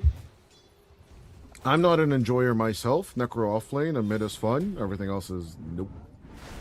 For me personally. True. Like I just cannot join this Gork train. Which Gork legit? Actually, I give credit to Gork for this one. The carry Necro is just legit a thing, you know. Yep. But I don't think it should be a thing. And the thing about carry Necro too is that you do a lot of damage, but it's not like single target damage. And I think when you're a carry, you normally want to just like be able to Pick out the kill key someone. targets, right? Yeah. Yeah, but you can't do that on Necro. Your whole job on Necro is to not die. And the more you not die, the better it is for your team. That's why you buy the Radiance. Consecrated Wraps was an item for a while. I think it I don't know still if we're gonna be should seeing be. that. I don't think you see it on a carry, right? You would rather rush the BKB post Radiance TP, is what I'm guessing. You used to, but the problem with BKB can't BKB and Ghost Shroud at the same Yeah, time. no, you can't. You can definitely not do that. But at the same time, like against the Luna, I'd rather pick up the BKB than the Ghost Shroud, right? And then BKB on the Ghost Shroud if I get eclipsed is my solution, personally. Or would you still go for the wraps? This game, you need an item that's gonna help deal with the techies. So probably go Manta style, and then you can use the Manta illusions to kill the mines when you blast off on you. Okay, I agree with the ideas. I'm definitely down with the sickness. We'll see as Manga Q. Good on the jump. The spider will be stomped. Did we talk about the spider going to be stomped during the draft? Maybe we're geniuses. Look at this one play. Dire's bottom tower is under attack. Maybe they should have put the spider on the safe lane. Who knows? Maybe. Maybe. Monkeys Forever is proud of you, Manga Q. No matter the outcome. And shout out to Monkeys Forever. I still see him from time to time on the streams. Dire's It's bottom great that he's tower going to is be under finally attack. making it to a TI, his talent.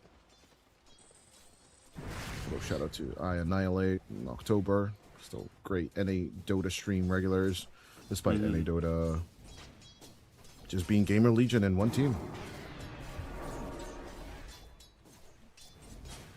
Haven't talked about this mid matchup because What is there to talk about Void versus Invoker? Scanning.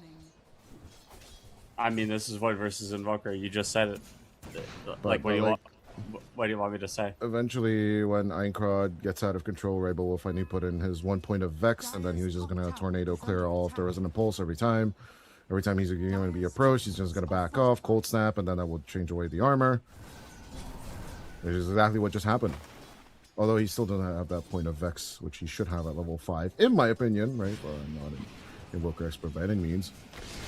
Glaives kind of keeping the Luna safe-ish, but in comes the blast off, looking for the turnaround potential. Sunstrike will crush the Luna, but will they get the Mangaki kill in an exchange for it? The answer is a massive yes. And that is why you pick up that 3rd level in Exhort to smite your enemies. Okay, a nice little back and forth compared to what I expected in this game. There's also a really nice combo with the Bane, and that you know Sunstrike into Nightmare. Yeah, definitely the one we really will nice. talk about. Plus Spider Infestation once we will get level 6, as out comes the Smite once more. This time it will be the Rubik that gets squashed. While the top lane absolutely pacifies Rubicon at 40 last hits at minute 6. Meanwhile, BB3PX is going for the skip. Just like I do in RPG dialogues. Skip, skip, skip, skip, skip, skip, skip, skip, skip. Do you skip all the lore yourself? Do I what? Sorry. Do you skip lore when you play RPGs? Yeah, of course. I'm a regular human being. Well, sometimes I think if you for the read lore, first time you're a I play it. freak. Okay, but the first time I play the given game, I tend to read the lore. I'm not gonna be honest with you. All of it? No, okay, so in Baldur's Gate, right, for my first playthrough, I read the lore until the end of Act 2. I don't just want to finish my first run because I just cannot wait for my second run. Right. And then in my second playthrough, I watched the Act 3 lore as Rubicon Dies one as well. He was busy reading Necro lore. For sure. I mean, like, lore is long, right? The pestilence, getting to be the prophet of death, but not truly being the true prophet of death, because that's Undying in the lore, right? He's the dirge, the song, yada, yada, yada. He doesn't actually want people to die. He just wants everyone to be sick, etc., etc., etc. Yeah, I know I am interested in lore. I'm sorry. Screw me, That's right? okay. No, Well, you just said that later. it's not a human thing. it's not. It's not a human thing to play an RPG and Beep, sit there and boop. read lore. I'm a robot. Oh, As listen. manga cues, they're gonna be smited, but the smite, this time around, the blast off is getting weaker and weaker by the minute. There are hundreds of books in Skyrim. I'm And only not. freaks No read all way. of them. No way. That's No, what I'm no. saying. That's No what way. I'm saying. Okay, That's what I'm that part saying. will be crazy. Okay, and true, I do not read the books in Baldur's Gate ever.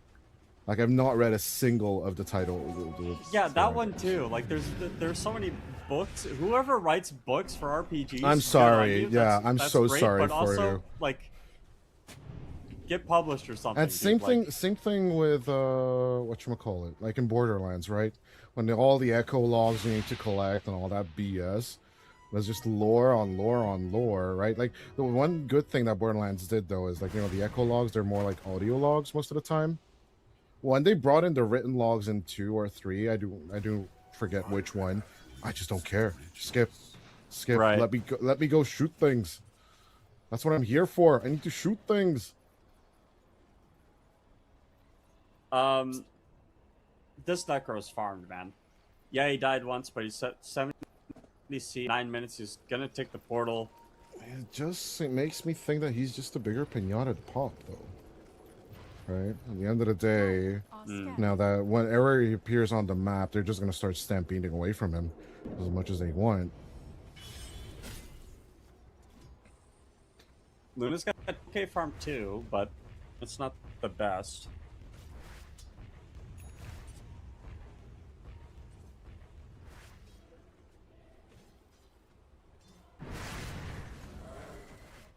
But yeah, this bottom tower obviously now under considerable threat, because of the nature of the Broodmother. Top lane is getting farmed out. Dire farming out the mid lane with the Invoker. So just very patient game so far. Okay, Hatred finding the approach. In comes that Sunstrike combo that you mentioned. Hatred falling low on the HP, finding the Spiderlings will pop on through. The Techie's Demolition. The MAD does considerable damage to Spiderlings, though. Yeah, even the massive after death detonation or massive after detonation, I don't know what MAD stands for, I don't read lore. We'll eventually kill off the Spiderlings, right? Post-mortem, so Hatred is expected to eventually die a lot to kill off the Spiderling.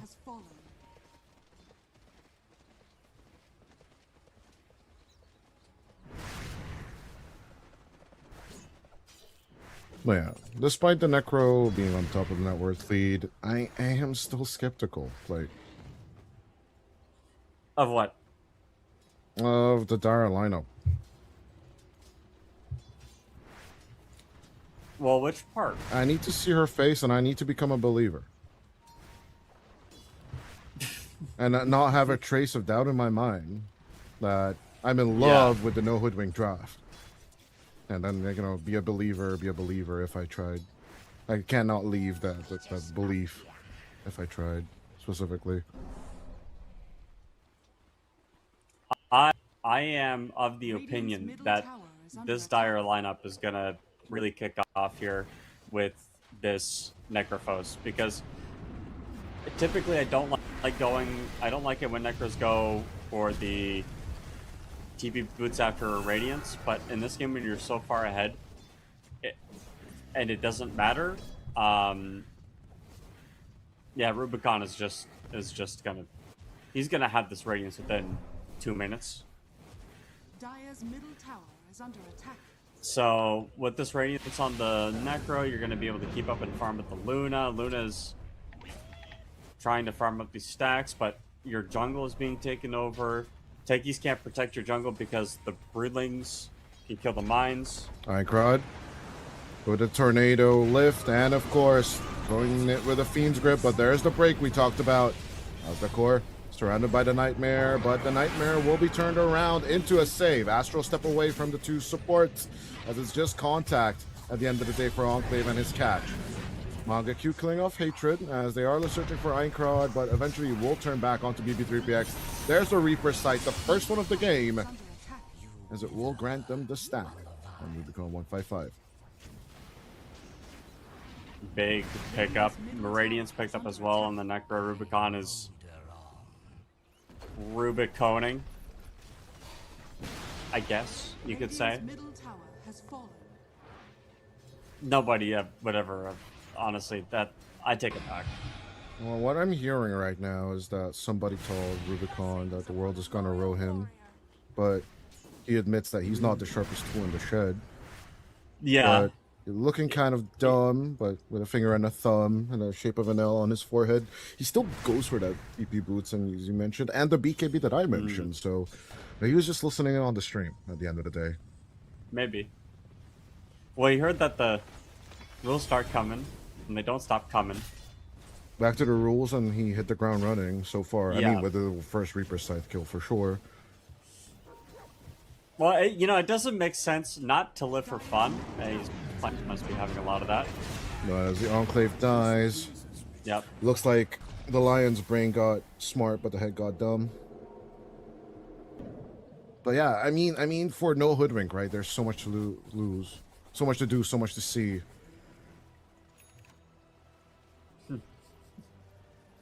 I think we're showing our age with this lyric song, by the way. I think we are. Yeah, I think we are. Well, hey now, of Something course. about the back with, streets. yeah, but I like, think. but hey now, Yeah. like Level Up, we're just at EWC. They're an all-star lineup for sure. They got the show on. They need to get Yep. paid. But no, Yep. jokes aside, 1K lineup, 1K differential is just not that much overall for the Level Up lineup. Hey. And we are just waiting for the Luna to finally get the hell off her ass and then finally join up fights, because we haven't seen the Eclipse yet. We've already seen the Reaper Scythe being busted through, but more than likely WE will not want to join fights until that BKB finally shows up in his inventory, just like last game. I think the Luna's just main priority is to try to stay in line with farm, and I know 1,000 Hold gold up. lead for the Dire might not seem. Okay, mass commitment up top, FYI. So mass commitment down bottom from Manga Q and Enclave. As not going to put down the Sentry Ward, that is an Observer Ward offering from the Dire lineup. Top tower is under attack. Dire's structures are fortified. This Necro cannot stop making money. Scanning. I mean, it's a money printing machine. I'm not going to lie.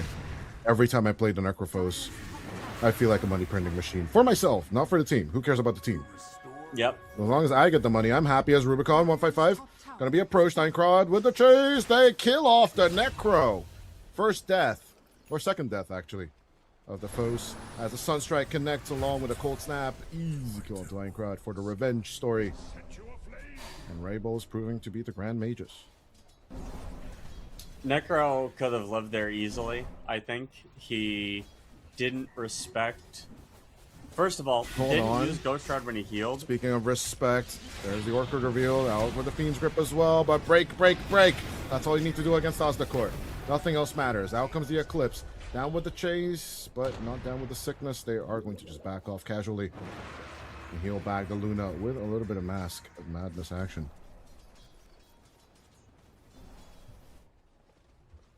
Okay. Yeah. Well, Level up just proved that this is not Madness. This is just Sparta. And they do protect the tier 2 tower on the bottom.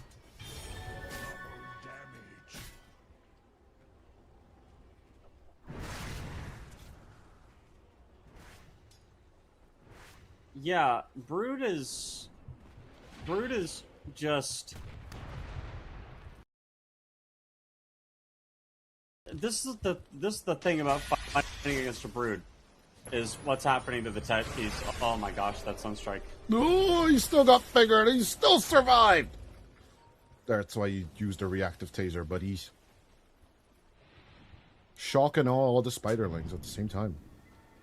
Technically disarmed them, but you know, shock and awe sounds funnier. As the dewarding positions were indicated by the Rubik, Einkrot could only blame himself if he dies here. Radiant You know, listen to your supports, man. True. Supports matter.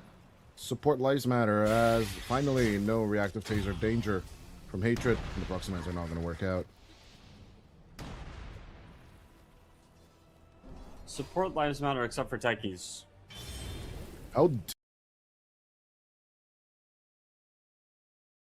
dare you That's right. say that to a Techies main? Former Techies main. I don't play the hero anymore. He's just funny Bomberman now, so... He is funny Bomberman. As we are still on equal grounds with the Earthspike catch, straight on with the Reaper Scythe as well. Einkrot just gone.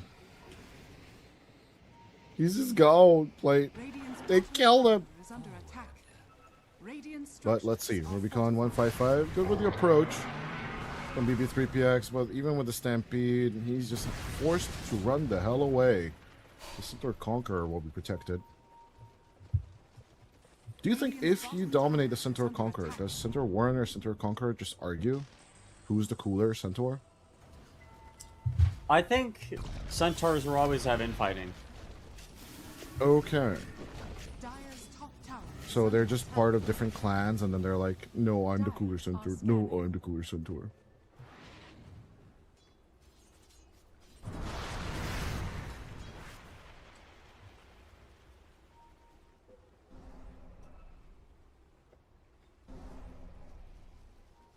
When is Luna gonna do something? There's a Luna in this Dota, game? can you walk me? Wait, you know, Oh allegedly, shit, there is a Luna this game. I had to look through the Amazon jungle, traverse the river, explore new lands, go deep into the jungle, and I mean deep, like rainforests abound. I saw critters, creeps that I had never seen before. Luna was killing all of them, but there were enemies at the gates, and Luna was silent. Honestly, Nothing. Are scanning. honestly, you know, Radiant's Bo, middle in tower about 20 is seconds, under is just attack. going to be walking under the sun while he finishes off that BKB. And once that BKB is done, I think that's when he joins, right? That's what we saw last game. I trust that the same approach or similar approach is the plan here. Because, on the other hand, like, if you don't have the BKB, you're just going to Reaper Scythe and die. So...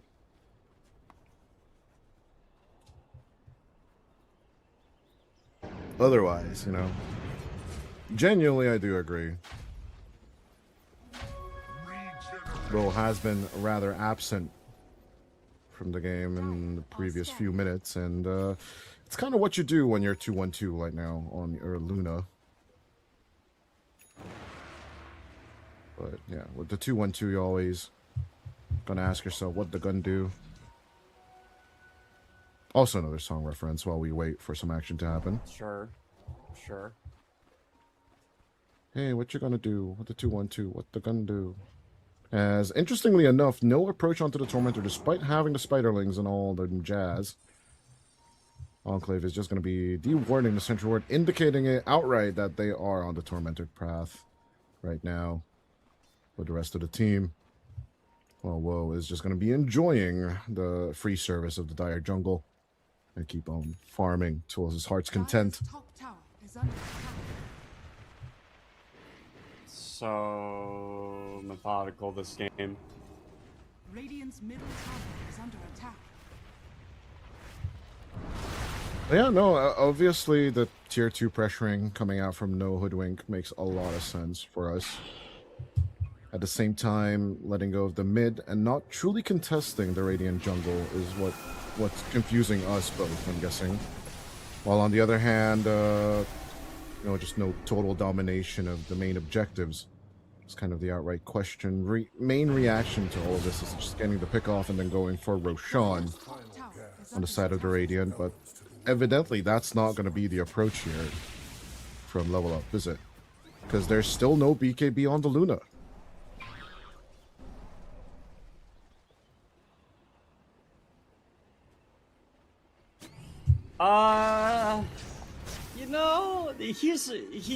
Here's the thing, right?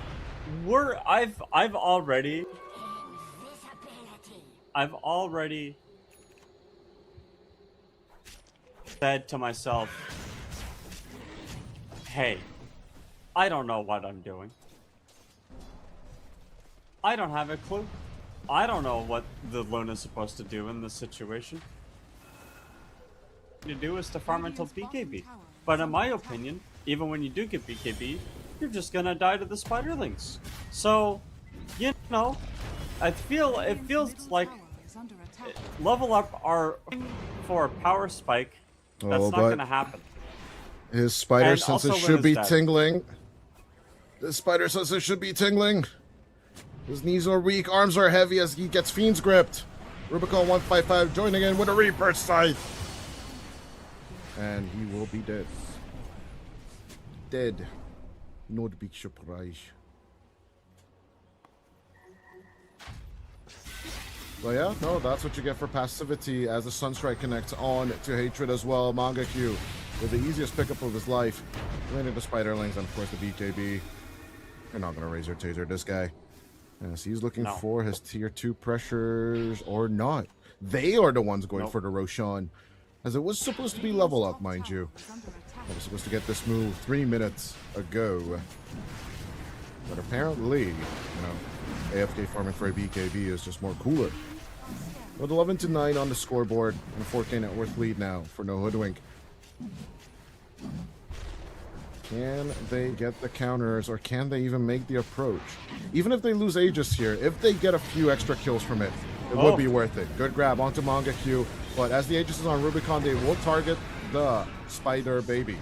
Spider Baby gone, Ghost Shroud out. Oh boy, lord. The extra regen coming out from Rubicon is massive. But good with the grab. Still Shield Rune out onto the Necrophos. On top of that Aegis, mind you. No, good with the stun, even better with the blast off. Out come the Proximites as well as boom, Becca boom. It looks like the Shakalaka is just not going to happen as a burn down onto the techies. So what's going to be eaten here? Hatred. They cannot carry the play right now as Einkrad and WOE will finally join in for the fun. But as the Reaper Scythe is coming off the cooldown, Level Up are aware that it's just too dangerous to approach the Aegis Necrophos.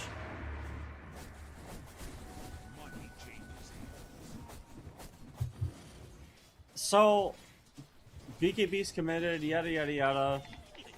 You get an offlaner for techies, but you still secure the Aegis. So honestly, Not terrible. It's a 3.6. That's I mean that's good for No Hoodwink. I think most teams would take that. Yeah, definitely a 3.6. Not too good, not too bad. I don't know, did you see the HBO special on Chernobyl? No, I did not. Ah, no, you don't get the joke? Should I have seen it? Oh, No, that's I really- didn't. actually I didn't really, get the joke at all. Good show. Fiend's Grip onto the grab. Void Spirit in trouble, but the Nightmare, it's still going to be a Scythe play. Good with the setup. Perfect, actually, from the Bane, while WOE going to try and run away with a little bit of the play. Queasy stolen the Reaper's Scythe, but it does nothing against Rubicon other than annoy him just for a little bit. TP attempt coming out from the Centaur, but he's going to be bursted down Radiant's by the bottom tower Spiderlings all is over the under place. attack. Radiant's Tier 2, number 1 will finally be picked up by No Hoodwink. They might just put us out of our misery on this game. But with the Aegis advantage, even just the approach into the fight against Rubicon, who now has the Heart of Tarask atop everything, skipping the BKB with all this aggression. The Manga Q, Broodmother. It's hard for me to decide if I appreciate the Manga Q Broodmother more now or the Necrophos carry now. Coming out from Rubicon 155. Radiant's middle tower is under attack. Right, as WOE will once again be targeted. Hold up. Hold the phone. Top seems like a dangerous place. Massive Madness will even be committed to run away from this place.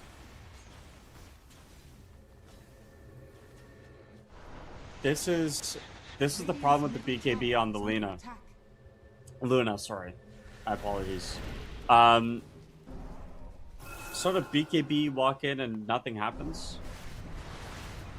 Going Silver Edge next on Luna, I don't know how much that changes the dynamic of this game. Good break on Manga Q. Decent break on the Necro, actually, now that I think about it, right? Of course.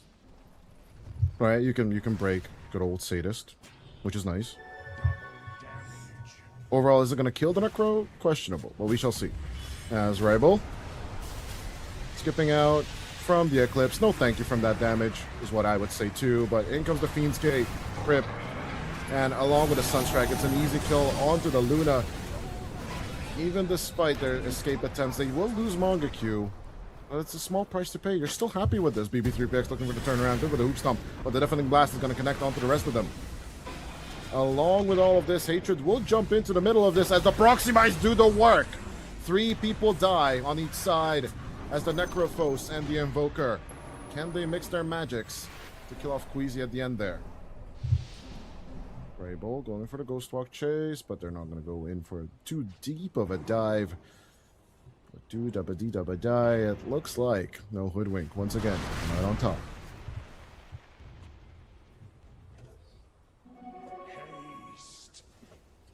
Just another team fight where Necro isn't even close to dying, and I don't know how you take care of that. Radiant's middle tower has fallen. But maybe there's an option. Maybe you do some. Maybe there's like, I don't know.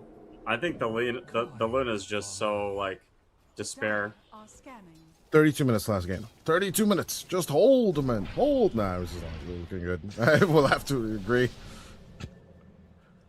No matter how many Richard III or Henry V, I don't remember what Shakespeare play it is.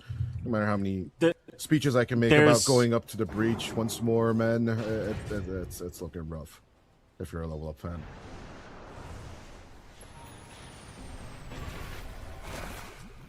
There's just, I don't know, It's man. just an easy grab onto what? Aincrad.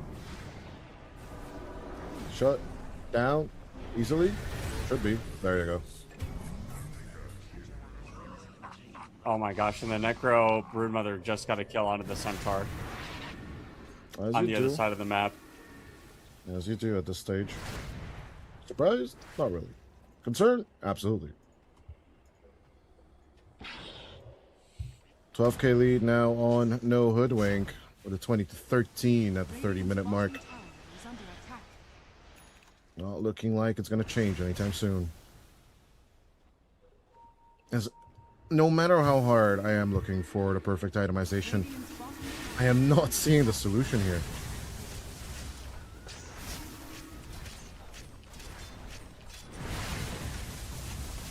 I think the way you itemize, I mean itemization is one thing, but you do just have to play Dota at some point. Yes, going in for the play, Manga Q. He's going to skip out with the BKB. The Tornado sets up onto Woe as the BKB will be activated on the Luna, but it is looking like they will still say goodbye to the Radiant Racks.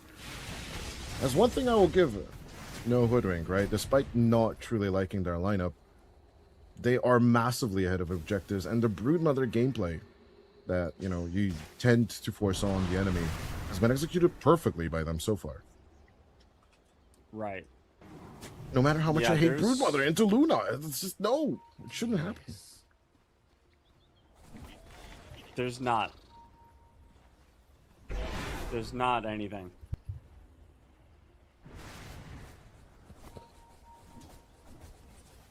Einkrod looking to finish off his BKB. BB3PX looking to join in, but 1 BKB, 2 BKB, 3 BKB, 4 BKB. I don't know if it will be effective in the long run. Spiders are spreading out for division. Nothing else to see here.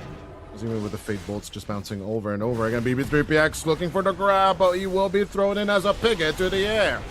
At the very same time, Finger of Death straight onto BB3PX. The fresh BKB will work overtime to save the Centaur, as he has a meatball stuck up in his Gucci.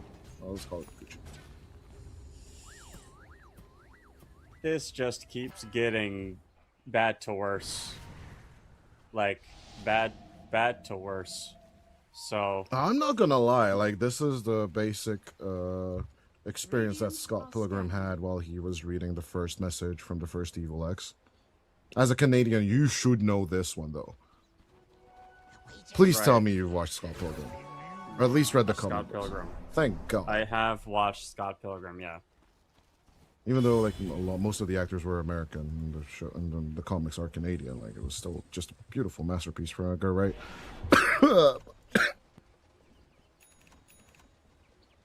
Yeah, reiterating Michael Cera's famous line, "This is boy." Obviously, though, you know, it's not the player's fault. It's just the dynamic of the game right now, right?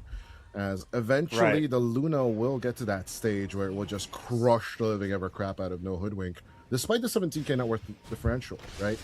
Easiest grab onto the Bane as Ozdekor is just gone, but the 5-man smoke will only guarantee them a support. Right, this is how they tried to approach the game in the previous game. But this series might just be Jover. Now that Silver Edge is done, if you can break the Necro, then and only then will I say that they have a chance on the side. I'm going to level up. I don't think it does anything. They reveal it. The enemy knows. There's just no damage. Like, there's no... How do you kill the Necro? Okay, double lane approach, but they're still going to go for the Roshan. Where is the You have Hoodwink? to know this is happening. No one's in the base. They are absolutely aware that this is happening, but... Approach. Necrophos coming over with the TP boots. Ankrod, Roche will roar. Out comes the BKB. Will throw out the Eclipse and we'll pick up the Aegis. Can they make a turn? Manga Q trying to go for chase. Grabs onto BB3PX, but out comes the Stampede. They're on the run. WOE gonna be grabbed onto as the Hexed out Luna is in a little bit of a pickle, but they're all rounded up on the cores of the No Hoodwink lineup. Fiend's Grip going out straight on to the Void Spirit. As he's gone for 54 seconds. Will there be any help for the Luna right now? Hexed up once again. Reaper Sight for the second time. 80 seconds without WOE. As no buyback will be available on the Luna. But Woe might just be a Luna tick instead of a Luna. Simply gunning in for this Aegis. Radiant's top tower has fallen. And they're gonna lose everything for it. Radiant's top tower is under attack. Buyback committed by the Void Spirit. Going for a stomp, going for a setup. Rabel could die? Question mark. Yes, he will. BB3PX not giving a crap about it. Your Lotus will counterplay into all of it. Minecraft back and forth with the Astral Steps as they will steal a Gem of True Sight for this. Under attack. But they're legit gonna let them defend the space? Nunny. Was Well, neither does the enemy. Luna's dead. Oh, but they have the numbers disadvantage now. Oh, okay, sure. no Invoker. That was, I mean, that was the best fight level up could have gotten in that situation, and it was still didn't do anything. The Luna was underneath. I think the Luna was under a ward or something. There might have been a gem, maybe. There was definitely some way that No Hoodwink saw the Luna.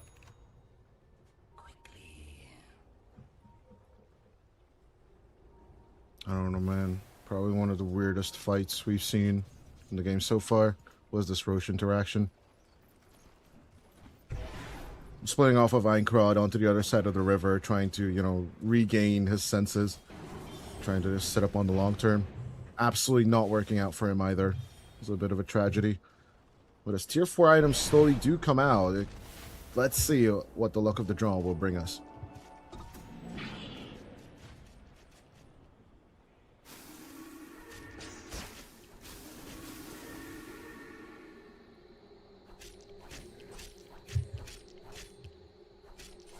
I don't think there's any luck, dude. I think it really is just a matter of Execution. execution. Yeah, and the execution right now has been in No Hoodwink's favor. Luna's so far behind still, 10,000 gold behind, like 50% less net than Necro. Yeah, Rubicon has trying to get executed 7 people with that Reaper Scythe. Great execution. Yeah. How would it be? What would it feel like? Would you, okay, if you have to be executed, would you prefer being executed by an axe or by a scythe? Like, death is just constantly being depicted with a scythe, but I mean, like, I've used scythe before. They're blunt as shit compared to an axe. If I have to what's your choose, angle of if I attack have here? to choose, I'd say axe. Please kill me with an axe. Invoker? That's a little bit of a turnaround. Rubicon 155. Shiva's Guard going for the reveal as Mangaku single-handedly just showing off the enemy team. Easiest kill on Takrizi of their lives is Hatred. Just gets shut down as well. No more backline on the level up side as they will still stampede into it. Onto the enemy backline. They will take the exchange. At the same time, Astakor does manage to get off the Fiend's grip. WOE triple kill now gets Rabel as well. Einkrod will be sacrificed for the greater good, question mark, as BB3PX will TP away with the BKB. WOE on the run, but needs to be better on the run. Silver Edge, go for the escape. Run, baby, run!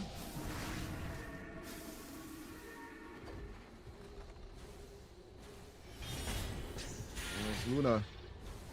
It just goes to show it's not truly a late game hero, as one way or the other. Rubicon 155 with a TP2 will try and rejoin on the Brood Mamas as BB3PX gonna be grabbed by the side, still surviving. A little bit of war card action. Help me, whoa, help me, says the Centaur as even the double death pulse. Here's gonna look to turn around. Hatred going for the grab, but even the Razor Taser, the Sig Bomb on the return.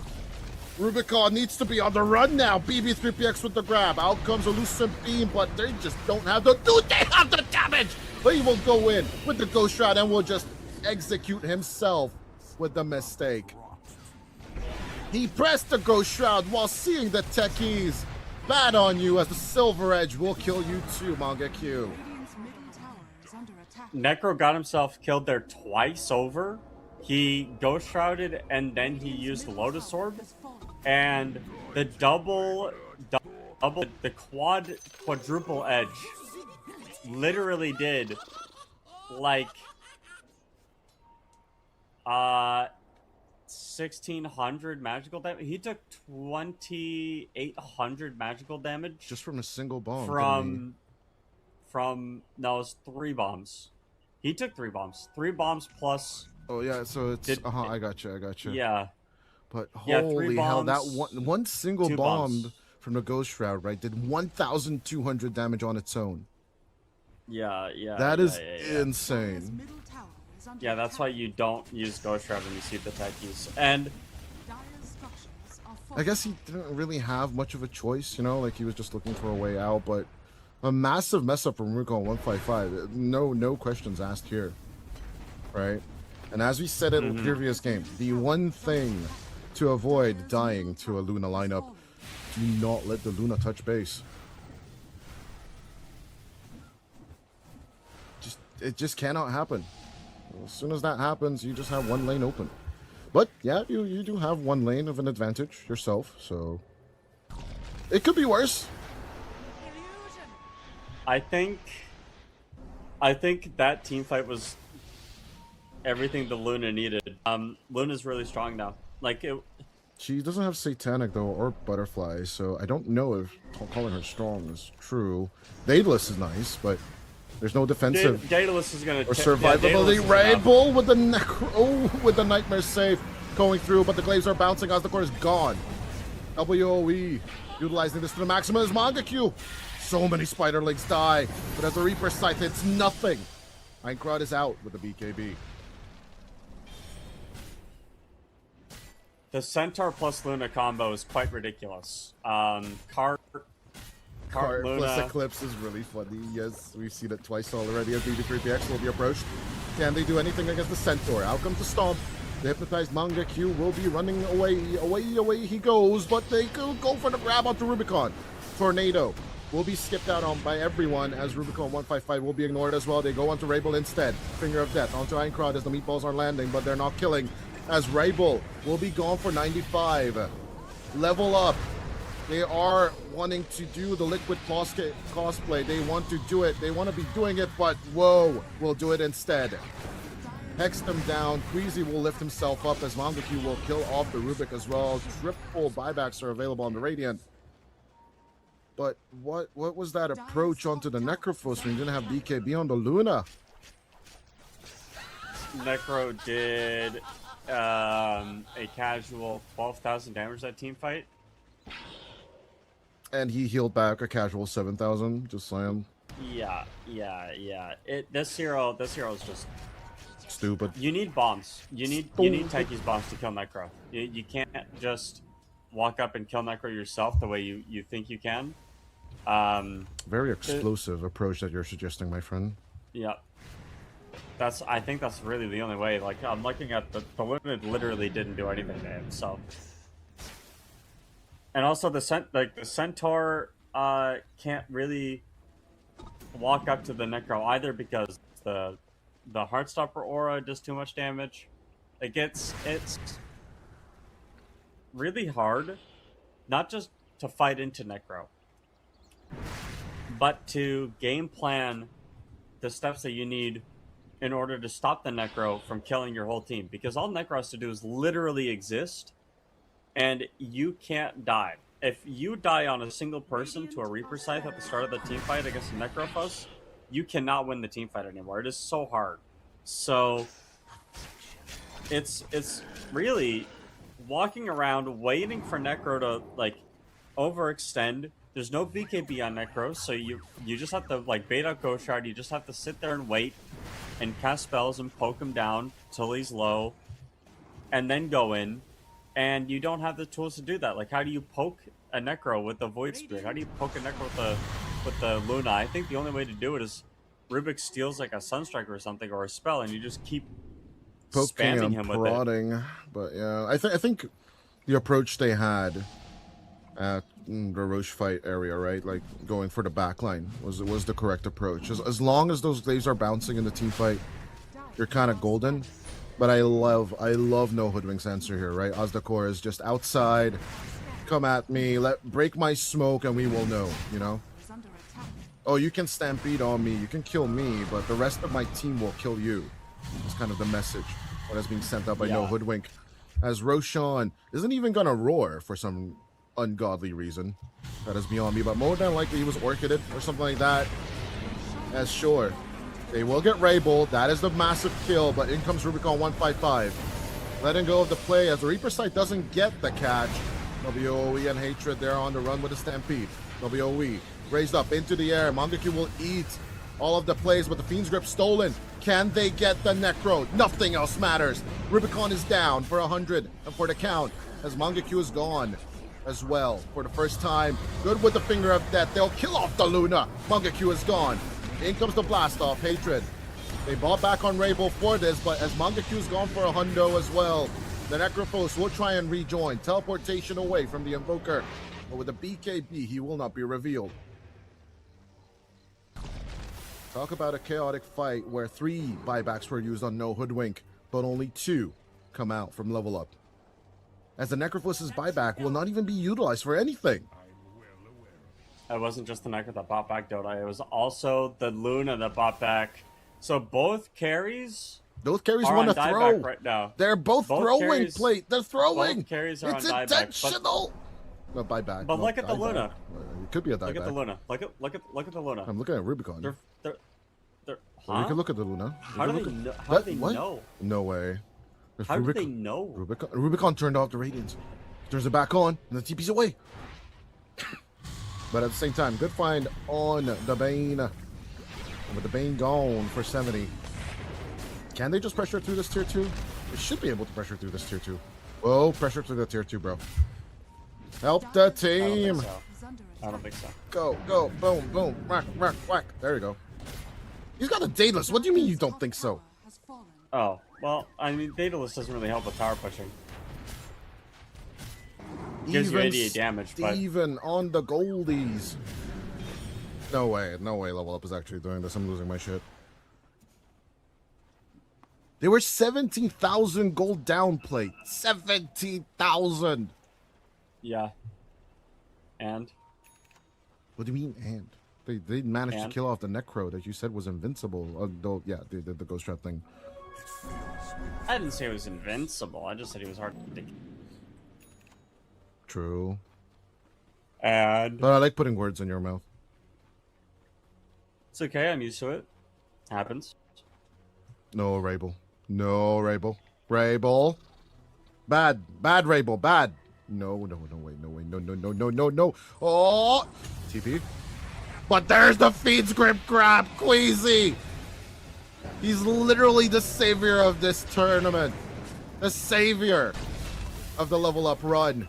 They will not grant no Hoodwink the game number 3 win. This is a dieback on the Invoker, and this is the best window they've had all game. I don't know what you're doing making that play solo with no buyback. I told On him no. dieback? Why don't players listen to me, Radiant are Brent? scanning.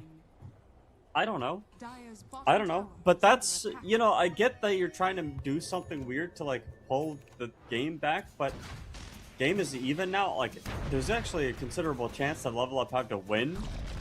I don't know what the heck happened this game from No Hoodwinked. I feel like they could have just ended the game earlier, but they haven't.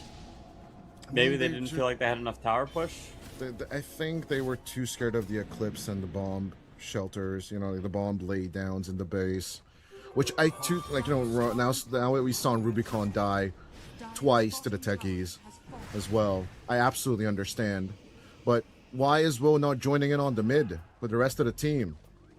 They should just be taking out the first tier 3 tower and then opening the space up like a can of worms. They are still going for it at the bottom approach, which I don't personally agree with. It should have been the mid.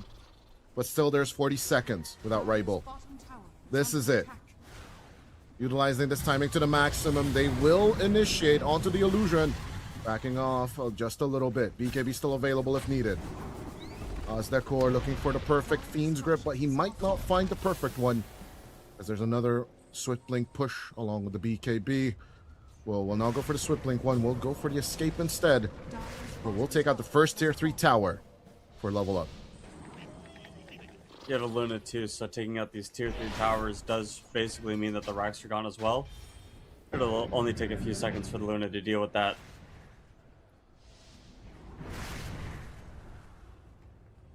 $8K net worth lead.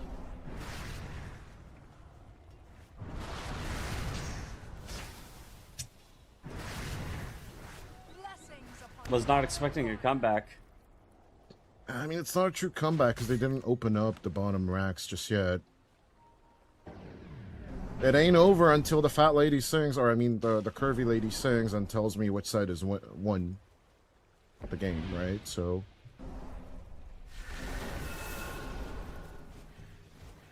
I need to hear dire victory or radiant victory, one way or the other. Yeah. There's also like one of the reasons why I always love TI, right? Like all the attendees have their names put into the default client, right? This is just such Really? a... Oh, why? That's where you hear Navi victory, secret victory, OG victory. Oh, yeah. You know, so like that's a little bit of a jingle that I always wait on on Dota TV, especially when I used to cast TI. But Hex down. Put on to hold the Centaur. The Centaur is gripped. Can they go in for the cancel? The counter with the silences. It looks like BB3PX is down for the count.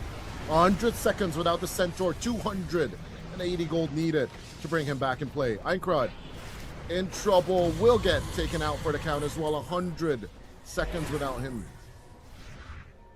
As Woe miraculously will survive the onslaught.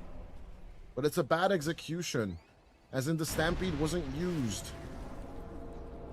And Azdakor was not silenced properly. Not all the illusions were in silence. That's why the Fiend's Grip just continued.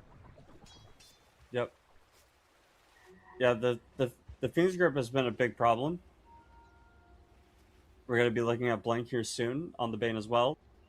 Lion's got his Blink Gen Dire's top Aether tower Lens. is under attack. And of course the Tranquil Boots to help with the mind clearing. Radiant's courier. Still in a net worth lead, but immediately dipped back up. Gaben giving 66% win probability to level up and then immediately changing his mind after that double core death. As we are fast approaching tier 5 itemizations, Mr. Plate. Yeah.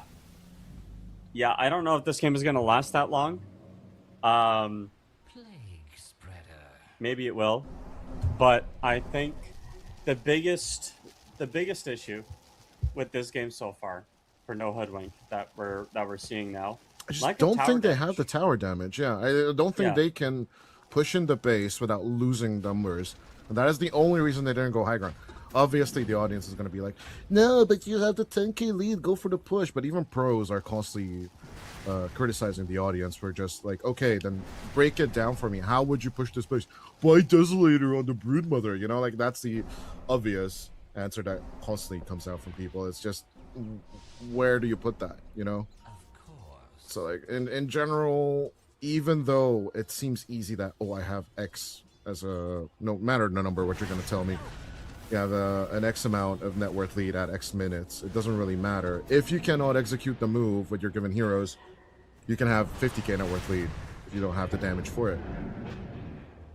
But yeah, it's 3-2-2. They throw on purpose as BB3 is going to go in onto the Lion on purpose. But it's all about the Necro. Out comes the Fiend's Grip.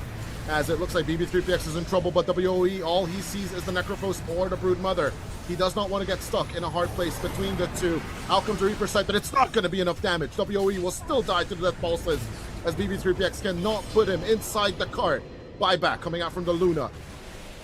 As if they can get to kill the Necrophos, this would be worth a while. But the double buyback from the Luna, from the Rubik, it does not seem to be enough. Nightmare out onto the Necro, as with a telekinesis squeezy will save his Luna carry. But for how long? Eventually, the overwhelming damage coming out from No Hoodwink, as the grab is perfect onto WOE. 2 minutes down for the count. No Hoodwink will finally look to finish the game. Yeah, I think that this game is definitely over now at this point. No Luna buyback. You have the Spider they have to deal with. Buybacks are coming out. I don't know how you have to burst damage to deal with this Necrophos right now. 3v4, in goes BB3PX revealing it all. But Einkrod dodging out from the Fiend's Grip. It's a good play as Red Bull will buy back for this, but they will stomp down Rubicon. Buyback from the Necrophos. They are running out of resources on the Radiant side, but they are trying. And you must respect them for trying, as Azdakor is down for the count as well. 110 seconds. But even so, the Sunstrikes are not going to hit. A tier 4 is still standing. Best choice is the Megas. They are still struggling with this tower push, but you want the Megas. Oh, Megas, you need it. You want it. Your mind is telling you no, but your body, Margaret, you want it so bad.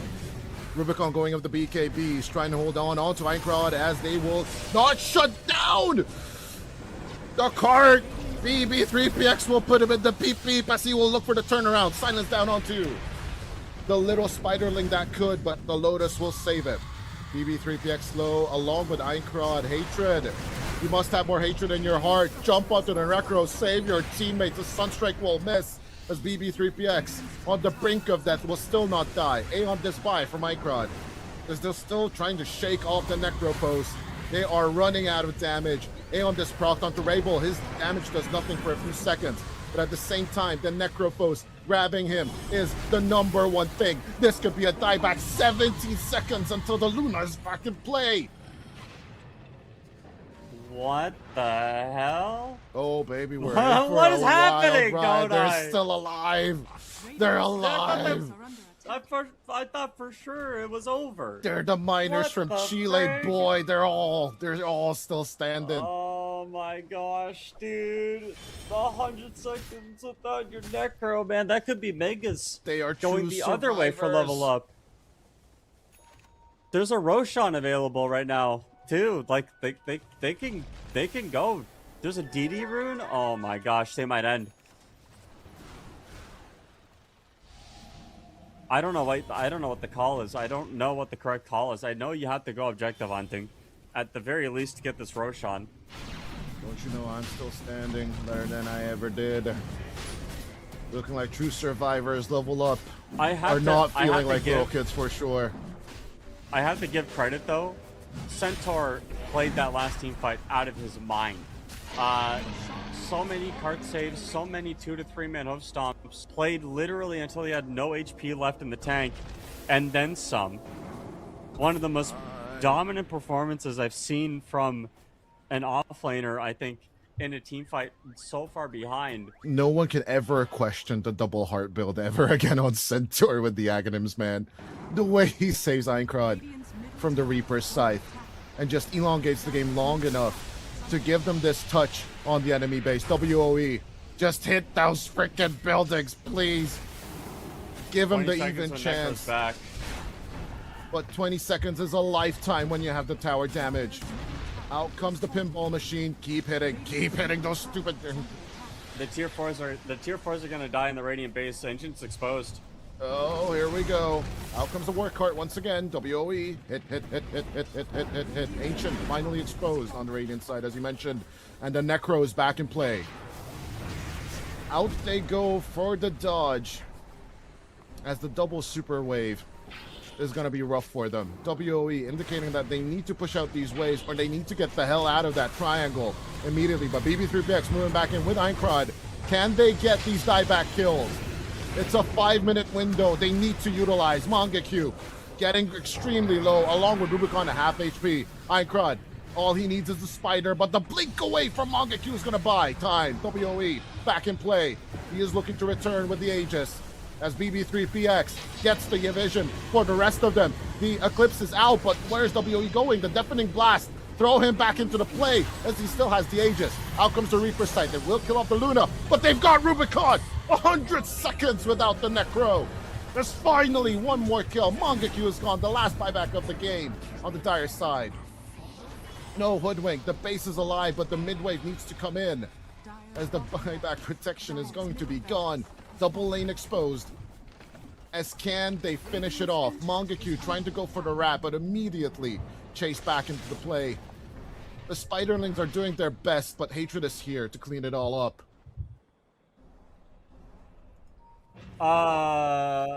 60 seconds, no Necro. But keeping the waves alive, bro. It's so rough. Mangekyu with TP boots of his own, along with a Swift Blink. He knows he has to be the one to finish this off, and I'm not gonna lie. At this point, actually make the Desolator, right? We are getting to that point. No?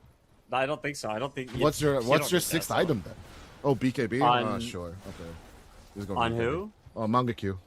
Radiant are scanning. Oh yeah, he's Wait, he's BKB. just rebuying that? Right, I think he sold things to get the TP boots, and then he's rebuilding it. Maybe. Weirdness, as they will try and go for the late game. Get the bait. No crowd control for you. As Einkrad looking a little bit worse for wear. Gets fingered as well, but he doesn't mind it at all. The Glimmer Cape and everything else along with the BKB will protect him. As the base is exposed, they're going to go for the end game. 10 seconds until the Necro's back in play. BB3PX going in for the grab. We'll take out the Invoker. Rabel's gone for 2 minutes fully. As the Ancient, as long as the Luna touches base, you are gone for, or are you done for? Rubicon with one last attempt at a buy. 100 seconds without the Luna. But the base is exposed. Hatred, no more proxy mines. BB3PX going for the hoof stomp. Just kind of get the right click, as the base is down at minute 60. Queasy and BB3PX will finish the game without the Luna, without the Void. I'm out of breath, bro. What's up with you?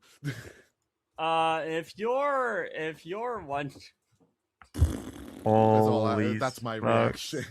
That's my reaction. Holy smokes! How did they come back, dude? How did they come back? No. It's literally 20 minutes. 20 minutes of just this back and forth, wasn't it? Yeah. The swing back and forth. I mean, I think you and I broke it down pretty much perfectly. There is no building damage on the no hoodwink side. Possibly there was this late game itemization idea that, oh, we go for the books of the dead and then it's going to be fine, right? Mm-hmm. But at the same time, no hoodwink beyond Broodmother will finish off the buildings for us didn't really have much of a plan for the base itself. Despite the team fight domination that they did, like look at the amount of damage done by everyone, but then you look at the building damage done by Rabel and Mangaku. Actually, Rabel did more building damage than Mangaku with the Invoker of all things. Listen. I'm I listening. think obviously you see the damage number from the Necker. You see 135,000 damage. And you're like, how did they lose? But it's like I said at the start. It's not 135,000 damage dealt to a single target. It's 135,000 damage that was like spread out over the course of the team fights multiple times over. And what you see is you just need to, at some point, you just need to pick someone and kill them. I think normally the Brood would be good for that, but in this game, there's just too much going on. WOE had a really nice comeback this game, and Rubicon hit a ceiling, and then everybody else started catching up, and it got to a point where BB3's Aghanim Scepter saves on the Reaper sites just completely turned the game around. And you'll notice BB3 only used Aghanim Scepter to save from Scythe. There were very seldom other times he used the Aghanim Scepter otherwise, and that was when the Necro wasn't alive. So I think BB3 absolutely deserves Massive MVP. Like, there's just no MVP. question. His Like, this Centaur, guy, like we've seen bad Centaurs today, right? But yeah, BB3PX single-handedly saving the game again and again. And also shout out to Queasy for, I think there were 3 Fiend's Grip grabs in total, but they were just so damn good. Like, I'm not gonna lie, they were so damn good. But since we are behind schedule, we cannot celebrate too much with Level Up Esports as they deny no Hoodwink's dreams.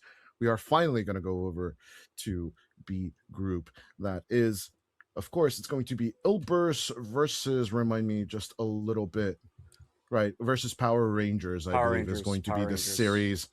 As Power Rangers. Ladies and gentlemen, Level Up Esports take this series 2-1 in a beautiful fashion, and with a lot of holding at the end of the day.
Well, good evening, ladies and gentlemen. It's a change of casters, but not a change of two strong teams walking in for the final series of today. I'm Beast the Defender, and by my side we have Plate and Jake, which we used to call Finn during the last time we casted together, and Power Rangers and Ilbirs eSports. I did tell you, Plate, that these guys are pretty strong. We've seen them during previous seasons of EPL, so I'm in anticipation this is going to be a game number 3. But looking at the draft, we did say that this is going to be a Beastmaster coming in as a carry role. What do you reckon? I don't know. I thought last series was going to be a 2-0, and it ended up being a 3-game series with a 60-minute finale. So, I guess keep going. Today has been a bit of a weird one. This is our 4th series of the day, and there've been some weird games and there've been some weird drafts, and we're getting into one of those here with I think it's an offline centaur, and I think it's a carry beastmaster, which is a little weird. In the wind, who knows what that's going to be? Yeah. But so far, the pairings are a little bit more favorable for Power Rangers because we've seen these Bane executions with the focus fire and with the grip, And at the end, I was watching the end of what was happening between Level Up and No Hoodwink. Charging into the Centaur takes in a lot of resources, and if you don't have good enough of a single target support, and everything coming around with it, because in this case we have an invoker brought into the mix, it is going to be tough for you to contain him into the later stages of the game. And tiny, okay, this is the part that I don't like. If this is a tiny, I'm going to die.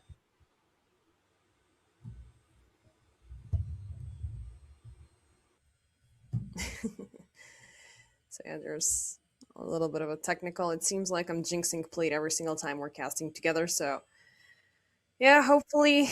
I mean, it's gonna be a tiny carry most likely here, or it's gonna be a Wind Ranger carry. I do miss out on the tiny being played out as a support, so maybe we're gonna see him being rolled back. But I think Power Rangers, they have prioritized him down that role during previous seasons. We unfortunately don't have a lot of data from the Masters because they joined them directly from the group stage seeds via direct invite.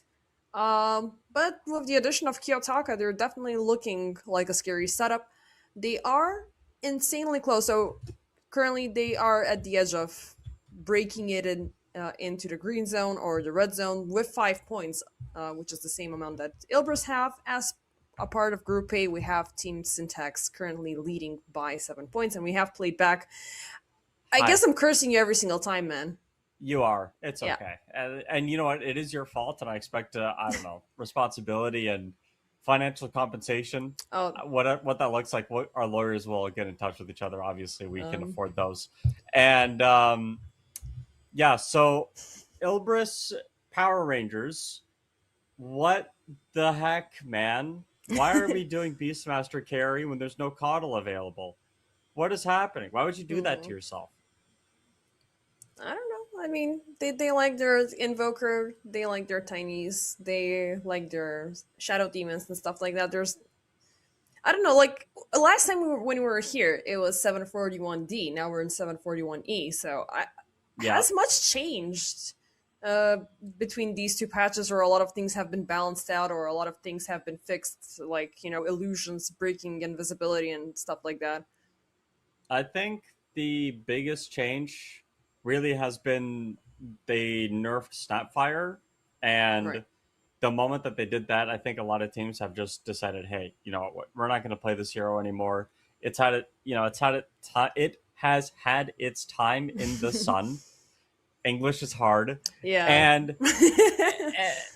it feels kind of bittersweet because Snapfire, I do think, is still a good hero, but I think Snapfire is good as a core against melee matchups. I don't think it's one of those heroes that you can pick into anything anymore. Used to be that you could just pick Snapfire, and like if you got Leonid or Invoker or whatever, you could just Q, blast the wave, and leave. But that's not really the case anymore. You do have to be a little bit more strategic about how you pick. And I think, because of that, most people went,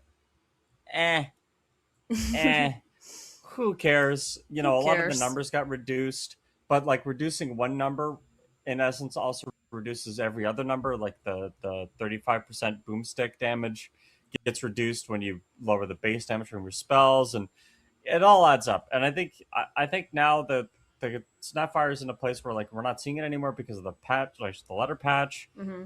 Heroes that we keep seeing are a lot more popular now because the Snapfire was a counter to some of those. So like the Invokers we're seeing a lot more now of, the Centaurs we keep seeing more of now, and And know the there's Dawnbreakers. Oh, that kind of changes things for Ilbirs. I mean, Really? it was For me, it already changes already nothing. vague to begin with between the Beastmaster and the Centaur. Now we have the Dawnbreaker brought into the mix. So it's a triple offlane game here. What are they doing? The Falcons played this types of drafts. I don't know. I don't know what you're doing. I mean, this is just so weird. This is, and I don't even know if it's. I don't think it's. I don't think it's good. I Mhm. think you're gonna get kited out by wind. I think the Tiny's gonna have a field day. Um, So we're having a Curie Beastmaster with a mid-laning Centaur with an off-laning Dawnbreaker. It feels like a very, tough combination to deal with, especially within the later stages of the game, because you're going to have healing, you're going to have Retaliate being a lot stronger, throwing back that single target damage that Power Rangers have to offer. But they have opted in for a last pick Largo, so I do believe this hero is still quite relevant, still quite annoying, and obviously quite stompy. With the Frog Stomp, and you have the AoE setup with the Tiny, which it's indeed going to be played out as a position 1, which I kind of hate, but Kyotaka on Invoker is something that I'm definitely looking forward to. Good night, Blades. oh man, I'm just thinking about what the frig. Who comes up with this stuff? Who comes up with this? We do. Like Prepare for battle. strength core. What be the DZ? I already don't want to like. I wouldn't want to play this game, let alone be watching it. Holy smokes, this is, and it's not even because I think, like this is going to be a good game to watch. Don't get me wrong. What where my feelings come from is that because there's so much HP on the front line, and then you have a save with the Shadow Demon and the Dark Willow. These fights are going to be so slow. Yeah. Just so slow. There's going to be so much. HP is time in Dota. That's what HP is. I want like think about HP not as a resource that you need to keep yourself alive, but as like the time that you have in a team fight. And there's going to be so much time for Invoker to cast spells, for Tiny to get his combos off. Like, Tiny can't ever combo a core to death this game. There's just too much HP, and there's the Dawn ulti to save if that's a problem. So, Yeah. it's really going to have to be like a traditional, like, Tiny walks in and hits people a couple of times and then walks away. And, you have to deal with the Shadow Demon Disseminate, which is going to be really good this game. And then you have I mean, Bane on your team is like... gonna get off, can't get off free Fiend scripts because there's a Shadow Demon in the game, and like A lot of it's back really and forth. yeah, it's really just back and forth and back and forth and back and forth and back and forth and back and forth. And then there's a Largo that I haven't even mentioned with the Croak of Genius and the talent that gives it more max HP damage, which is insane this game. And I don't know. I'm just here. I'm vibing. Yeah, I'm chilling. we're I've gonna be already. vibing for sure. We're gonna be vibing. I did say, and this is my honest and not sure if it's a humble, prediction, but this could be a Game 3 matchup because both Ilbirs and Power Rangers, they've been climbing from season to season. Power Rangers, they were season champions. I do believe Ilbirs walked away with the title on a couple of occasions as well. So I'm looking for a good matchup. You're saying it's going to be a long one, and you're saying that, by the time we reach the point of team fighting, it's going to be, a lot longer, and like by the time we get to that fighting, I anticipate it's gonna be like 25 minutes of active farming. Yeah, it's gonna be both teams aren't gonna want to start doing stuff until they feel ready to do stuff, and that means that we're just gonna be waiting. We're gonna be waiting, we're gonna be talking about random stuff. I was thinking about my payout from what you said earlier, that, you know, I the best I can do is I can get you an apology for breaking your camera, or I can give you an elongated coin. Which I'll one? think about Which it. one are you taking? I have to consult my lawyer. This is not fair. I need legal counsel. I'll get back to you on that one. Yeah, of course. I- Looking at I plead the Kiyotaka fifth, and which I don't think is a thing out there. Uh-oh. I mean, I'm a poor caster as well, so I'm not, you know, gonna offer you my pay grade. But Niche, though, is having a bunch of trouble here with Kiyotaka and his Forged Spirits. Now, there's the Sunstrike ready. Niche is already doing a little bit of a dancey dance, and oh, I thought for a second he's gonna be short-handed, but Kiyotaka secures first blood as Niche. That decision to turn back around was very well read by the mid laner. He knew that the Centaur was going to walk back on the Sunstrike. Kiyotaka put the Sunstrike on top of the Centaur, like where he was. Normally when you're Sunstriking, you have to put it before, but he didn't. He just like slapped it on top of the Centaur and it got him killed. So sometimes less is more. It's about the mind games when you're having an invoker, right? You know, there's True. no person being saved save across the map. I do miss out on these Yeah. pairings with the Bloodseeker, so you can have that extra, you know, global detection if he's hiding in the woods and stuff like that. And you're trying to run back all the way home, and, you know, it's not safe until you get over 250 HP or something. Right. A fun fact about global ultimates: Faceless Void Chrono used to be global. Wait. When? Like he would press ulti and every single unit on the map would be stunned. Wait a minute. Except for him. This is like insanely ancient. This is like alpha Dota that I'm talking about. Okay. This is really old, really old Dota. Okay. Yeah. I was Yeah. conflicted, like, when did this happen? Like, it's not something which is lingering in my recent memory with the facets and everything. But I didn't get the chance to play Alpha or Beta Dota, so I'm at a loss here. That's okay. There's a lot of really old stuff. I did play original Dota, though, but it didn't have that, if I recall correctly. See, that one I haven't played. Right. But I did play Warcraft here, and I wanted to throw in, you know, a little bit of World of Warcraft talk, just because when you're having this immense sort of a healing hero such as the Largo, the fact that he's present, I mean, he was the final pick on the side of Ilbirs eSports, but the fact that he's present means that we're entering the durability game, and Dawnbreaker being present as well, and yet another Sunstrike beautiful disruption for Ponlo, as he will avoid it, but still Alberca within the vicinity will seal the deal, regardless of what he did. But it's safe space for 4-3, and you want to have that. As the Beastmaster, you want the stability, you want safe AFK farm with your Razorbacks and enjoying your time so far. But you're still not looking at the net worth chart, but it's Invoker definitely leading it up with the 2 kills.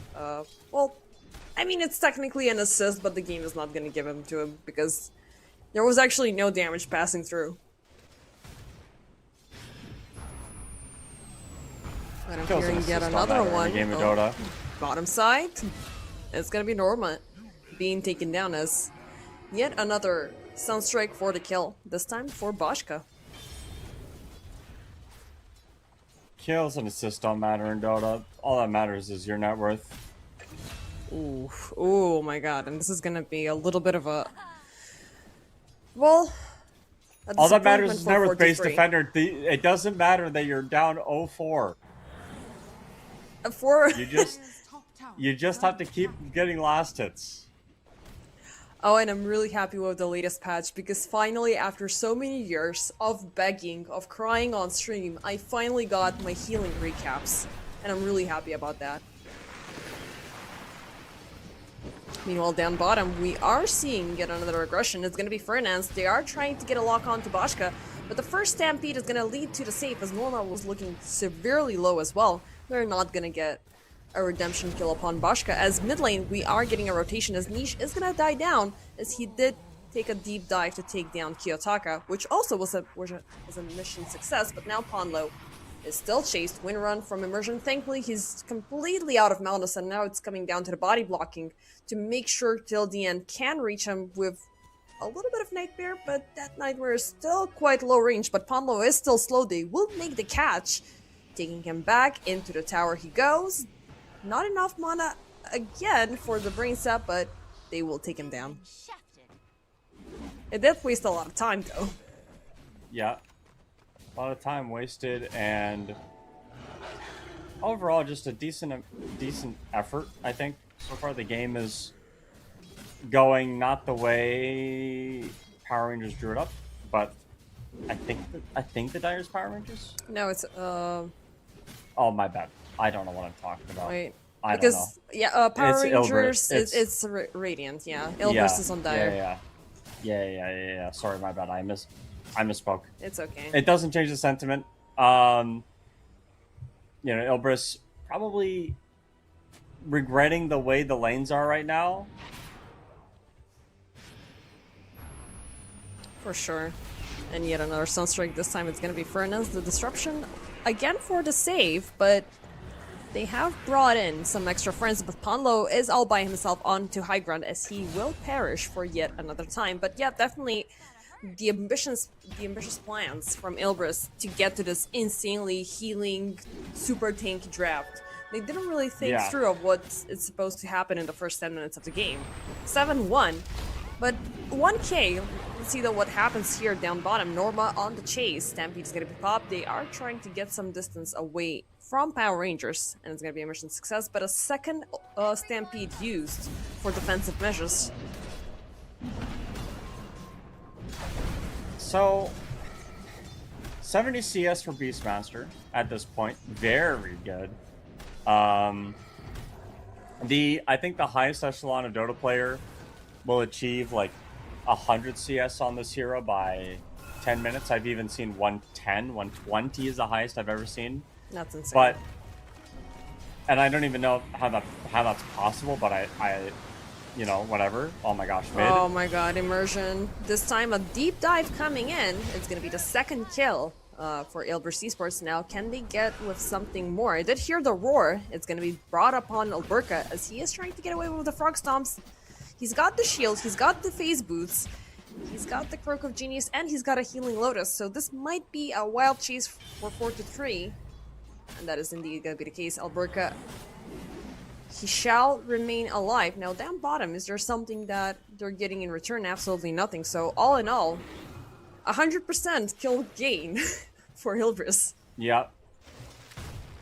They're getting it. They're casting spells finally. Dawn has ulti. There's a lot of global presence on this team, which is kind of nice in case stuff starts happening that they gotta get some help with. Oh, but Norma, speaking of the devil, he's gonna get caught up. Thankfully, the Celestial Hammer is gonna save him. Phew, scary stuff. But then you have another aspect that you need to work on. So you're casting spells, things are looking good, but you're gonna need the damage. Yeah. Radiant's top tower is under attack. I'm just surprised that the Beastmaster isn't top net worth right now, considering the CS. Going Aghanim Scepter on 4-2-3. So Beastmaster carry is a plate special. This is a hero that I have played many times, and when you're going for the Aghanim Scepter blink, that's kind of when you're looking for the time to go Roshan, but it's really important that you get a pick off on whoever the enemy's strongest conflict hero is. So whoever can really test your Roshan, you want to get the kill on first. Probably Invoker in this game, so probably going to see the Aghanim Scepter blink, smoke, find Invoker, roar, and then go into the pit immediately. But doing stuff like this where you don't like you need to get the kill here. We'll see. You need to get the kill to make this play worth it. Fernandes. Well, it's gonna be a kickoff yet again for Power Rangers now. They are trying to find the right angle, and they have Kiyotaka and Immersion within sight, so maybe there's gonna be a roar upon the Invoker. But they're gonna stun lock him, Kiyotaka though. They still have him with the thanks of Niche. Roar popped up upon Immersion. They're throwing everything they can. They will take them down, but 4-2-3 will die in return till the end. Beautiful grip. Boschka joins in as well. He is gonna die. Catchy taking him back. Super low. Boschka takes the kill. Now can they do something more? It's finally a formidable team fight for Ilbirs, and a beautiful terrorize on top of things. He is taking Albercus, trying to save his buddy, but Tiny is no too squishy to have seen these. Well, this was the biggest team fight we've seen so far, and it was quite a long one. Yeah, it's gonna keep getting longer. Keep on going as Immersion comes back amongst the living. The Urn will do its bidding. Pawn low, the Sunstrike is on the other side. They will have Pawn low, well, Alberca disrupted for just a little bit, and now he's completely surrounded. Dives under the tower to die. Great team fight for Ilbirs, throwing them at, well, 10-7 at 12 minutes in. I was thinking that this team fight is going to happen in like 21 minutes, not 12, which is good. Yeah, you know, these early team fights, surprising. I feel like it's because Ilbirs had their ultimates ready to go, right? They Dawn ulti, they had Stampede, Roar, so they wanted to take a team fight while they still could. But it's a full team fight. Yeah. So that whole gold lead that Power Rangers had, gone. It doesn't mean anything anymore. All the hard work they put in, they now have to claw back. But there's no tower push because the Beastmaster isn't going for the zoo, right? And so we're not going to see. Speaking of the devil, he's gonna get caught up once again. Tornado up, nice disruption for the safe away from the flaming meatball, and the beautiful instant reaction. Kiyotaka will regret showing his face here till the end. Will pay the full price. And this is gonna bring him a step closer to the drums of Slom. Now this is, you know, you kicked it off that he's not going in with the zoo, so no early Beastmaster pressure, but at the same time, we haven't seen the Aghanim Scepter being picked up for such a long time. Like, this hasn't been the Beastmaster priority, and neither has been, you know, the carry position. So what has changed? There was a patch.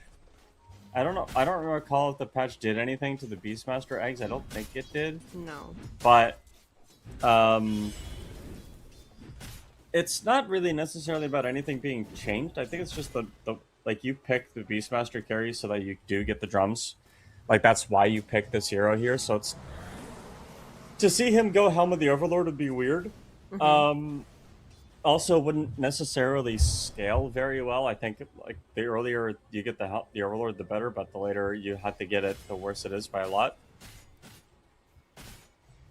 So it's just because there's so much healing going on, you just want to amp it up, you want to, you know, try to mitigate the incoming damage as much as you can. Because eventually, once we have the Tiny doing that insane right-click damage, there's going to be so much healing on the other side that nothing is going to, you know, push through. Maybe that's the general idea that Ilbirs are going for. Yeah. Heart coming soon for Centaur. That's a big deal. And the Heart, like, you lost your middle tower already on Centaur, which is really unusual for Centaur to lose tower this early, but you can't pull any waves in mid, and this honest kind of Dota is Centaur that somebody doesn't like playing, so... But we did see what Kiyotaka was doing. Like, there was that early harassment. He did fall as First Blood. So there was plenty of, you know, opportunities lost for Niche. 1-5 so far on his KDA. But he's not in an unfit shape to fight, which is really good. And you did see the hard harass is going to come about. And the fact that he's present, and this is, you know, quite interesting, it does throw the responsibility of somebody else to make the Helm of the Dominator. So... of the Overlords. Currently, we do have there was a very funky way you called it. I think it was like the Dom Helm or something like that. So, you know, there's gonna be there's gonna be some other hero taking the responsibility for the creep push, and you know, Beastmaster can just chill out. he did complete the Aghanim Scepter, so he is nearing completion of the Blink Dagger, so that is gonna be a little bit more annoying.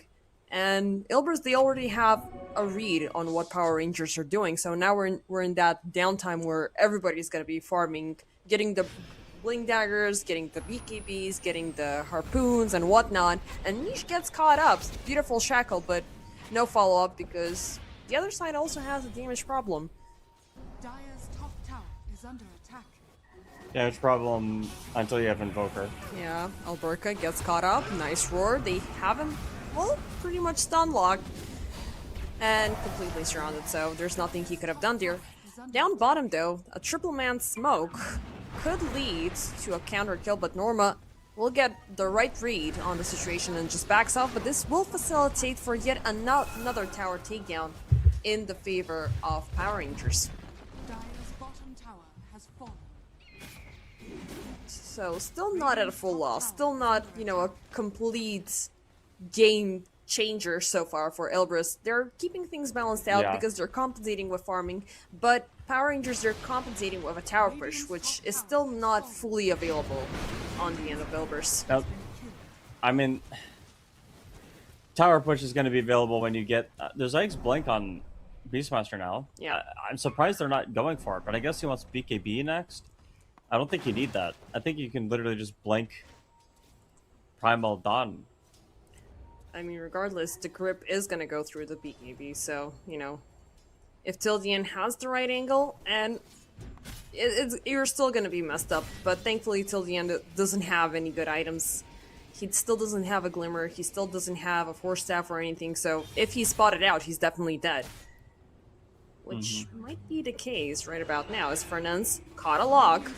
Crown is popping, he got him in the brambles, but already the alarms have been raised on the side of Power Rangers, and they're jumping at this opportunity. The tower will fall, but Boschka, he got a catch, and it's gonna be Fernand's being taken down with a Blink Dagger and a Harpoon reveal.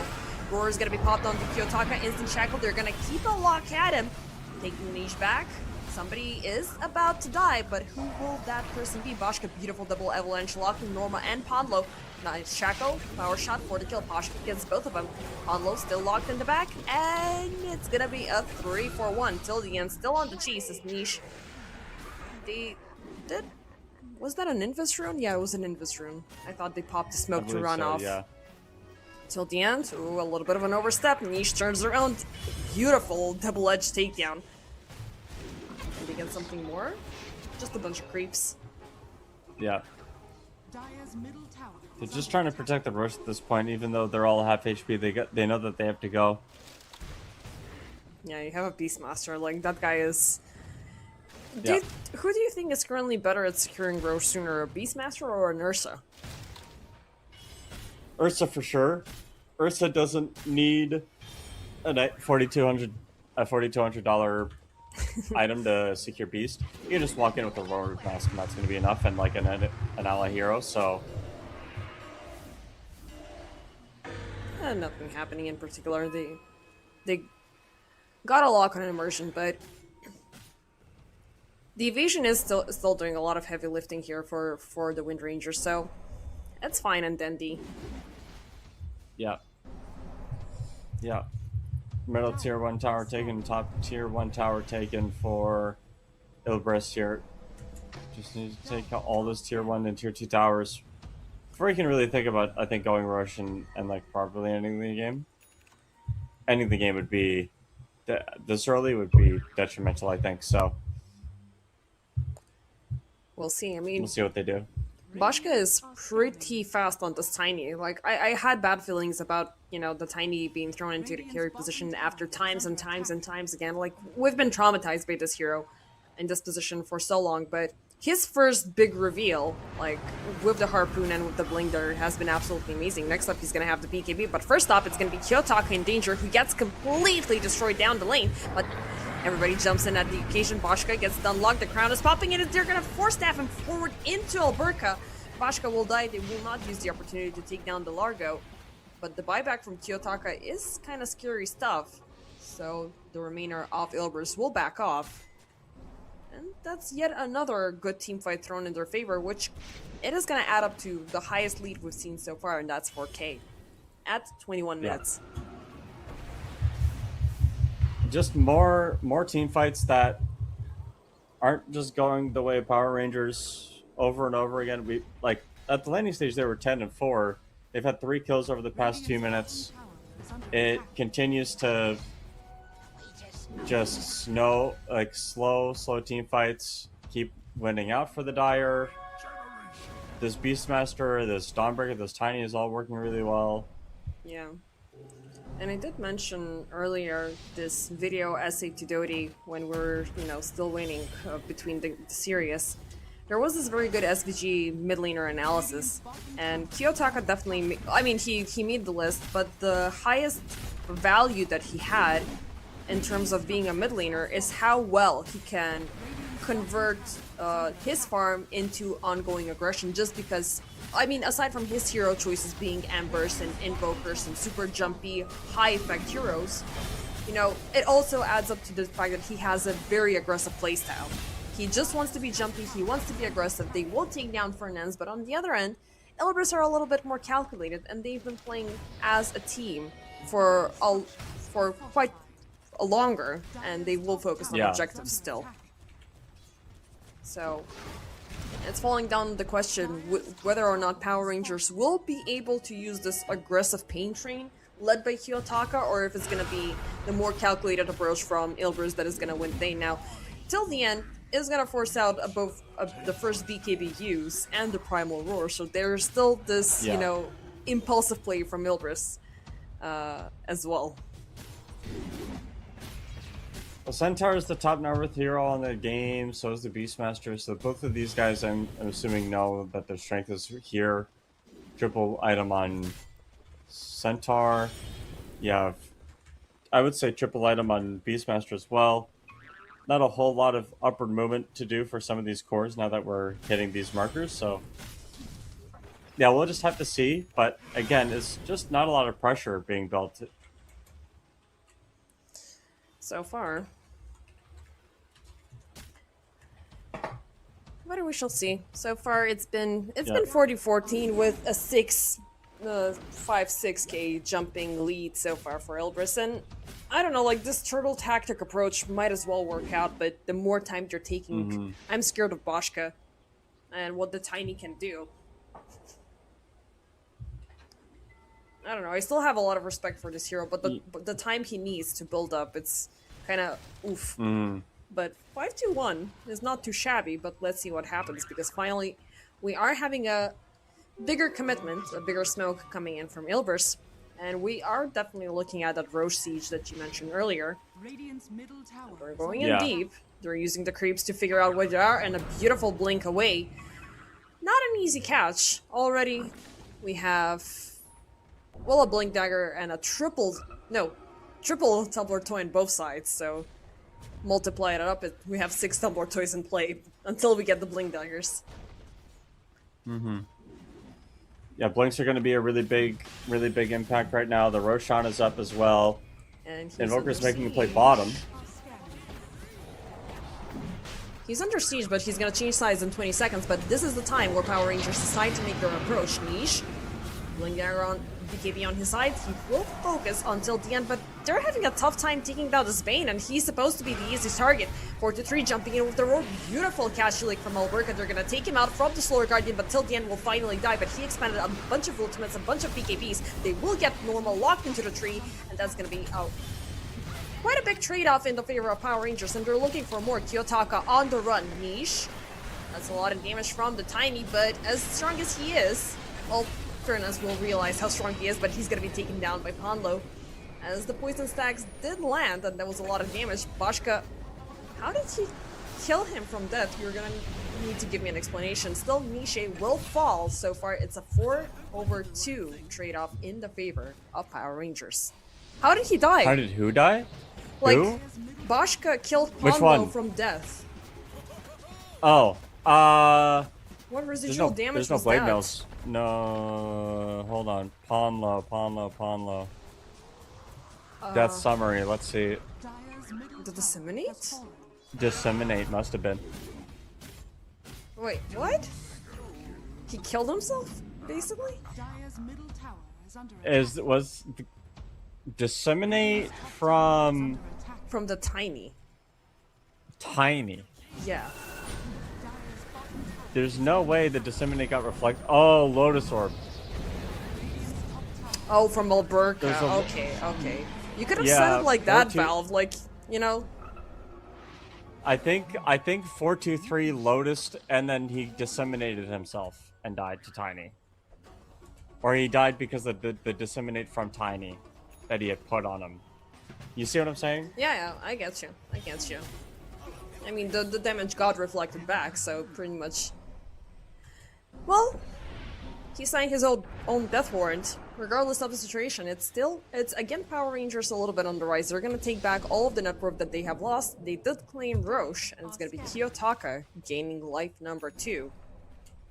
And it was again a very long team fight, which lasted way too longer than one would have called it enjoyable. And I'm telling you, these team fights are gonna keep getting longer too. Everyone's gonna get tankier. yeah. There's gonna be Lotuses, there's gonna be Crimsons, there's gonna be Lincolns at one point. BKBs are already coming in, so it's already old news. Gale Force to push out Boschka away from the tower. So the Tiny's getting stronger, and you gotta keep him away from your towers. Kiyotaka under siege. He is gonna survive, still retaining life number 1. The roar is gonna be used up. Do they see him? Yes, they do. But it's gonna be 4-3 baited into the trees, shackled up. Solar Guardian will land, but Kiyotaka is gonna come back amongst the living right after it. Immersion gets taken down. The hit. Kiyotaka still within range, and that's gonna be the second Invoker takedown. 4-3, still alive, still chased out. It's Boschka under siege. Niche is gonna take down the Tiny, and a lot of back and forths, and insanely long team fights. This time, it's gonna be Ilbirs getting the win. And we're back to where we came from 5 minutes ago. Plates! How long are we gonna stay here? Why do you think I didn't say anything about it? Come again? I'm just telling you right now, I don't think, you can't go high ground against 3 melee supports that are strength. You just can't do it. And I don't know what Invoker I don't know what Kiyotaka was doing underneath the tier 2 tower. There's no good reason for him to be under there. I think he just thought, hey, we just won a team fight, let's push. And then really push the tempo here. And then it literally gets his entire team killed. Because they have Save My Friend syndrome. Which, they have Save My Friend syndrome is probably one of the worst places to ever take a team fight ever. Because this is one of the only ramps in the game that go up 2 flights of high ground. Right. So you have double, you can stand on the top of the ramp and not be seen from the bottom part of the river. It's so bad to fight there. Is there even another part on the map that goes up 2 flights of high ground? I don't think so. I think that's the only one in the game. No, there is. The other shrine. There are the ramps in front of the Roshan, in front of the Roche pits, and the Radiant Shrine. I think are the only other places. But still, don't take fights there. Oh, and the outposts. Yeah, The outposts are 2 as well. Yeah. And that's it. So don't fight there. It's bad. It's always been bad. It's never been good. Going up high ground without any vision is so silly. And But guys, we have the That's the end of that Aegis. We team can fight. keep on pushing. They got nothing, and they have nothing. They will initiate yet another team fight upon Kiyotaka, deep inside the Radiant Jungle. Now, Gale Force will be used up once again to keep them at bay, but, they got what they wanted. They got the Invoker. They got the most annoying target across the map, and the rest of the 2, they're just gonna scatter.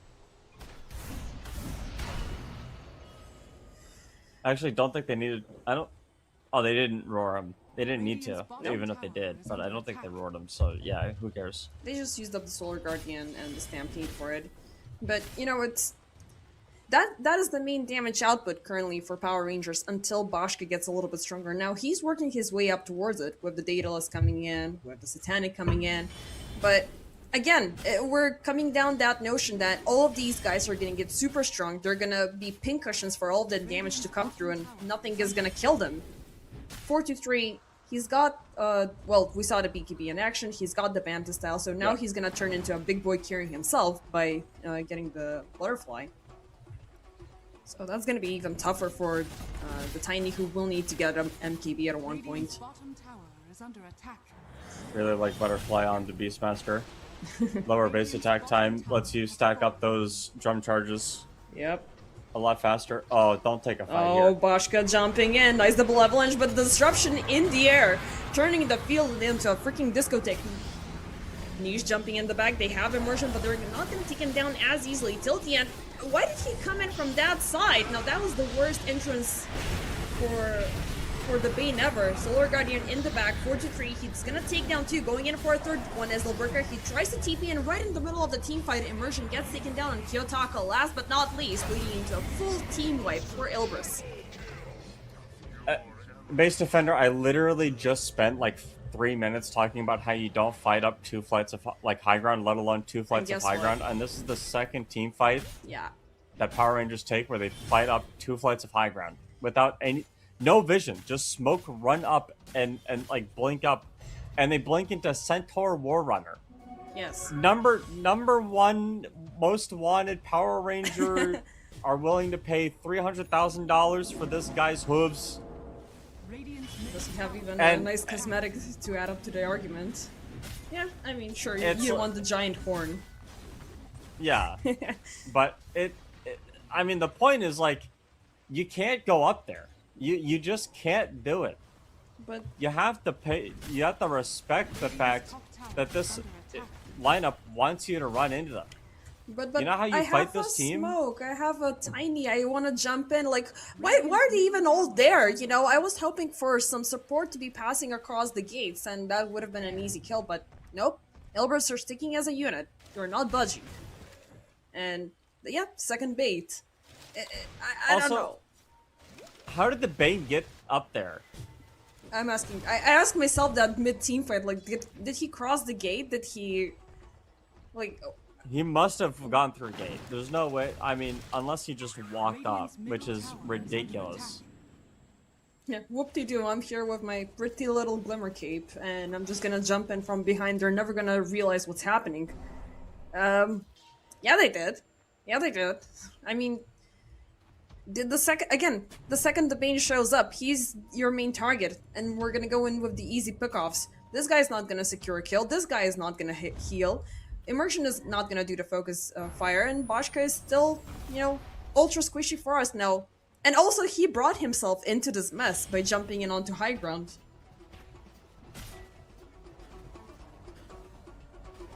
And yeah, with that, Power Rangers are gonna Ilbirs, my bad. They're gonna control the lower portion of the map yet again. Beautiful vision, beautiful control, no lane towers, easy Tormentor number 2. And this time, I mean, it's a huge flex when the second Tormentor is gonna give you gold. Yeah. 19k at 34 minutes in. Now this advantage is slowly beginning to skyrocket out of control, and the response that we're seeing from Power Rangers so far, it's more aggression. Where's their calculated play? Or they just want to go in for that one big one, so we're gonna scream our hearts out and then they're just gonna rush into the base. How is that gonna work out? Is it third time the charm? I think what you do if you're Power Rangers is you kind of just start thinking more critically about the Largo. I really think you have to find Alberca, get him to full resources, and just sit with him and go, you're my guiding light in these team fights. Have we seen any of that? No. I mean, maybe things are going to be a little bit more comfortable because he's going to go with the Lincoln Sphere and the BKB on top of things. He's got the Lotus, he's got all of these ultra reflective defensive items in his inventory, so maybe the next one, but he's never been the frontliner. We have seen smokes coming in from Power Rangers, but it's always been the hyper aggressors leading the charge, either Boschka, either Kiyotaka, or either some, you know, venturing support, not sure what they want to do with their life. But yeah, Alberca, he's been kept into the back, but with 19k, do you think that you're willing to go face to face with Niche, who's got not one, but 2 Hearts of Tarask? You have the Croak of Genius damage, so it should be enough. Now, I think originally their game plan was that they were going to Croak of Genius the Wind Ranger, focus fire the Centaur, and then burn him down that way, but there's too much there's too much strength. Mm-hmm. And the Wind is just gonna get herself killed if she does that. So Dire's top tower I don't is think under that's the game plan anymore. But maybe you croak the Invoker and you like Ice Wall or something.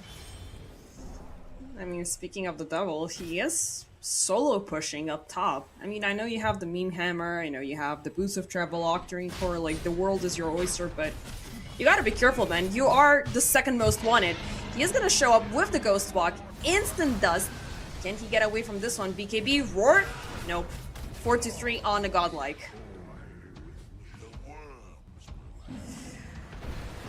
So yeah. Yeah. I mean, hey, listen. This is the Dream Beastmaster start right now. Absolutely loving life, getting Aegis, killing people through BKB. Every coin helps. Yep. And That's what you're doing, you know? And the only thing that I think I would have as notes is for Ilbirs is go up high ground. Like, you don't need to do any nuance anymore. I think you're too strong at this point. Radiant's middle tower Tiny's the is only person that can deal damage, and I don't think Daedalus does it. No.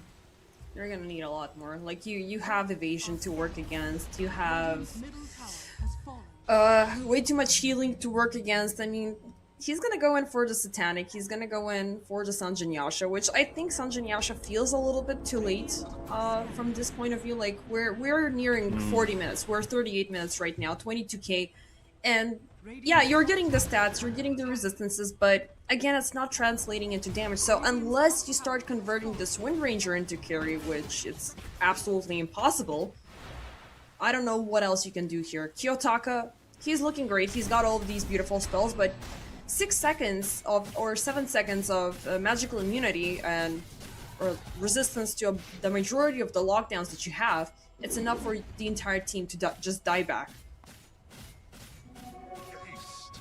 Invoker doesn't have a BKB piercing like stun, eh? I don't think so. No, I don't think so. Yeah, I don't think so. I was just trying to think because, you know, who knows in Dota anymore. I mean, But I looking don't at the spell, the think- only thing that pierces spell immunity is Sunstrike and Alacrity. And, you know, you don't Oh. want to help them with Alacrity. You know, you cannot cast that on enemies. There's not a debuff, you know, like negative Alacrity. True. That would have been cool, though. Interesting strategy. Everyone from Ilbirs TP'd, they went bottom, then they pushed the wave out and they smoked back. Or they TP'd back to the outpost. They're just really trying to take away all the space. Yeah. I mean, possibly they want to go in for the distraction, you know, because you still don't want to make that, you know, approach with the triple melee core setup. You know, you want to keep them waiting, you want to keep them guessing on which side you're going to show up, but, you know, they're able to push out lanes. You're still able to keep themselves out of being permanently locked into the base, so they still have some free will is what I'm trying to get to, which is great. And of course, they've been hyper aggressive, so they're not just gonna wait and, you know, wait for the first tier 3 tower to be taken down and then they're gonna strike. I don't know, but I it can't still believe they're- feels like a dead race. They're just taking their sweet time going up high ground, man. They're taking their sweet time. Is this a double catapult wave coming in? I think the second wave that's coming in now, that's gonna hit the base as a double catapult wave. I would Yeah. suspect that they're gonna go up now. I mean, Niche, he is trying to come out from topside. They're dropping the Roche banner, so definitely they're serious about this. You know, they're willing to commit into a long-term relationship into diving into high ground. But where's the response from Power Rangers? Like, you know, Niche is there, he's dancing all around, he's shimmying right in front of your tier 3. Finally, they will take the bait. They are trying to throw him back, he's out of mana, but those double Heart of Thorax are doing the heavy lifting, and they're throwing everything they have in the mix, and an instant counter response from Ilbirs. With that, they're gonna barge in high ground, throw him over the Solar Guardian. They will leave out from the aggression upon from the tier 3, but yep, as you said, the double catapult is there. They're taking down the Roche banner, but now they have ventured too far out. Double avalanche, Alberca, they have a lock on to Kiyotaka as well, but he will get out with popping the BKB. Boschka yearning to fight. He is going all in, but he's completely surrounded. The damage is completely insufficient. 43 still standing strong. 10 more seconds left remaining on the BKB timing, on the Aegis timing, so this is a scary window. But if he survives the next 5 seconds, he's just gonna heal up. Immersion in trouble from Niche. It's the buybacks finally being called upon on the end of Power Rangers, so this is pretty much looking like GG. It's only Kiyotaka, it's only Boschka defending this. They will finally take down 43. That's the Beastmaster out of the picture, but you know, you still haven't stopped the siege. There's still Niche. He's still there. He was the first one to be, you know, charged in, but yeah. They got lucky with that 43. That's what I think what kind of Power Rangers were worried about happened this game. There's just too much tank on Ilbirs, and there's really no, like, the Tiny doesn't do enough damage. Obviously, you would have wanted like a Life Stealer here, but Life Stealer got banned out, so maybe like Monkey King might have been a little bit stronger, but like the Tiny just doesn't do enough. And he was man fighting with Satanic against this Centaur and the Beastmaster, the Brute of the base of the ramp going up high ground. Didn't matter. Literally just didn't matter, didn't do anything, didn't help. Just scratched the surface. If that, I don't think he was doing it for damage. I think he was just trying to heal up, and he just like had no attack speed because of these friggin' drums. Yeah. I mean, maybe we're gonna go into another long farming period when he could get like a Moonshard or something, or an Assault. He's gonna go for the Silver Edge, so that is, you know, gonna give you that little bit of, you know, attack speed coming in from the Blitz Knuckles, but, you know, it's, in reality, absolutely nothing against what the Beastmaster can do, and the amount of effort it took to take down Niche, it was way too much, and he was not the second life holder. 4-3 was, and you know, he did overextend because everybody was, you know, feeling the adrenaline to jump into high ground and reach at least one tier 3. But the next time you're not going to be as lucky, because this time they're coming in with a stronger punch. They got a new set of items after that team fight, and it might as well be GG even without the Aegis. And the best part is, I do believe they're coming in with a fresh Aghanim Scepter from the Shadow Demon, who's also been doing this silent but effective aggression. Boschka, BKB up as he is under attack. And this is definitely going to put Power Rangers in a tough spot for the upcoming team fight now. Niche, once again, overextending 4-3. Instant War. They will try to Lotus him up, but the Solar Guardian will land on top of him as he's super vulnerable. He already forced out a buyback, and he's going to be out for 2 minutes. Next up, till the end, they have Kiyotaka. They don't see him, but they will realize the tornado is going to reveal him. Niche still standing strong, diving under the tier 2s. Tier 4s actually, 4-3, jumping in. Alberta gets taken down. Norma is on a triple killing spree, and I think they should call it. Immersion is trying to buy some time, but he's gonna get caught up. Give him the rampage. Come on, Kiyotaka, just show yourself. Kiyotaka, be a sport. Be a sport. Be a sport. Oh, Niche found him. Okay, maybe just Niche steps out very gracefully. They are gonna give him, but will the game give him? No, 4-3. No. 4-3. No. He's a paid actor. Paid actor, yeah. You maniac! You ruined everything. But maybe even the game, like the timer was like, okay, that's not gonna be a rampage. But regardless, what Ilbirs got from this entire endeavor, they killed off pretty much the entirety of the team. They took down bottom, they took down mid, and they forced out the GG from till the end. So it's gonna be game 1 facing in the favor of Ilbirs. And I told you, like, these guys are some scary stuff, but it's coming down on how they draft and what they choose to throw into the playing field. And they decided to go massive. They decided to, you know, completely handicap any type of aggression from Power Rangers. You bring in the Tiny, we're gonna bring in the Dawnbreaker, and yeah, we're just gonna let you slide with the first 10 minutes, and afterwards, we got everything.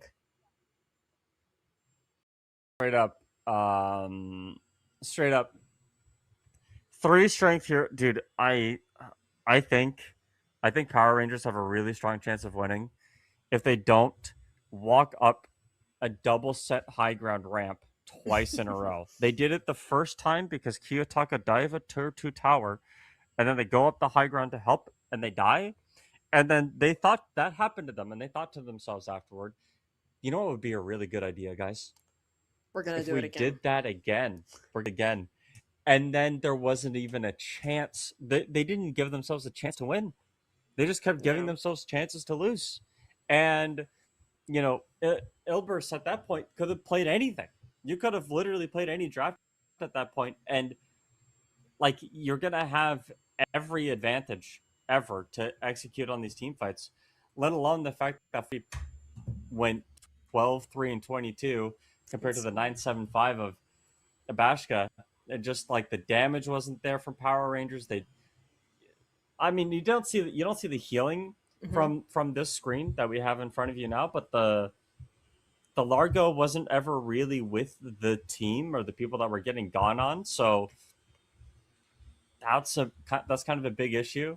And ultimately, it just ended up that the game, you know, panned out the way it did. But the Largo, for point of reference, everybody at home, 5,400 healing. That's The nothing. Dawnbreaker had 7,400. Oh my god. This is not okay. Nope. You gotta you have to stick next to Larka. You gotta help him. Yeah. He helps you. You help him. You can't not fight with him. He's your bardic inspiration, man. Like, if you don't get it together, he's just gonna be strumming his guitar in the backlines and, you know, just being like from some happy tune, like, we're gonna charge them up, and is gonna go like into the death march, you know, just you're walking back home with nobody else to buff.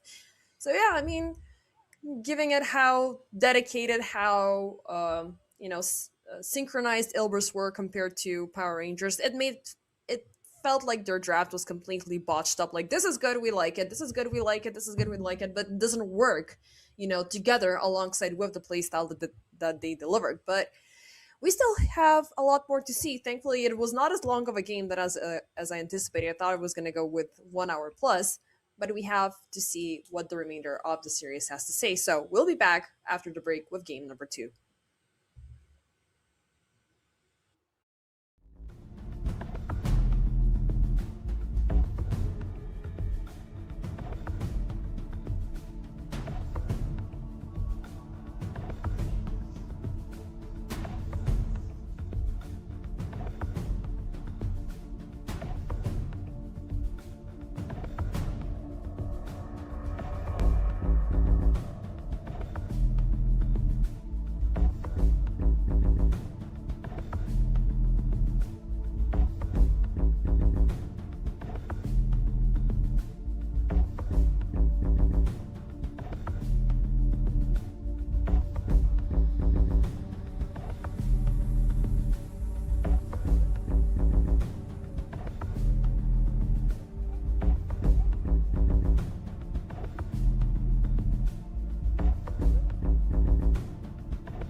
And hello once again, ladies and gentlemen, to game number 2 between Power Rangers and Ilbirs eSports. And I think played we can both agree in game number 1, it was eventually the over-aggression coming in from Power Rangers, realizing what time it is that they wanted to make forced plays, very awkward initiations that got the better out of them. But they should have realized that they were falling apart the second Ilbris struck back after the laning stage and Niche getting out of control. But in this game number 2, it's already feeling like the same vibe with SF being picked up with Hoodwink and now with Centaur on their end.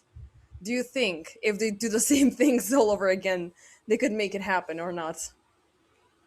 I think if you ever think that you can win a game of Dota 2 by diving up a tier 2 or a double high ground, that you should probably rethink the ideas that you have about Dota.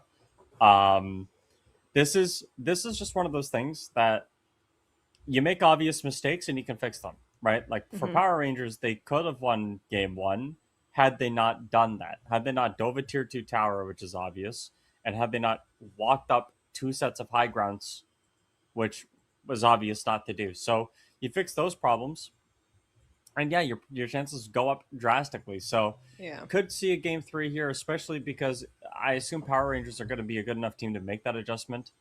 And in terms of draft,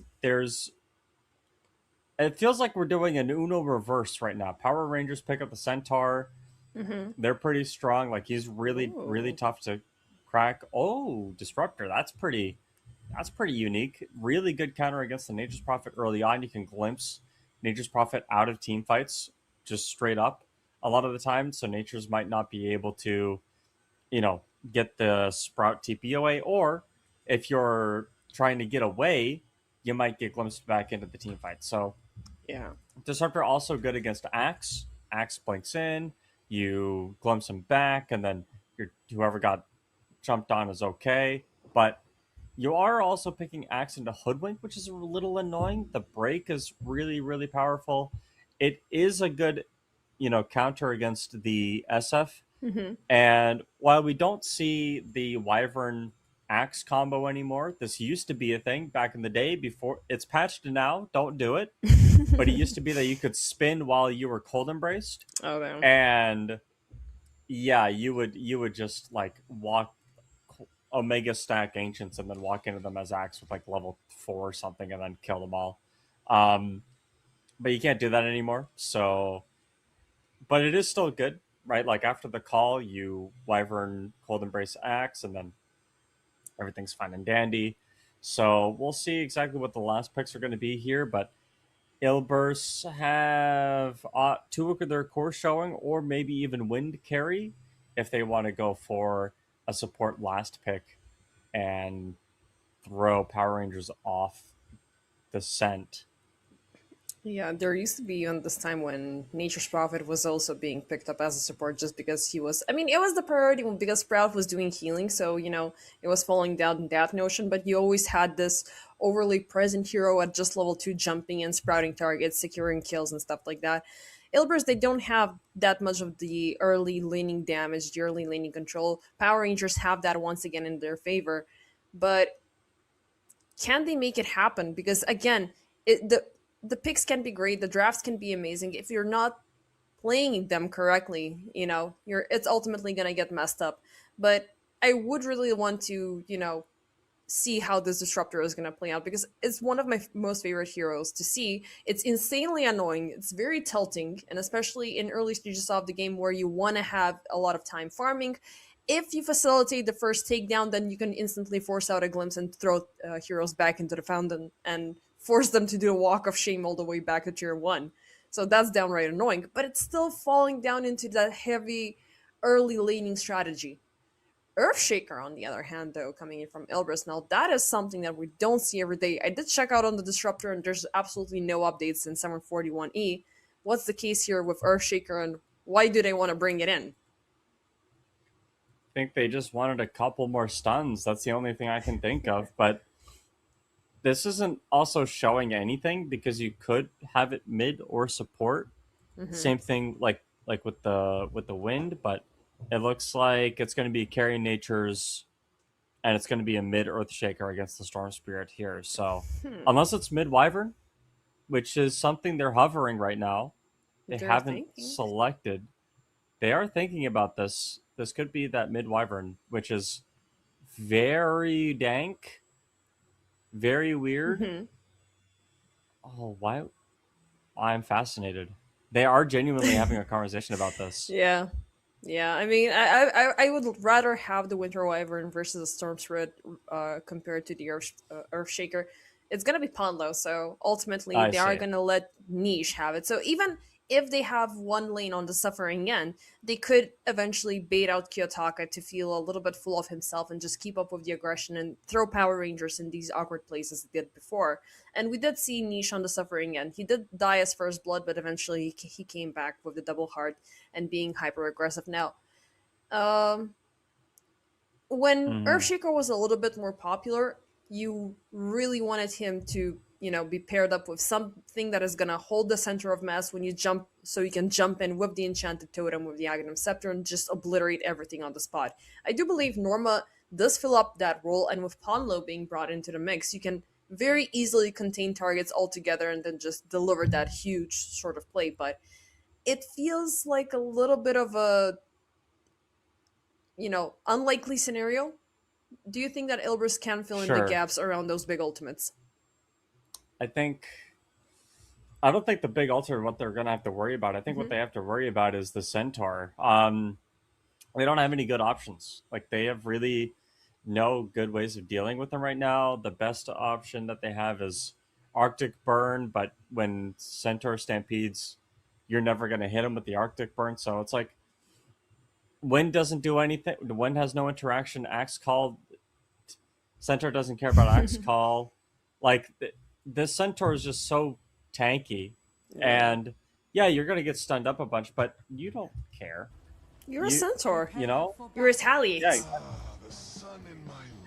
So, like, what the game plan is here, I think, is against Power Rangers, kill everyone that's not Centaur, and then when kill you him. do get to Centaur, ignore him, and probably don't even try to kill him either. I'm not even gonna lie. I don't know if you do anything to this guy ever.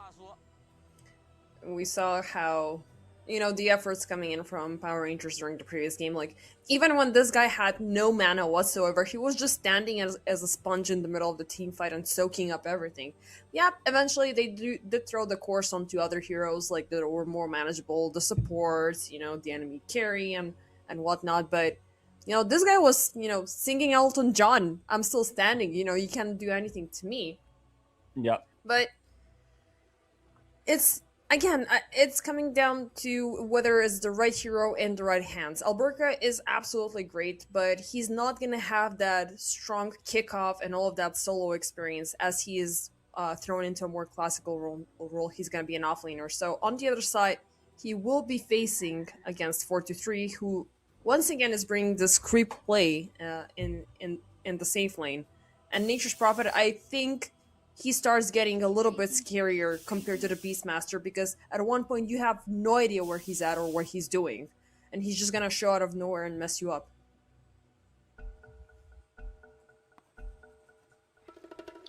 Yeah, and and the other issue is that, like, the SF doesn't want people on top of him. Yeah. Right? I think that was another reason why they picked the Earthshaker. If Bashka gets Blink echoed and then, like, called on top of it, he's dead. Yeah, for sure. So, but this smoke play is so weird. There's only 3 people on this. Like this is just not. I don't know what the goal is here. Are they gonna try to pick someone off, like coming back to the creep wave? Maybe, I don't know, like, they don't have any vision around Radiant Jungle, so maybe they're gonna wait for the timer to go off. Maybe they're gonna go in to gank Bashka. Okay, and they're moving in deeper, so the fact that the other team does not know anything, they're gonna go in a little bit deeper compared to what they have, and they are actually looking to contest the River Rune into the Radiant Jungle. So Bashka, he will appear eventually.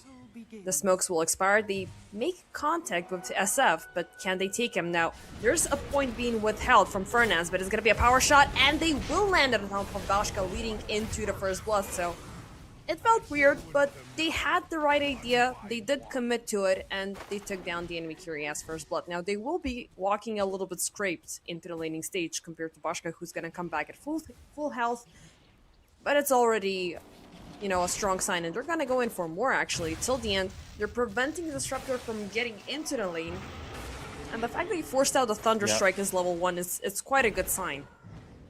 They're going in for more. Power Shot is gonna connect. One more strike. We'll make that 2-0.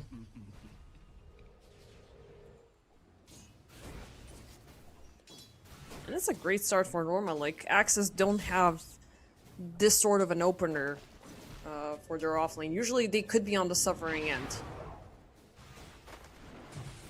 Yeah, especially, you know, when you don't get the priority pick like this Axe did, you are not going to do well against SF in lane, I think is the problem here. So any little bit that you can get that kind of protects your game in the middle stages of it are going to go a long way. For sure. And it's gonna be a tough life because you are facing off against the double range combination, so... But you have the battle hunger, you're also downright annoying. Top side, Ponlo being hyper aggressive with the Arctic Burn. He is trying to pressure Immersion, he's trying to throw a lot of pressure onto Alberca, and we've spoken about this center for such a long time. So keeping him in check is definitely gonna be a top priority for Ilbirs. If it's even possible to do that. Yeah. I'm not quite sure. But you can't Sprout Trap the Hoodwink because you just got Scurries, so that's not really an option. And I don't know if 4-2-3 is going to make those rotations, right? Like, maybe you do send this Carrier Nature's Prophet mid with an Urn before Storm is level 6, right? Like, maybe you do some of these things, but if you're going to, you have to make sure you're going to get those kills. For sure. But what is the priority for a Hoodwink to get the Scurry? Like, usually we see the Bushwhack Acorn Shot priority until you get the Sharpshooter. Do you want to, you know, throw yourself down that lane just to make yourself secure? I mean, it's like having what's his face? A Quelling Blade, you know? You want to get out of the Sprout, but, you know, you are a super aggressive support, and you want to be aggressive. You don't want to run away. No. Axe not doing the best. We kind of knew that was going to happen. Yeah, it is tough for him, but mid lane, this is the most interesting matchup, because we did speak about the Earthshaker being a very interesting wildcard sort of play. He's already having that disadvantage compared to Kiyotaka because, of course, Storm farms really well. He is, you know, very annoying towards melee heroes. Niche is not, however, you know, feeling that much of a super impact because he's having a little bit of extra in terms of last hits. So that's something that is going to secure that Blink Dagger soon enough to just proactively be on top of the SF. Before, of course, in this scenario, the Storm Spirit gets you. Because Storm Spirit, he likes a good chase.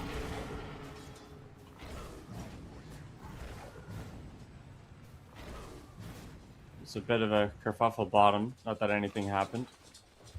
Pretty low event so far, though, I will say. Just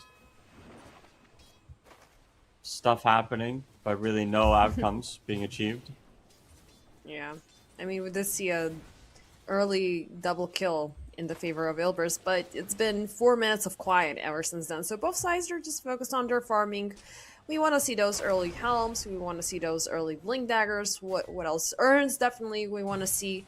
Nature's is not going to go for Urn, so far it is the power threads that he's focusing on, so he's still keeping his secrets. Now, meanwhile, Ponlo is keeping up the siege upon Immersion, as in the backlines, Alberca is trying to draw away the creep waves so he can have that safety to farm. Not that he's looking too shabby, but, you know, better be safe than sorry.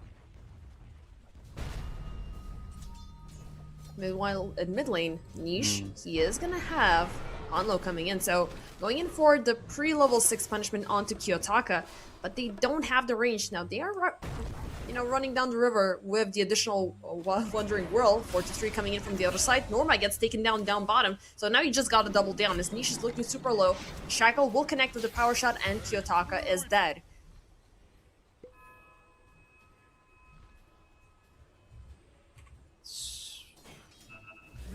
middle tower is It was a under risky attack. move, but it made it happen. Yeah, Storm isn't level 6. No galvanized stacks. Just a weird place to die. I mean, you do you. Have fun living that life. Dire's top Just tower don't think is that's how under you want to win, you know? We'll see. I think it's still too early to tell. I mean, I'm still looking for those hyper, explosive SF plays coming in. He hasn't really been on the suffering end from the 741 E patch, so I still think he's in a good shape. But the fact that he's again falling down the line of hyper aggression, we'll see if it's gonna work out for PR. But they will find a catch. It's gonna be Fernand's glimpse back, Vortex, and maybe saved from niche. Nope. Kiyotaka is gonna burst him down with the overload. Now till the end though, he could be caught up. His courier is already dead, and the next glimpse is gonna be up in 9 seconds, but they're gonna let him go. Even though you do want to punish the disruptor. Even though he's always gonna be on the punishing end being a +5, but with the static storm there's always that huge improvement for this hero.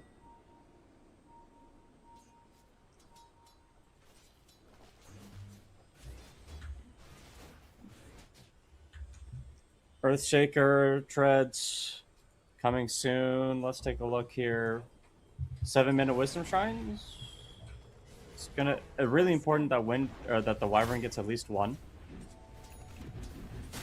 They're not gonna let him have it. It is gonna be Ferdinand securing it, but of course, when you're having a support and a support, usually the game will prioritize the lowest too.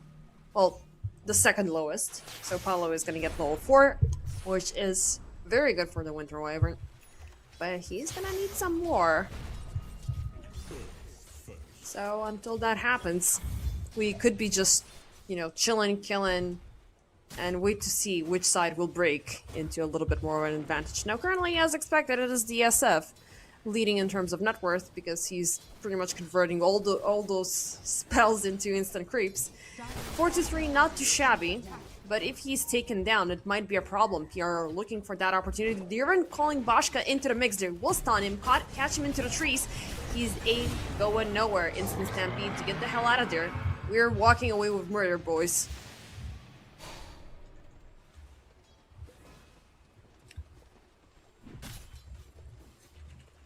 I don't know what to say.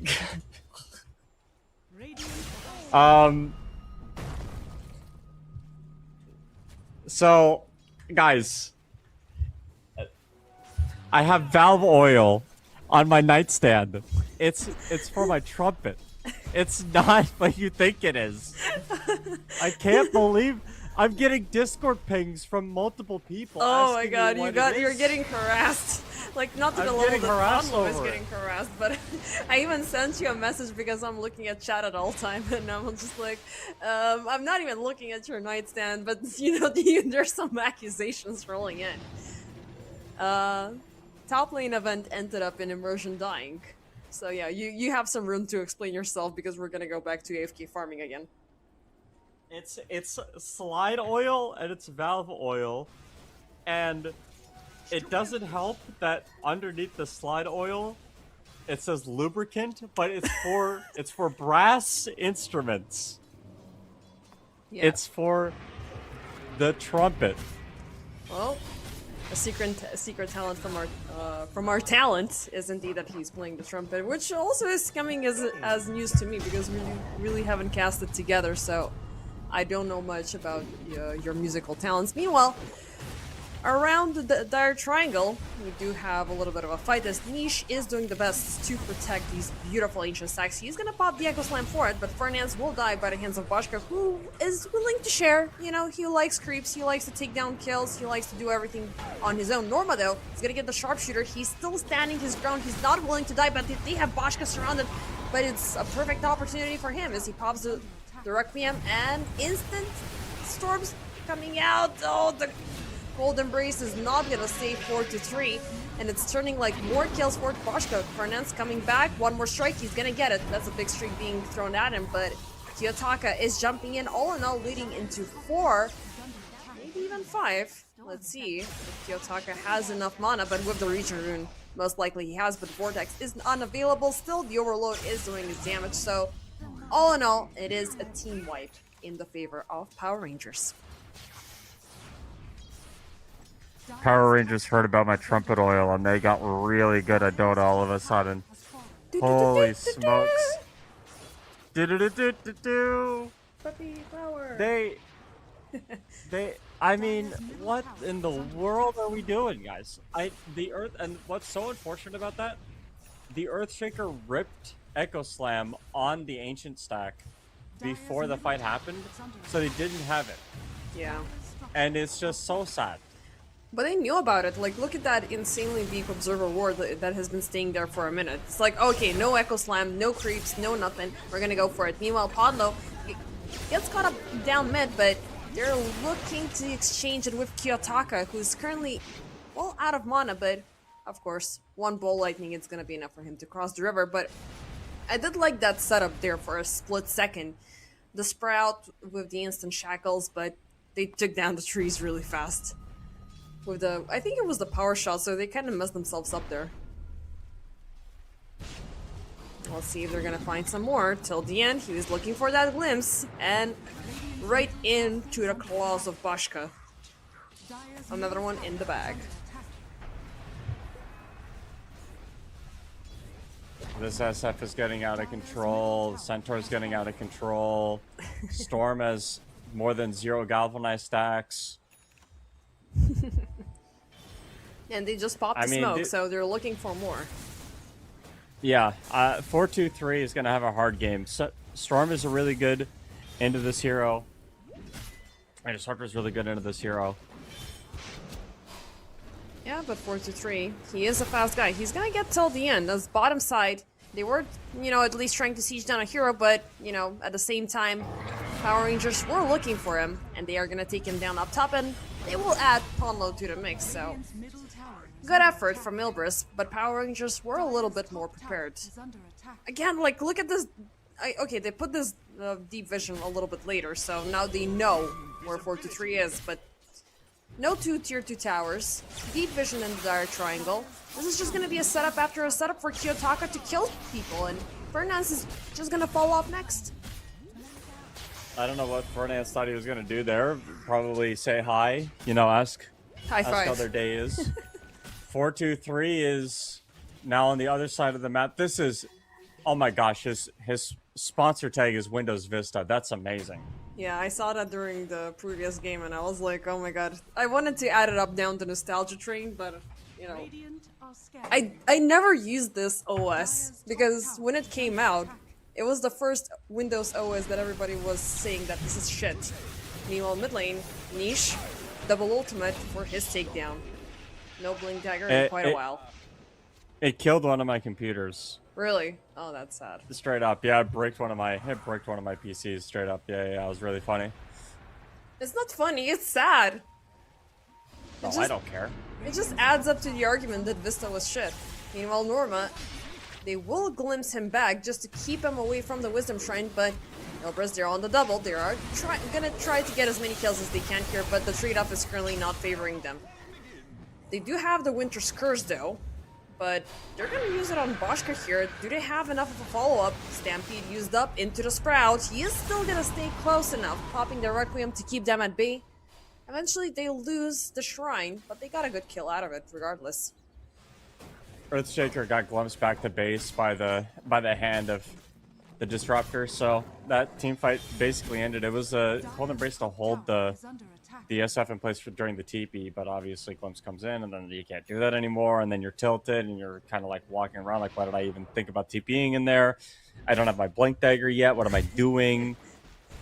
And Centaur is just farming the top side of your map the whole time, and he's like 600 gold away from this heart, and you can't even touch him. He's got people around him all the time, and he's got this creep that's pulling waves towards him.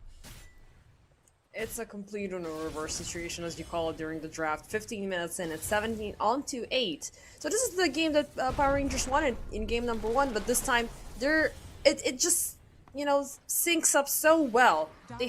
They have heroes that can't be jumpy. that have good detection, that have, you know, good ground control before they strike, and they've been walking away with murder every single time. Now, bottom side is they still haven't claimed, so that is, you know, something that Ilbirs can be happy about, but they're not stopping their aggression here. 12 galvanized stacks, a lot of gold for Boschka. He's gonna get the Dragon Lance after this, so it's... Oof. And yeah, you said about the heart. That's also disgusting. It is gross. It is very gross.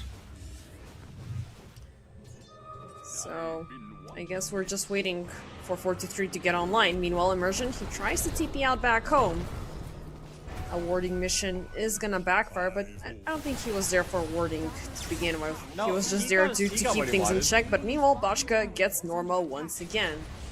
So, a 200 axe is now, well, a 101 axe is now 143. The hoodwink wanted to TP back to base, and you know, if you just wait 5 seconds, got what they wanted. So In the lane, Kiyotaka. Arctic. Well, the curse is going to be used up once again, but you really want to have the Boschka damage thrown into the equation to make that happen. Ponlo is going to be taken down. Niche glimpse back into the gate. Nice jump away to take at least one support kill away from Power Rangers. Kiyotaka on the run with the Stampede. He's gonna be a little bit faster, but now Ilberka in the backlines finds 43. He will land in a beautiful hoof stomp, but this might ultimately backfire. The chain stones are there. You're still holding their ground, but they're not gonna get the kill upon the hyper tanky Centaur, who also revealed the heart of the Tarask in the team fight. yeah, you're not killing this guy. Nope. I mean, there was something, you know, there was that little bit of damage showing. 43 did not die, so that's definitely a good sign for Ilbris. But now, Power Rangers have the incentive to go for more. Triple man smoke up, diving in deep. They find Fernance. Can they make the reach? No Blink Dagger still on Alberca, so Fernance is gonna be fine, but guess what? We have the glimpse. Time after time again. God, I love Disruptor. This is why I love this hero. It inflicts so much mental damage. It's just disgusting. And you don't want to play anymore. You don't want to show up in lane. You don't want to show up anywhere. I just want to stay home and just stay here. Because there's a disruptor outside. Well, you're forced to stay home Yeah. because the disruptor will bring you back. You know what I mean? Yeah, Um, every single time. Are fortified. Dire's top tower is under I wonder what 423 is gonna get done here. Radiant's bottom Um, tower is under attack. this game has just turned into a bit of a problem. But the good news is that the triangle is still secure under dire control. Right. For how long is the question. That is the question. Is under attack. I mean, I can say that 43 is not being the center of attention, so he's still farming about, but we're still not seeing those rat plays, those tree ants forcing down towers. There's still all lane towers standing strong for Power Rangers, and they're looking for the second tier to tower.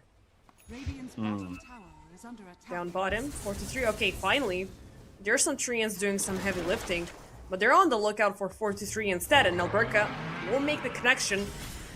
And I guess you need to change your sponsor, buddy, because I think that Vista is a curse. The tower is not even gonna go down, but still, can they get something? Fernance? No. There's gonna be one more in the back. Sharpshooter will land on Ponlo. They're keeping up the chase onto Winter Wyvern. He slowed down. Alberca jumps in yet again. And somebody stopped this guy.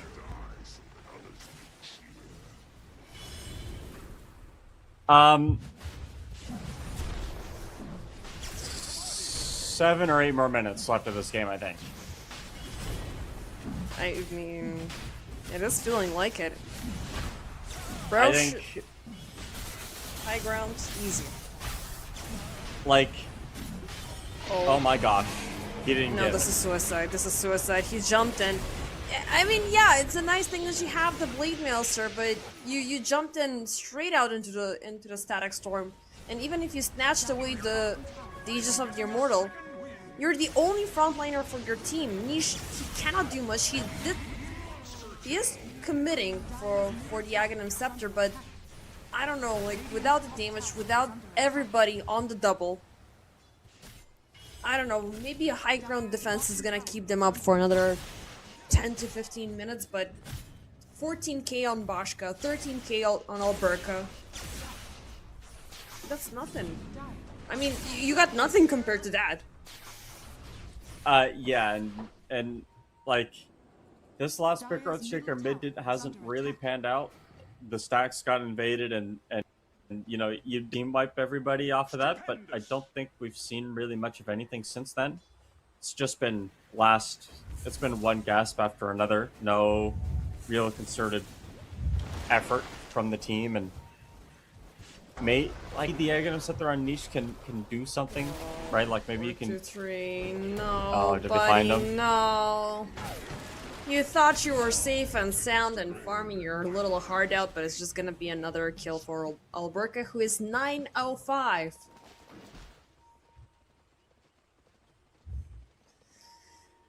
I don't know, Pleat, if you were in this situation, what would you do? You have an Alberca jumping in, hunting down your supports time after time again. Okay, Pomlo is gonna get the hell out of this one. It's a little bit of something, but Niche is gonna get solo killed by till the end. Or is that the case? Did he have backup there? No, it's Kyo. Well, it was Kiyotaka as well. that killed it. Yeah. Yeah. Till the end, just got the glimpse to land. No, actually, no, it was the Thunderstrike. But still.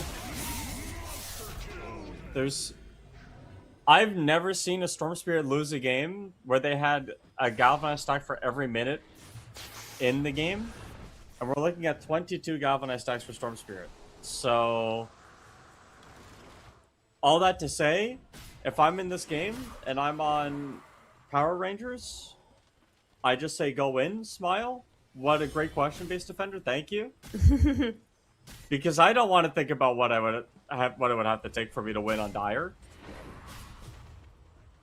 I have no clue. I think I would just tell my team stop being tilted, because clearly there's a level of tilt going on. But tilting is not gonna get you farm, it's not gonna get you any gains, it's not gonna recover you from this 19k disadvantage that you're currently, you know, facing. I don't know, maybe a decent high ground defense, maybe you just wait out for Bashka to get, you know, just to explode from how much she's farmed up, but you're not gonna get any of the chances. Alberca is just gonna get steadily farmed up. Look at this harassment. Niche gets caught up. Immersion is trying to do something. They will just get till the end out of this. But Kiyotaka is still on the hunt with a full minute and a half on the Aegis. Yeah, Q power shot. I still have life number 2. Alberca, look at this. I mean, this might be a very ballsy move, but still, he's not even flinching. There's no Norma, there's no Niche. Bashka is sieging one more tier 2 tower. And have they set up yet another kill for Nance? Dire's middle tower has fallen. Nope. Actually, yes, Alberca jumps in yet again. Kiyotaka. Nah, he's not gonna die in enemy base. Actually, he will, but he's gonna be back at full health, so he's just gonna jump back out. Dire's bottom tower is under attack. It doesn't take away Galvanized stacks either when you die with Aegis, so...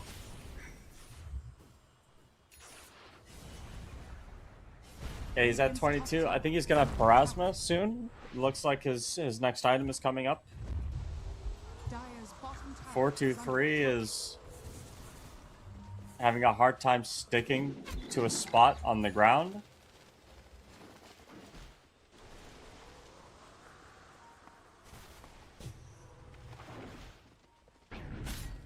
I mean, you gotta admit that you were wrong that the game is gonna end in 3 minutes, so there's... You know, Nay, I said 6 to 8. Okay, fair enough. So for Ilbirs, there's that 2% of hope, which, you know, as they would see in Dumb and Dumber, there's still a chance for something. I mean, look at this, they just killed till the end. It's a good sign, right? The turn. Right? Pog. The comeback is real. Pog. Level 8 Winter Wyvern at 25 minutes. Level 8. There's At still a 25 chance. minutes. What is that XP? What is your XP per minute? 189 experience per minute. It's actually dropped to 188 experience per minute on Ponlo. This is Devastating. sub 200 XP per minute is honestly really impressive. I mean, he died 8 times. So, you know. He is the type of a hero that is always going to be hunted down, but at the same time, you don't have anything to help you out with an escape plan. The best you can do is stay in place with a cold embrace and hope for the best. But that's never going to happen. You have a Storm Spirit on the other side. You have a Glimpse on the other side. You have a Hoodwink. You have Alberca. You have... I guess... I mean, we were a little bit fed up with the SF, but now I think we're going to get a little bit more fed up with the Centaur picks. And especially now, both of them on the same side is just disgusting. Norma wants to go across the gate, but it's not happening. He is forced to blink back, used up, caught up into everything, and just poof, gone. There's nothing you can do. You could. There's some things you could do. Radiant's middle tower. Put your hands off the keyboard, alt tab to like a YouTube video of kittens. You know, something nice. Free yourself from this nightmare. Free yourself. I don't know what Till the End is going to be building here, but I'd be shocked if it wasn't anything less than an Aghanim Scepter or Blink. Yeah, that would be beautiful. I don't know. Radiant's courier. I mean, you could really say that 4-3 has been farming, so, you know, there is something happening. He is starting to close the gap, and we know that Nature's Prophet in the later stages of the game can be absolutely annoying, and he can play the game on his own terms. But where's Earthshaker? Where's Norma? Like, Norma is on the brink of getting the BKB, but that's not your game changer item in this scenario. Niche, on the other hand, we do have the Aghanim Scepter, which is absolutely great, but you're never gonna get that ideal setup for you to land those big ultimates, not after what happened with the Ancients. Yeah. And it feels like we're super repetitive about what happened with the Ancients, but that was a very crucial moment which sealed the deal. And now Niche, ooh, beautiful jump away with the Enchant Totem, away from the Requiem, away from everything. I forgot how good this spell was, because, you know, if used up properly, it does not have, you don't have a cooldown like a Blink, you're not forced to face forward like a Force Staff. You just gotta find the right time to avoid shit before you get feared. Yeah. God, I missed it. This, I don't know, this game just feels like it's completely fallen apart. And you can see Ilbirs are like, you can see 5 Dota heroes and 5 players should, like, buy time is the only thing they're doing, but they're not playing as a team. Yet. Meanwhile, Kiyotaka is handpicking heroes times after times again. It's gonna be again Niche on the chopping block. He's gonna blink away. He's gonna get the Enchant Totem in a split second. So now, right now, he's wasting time. But Plate, my friend, hear me out. Ilbirs have a win probability of 4%. That's double compared to the last time I checked. They doubled the win probability. Oh yeah.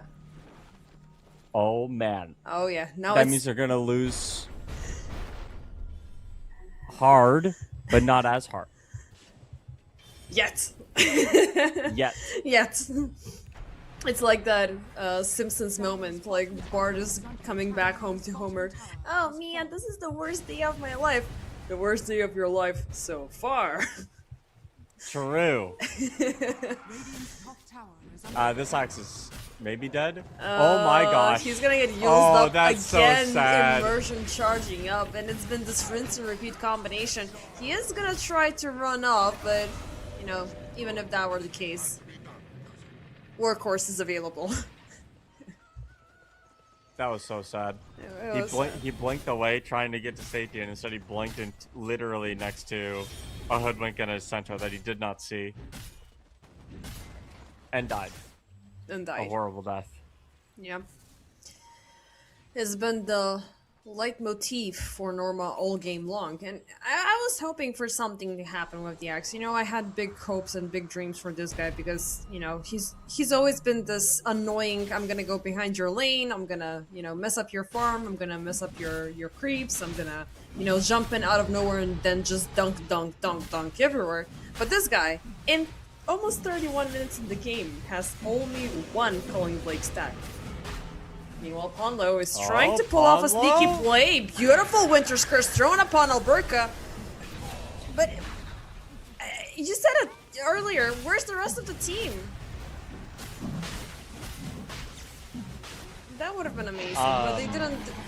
Guys, communicate, coordinate. I was just talking that you were, you know, the more, you know, connected team here, but it seems like you are allowing... How? How? How did he know? It is the sixth sense, is the third eye. He knows everything. It's a hoodwink, man.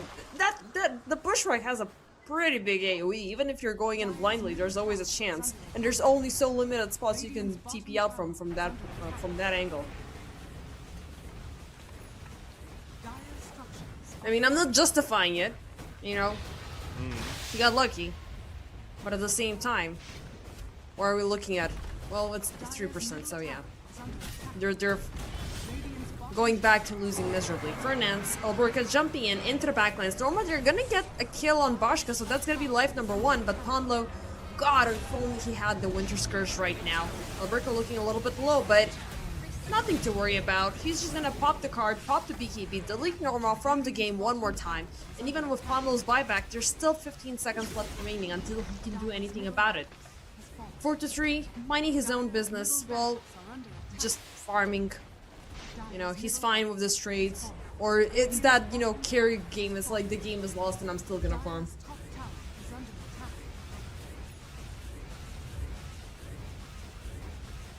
I am under the impression that this game was just massaged out a little bit more than normal, you know? I think you're just... Uh-oh. Never mind, why would I even say oh, I thought that was going to be for something. I was silly and assumed that there was going to be something that happened, but... Well, this happened. Kiyotaka jumps into the backlines, and guess what? We saw where that arrow came from. And we're gonna take you down for an instant. Second set of racks are out of the game. And 4-3, guess what? He's still farming, and, you know, with that, he did push out a tier 2 tower down bottom, so there's still a chance that he's gonna rat this game out before Bashka is gonna take Megas. But he built a Revenant's Brooch. The only time you ever built that item is when you're losing really hard. I don't know, man. Norma is gonna commit for the jump. Alberca jumping in with the workhorse. Niche jumping in to try to connect the Echo Slam onto both of them, but nobody's dying, nobody's budging. Instead, he's gonna be the one who's falls. Now, Bashka deleting targets off the map, and with that, ladies and gentlemen, we have paved the path to game number 3. Power Rangers, this was a lot faster of a game compared to game number 1, but they got a read on what Ilbirs are gonna work with. And they just doubled down on the aggression. Snatching away the center was the best thing that they could have hoped for, and they just doubled down on it. And yeah, I feel ya, man. I feel ya. I want to cry as well. This was absolutely horrendous. I wouldn't have mentally survived in that game. Like, after that game, I would have shut down Dota and left for like 15 minutes. But I hope nobody does that, because we still need to see what the series is gonna, in which direction is the series gonna go. Centaur didn't lose, or didn't die, I mean. Obviously he didn't lose, but he didn't die a single time. And Centaur not dying, he did 42,000 damage. Didn't take the most amount of damage in the game. That was the Axe, but Axe also died a lot more than he did. Yeah, to start he died. Great. He died. Alberca did not die. No, well, that's what I'm saying. It's like... that you buy one heart and then you become unkillable, and there was literally no Ilbirs had nothing to deal with them. Kiyotaka had a free Storm game as well. They had nothing to kill him. This Earthshaker made into Storm didn't work, and ultimately, like you were right from game one, was that Ilbirs kind of have these drafts look weird and don't work, and this was a draft that looked really weird, and it definitely didn't work. Yeah. But also, I did predict we're going to go to game number 3, so buckle up, buckaroo. We're going to have to see. Well, for me, it's starting to venture deep into the night because it's still 11 CST, but you still haven't eaten because this is the 6th game that you're about to watch today. So we're Yeah. going to cut the analysis short so we can build up some energy from the break and see what happens in game number 3.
And hello for the final last time, ladies and gentlemen, as game number 3 is upon us. Power Rangers and Ilbirs for the third time in a row. When will they learn that you need to take away the centaur in the first ban phase? Power Rangers, they think that the Witch Doctor is going to be a response to it, which I am a firm believer because early on you can't take him down at level 2 of Maledict, but it's going to be tough. But Ilbers, they're adding up these quirky picks time after time again. Now it's going to be Dark Willow, it's going to be Kez, early revealed Kaz, by the way, and Mirana. So, what do you think? Is this going to be a third game centaur winning or what? I think it's impossible to bet. It's impossible to bet against Centaur, to be honest. Oh, never mind. All right, this I might be take a that loss back. for the Centaur. This might be a loss for the Centaur. The fact that you pick Kez Centaur when there's a Necrophos available in the pool is mind numbing to me. I don't think the Lycan was the correct option. Holy smokes, for the ban! Like what? You can't deal with the Necro now. There's always going to be a hero in one of these games that you just can't deal with, and in this game, it's going to be Necro. So how do you kill Necro? Maybe Ilbirs go last pick Doom, and you run Kez mid. Oh, yeah, because obviously Doom mid is not an option versus the Invoker. No.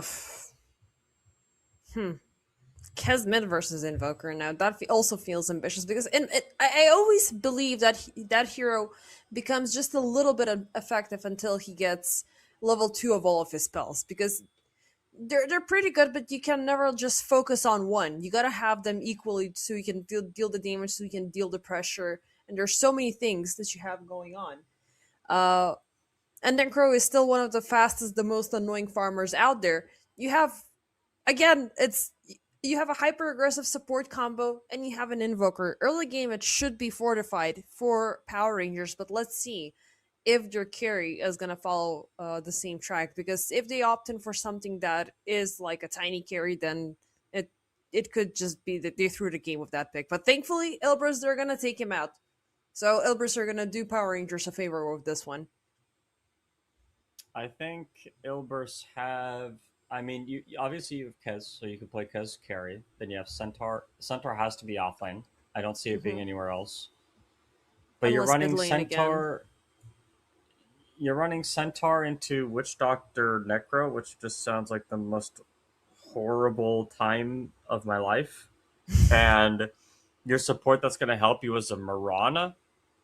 That doesn't sound I think the only thing you can do is Hoof Stomp, Witch Doctor with Arrow follow up, and that'll be enough. But if you get Sunstruck, like second or third tick on Maledict on Centaur, you're probably dead.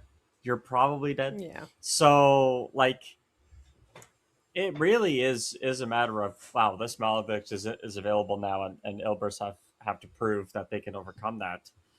How exactly a Centaur does that, I don't know. How a Centaurs are supposed to itemize against a Maledict. If you are even supposed to itemize against a Maledict, maybe you don't even build the heart. Maybe you go for a pipe first in this game because you are dealing with the Necro. You are dealing with the Witch Doctor Invoker, right? That's so much magic damage. So, you have that option available to you. BKB is probably going to be necessary, but now that I talk about it, there's not a lot of physical damage presence coming out from Power Rangers right now. They're going to have to pick a carry that can really deal that physical damage, that can really pump and get some of that burst against the Kez. I don't know who that is, but I do know that Ilbirs have pretty solid options. I mean, unless they take it out, there's still the draw option. I was gonna say SF, but right now you have the problem because Clockwork is your only frontliner in this scenario. Necro, by the time he gets either the Radiance or something even stronger, he can frontline with the Heartstopper aura and just keep up the pressure. And last but not least, we are receiving the Sven, and I just like this because what changed between game number 1 and game number 2 for Power Rangers, they didn't opt away from their aggressive strategies. They just decided to complement it. They did walk away with the Centaur Warrunner, which did pave the path for also a good Kiyotaka Storm Spirit game. Not that Kiyotaka was looking too shabby in game number 1 on the Invoker, but now you're inserting a lot more pressure. You're having a Necro offlane. You're having a Sven on the other side. And you said that the Mirana would be a good answer towards the Witch Doctor when he's doing the Death Ward, but he's not your main priority here. And you also have other ways to keep him in check. So there is this little desync from Ilbirs that I dislike, and it's just again this Mirana that is feeling like an eyesore. Yeah. Yep, you do have the aggressive plays later on with the Moonlight Shadow and with the Stampede and everything, but Ilbirs, they should be looking into a Spirit play here. Storm Spirit I might think be a Primal. good option. Oh. It's gonna be Doom. So Yeah, Kez mid probably. or niche on the Centaur again, as they did in game number 1. It was something that was on the suffering end, just a little bit, and that was by far the worst performance we saw early on for a Centaur. But eventually, he grew out of it because the lanes were able to compensate for their losses, but you still have the same lingering problems. Now you're just forcing Niche into Kiyotaka to give him a lot tougher of a time. Normal on to Doom. Now, is that enough versus Boschka? Versus Sven, who does like early games. It's not for Bashka. The Doom pick is for the Necro. But you gotta survive laning stage, man. Yeah, Sven isn't Sven is just gonna cleave wave and leave. So also I've never seen the Sven set before. That set is crazy. Yeah, you Ooh, that's kill actually a wave. really good one. You kill wave, you leave.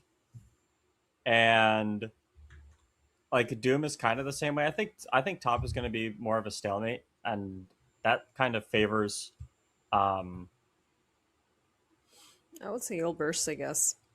I would say probably the Sven, because that means your support can go and stack for you, and then you get level 6, and then you take all the stacks, and then you hit your timings. True. You definitely have that option. I mean, Clockwork is not necessarily your stacking hero. He just likes to stay in the lane, just keep up with the pressure actively. But it's that top lane that I'm, again, mostly scared of. The Necro and the Witch Doctor being combined into the same lane now. Again, I have so many prejudices against Kez in the early game, and, you take away the carry, you're already throwing Nisha in a tough spot, and we saw what was happening with Normal last game on DX. So I'm not a firm believer. I guess the Windows Vista Hex curse is working its way up.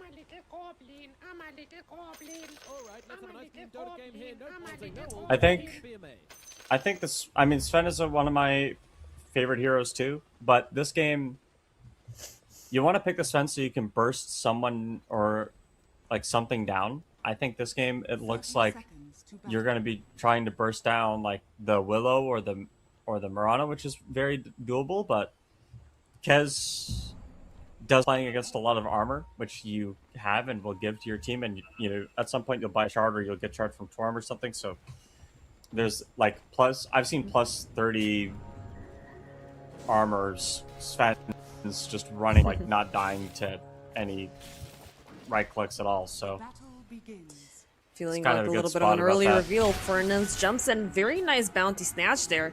But he was stucking from the Maledict. He did feel the Wrath of the Stormhammer, so he's just gonna walk in down the laning stage with half HP. But it's definitely a decent start. Actually, scratch that. It's a 4 bounty rune going in the favor of Ilbirs.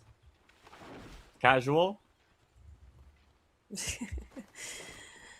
But let's see if it's gonna be their only victory in the upcoming tennis, because again, these lanes are scary. I'm scared of Necro. It is gonna be paired up with the Clockworks, or at the very least, you have that in your favor. But now the Witch Doctor is past 5, and that is gonna be, as you said, Sven likes to burst, and this will give him the chance to burst targets down. At level 3, Norma is dying, and look at already till the end, just keeping up with the harassment, utilizing the fact that the Maledict already connected with the Doom to make his life a living misery.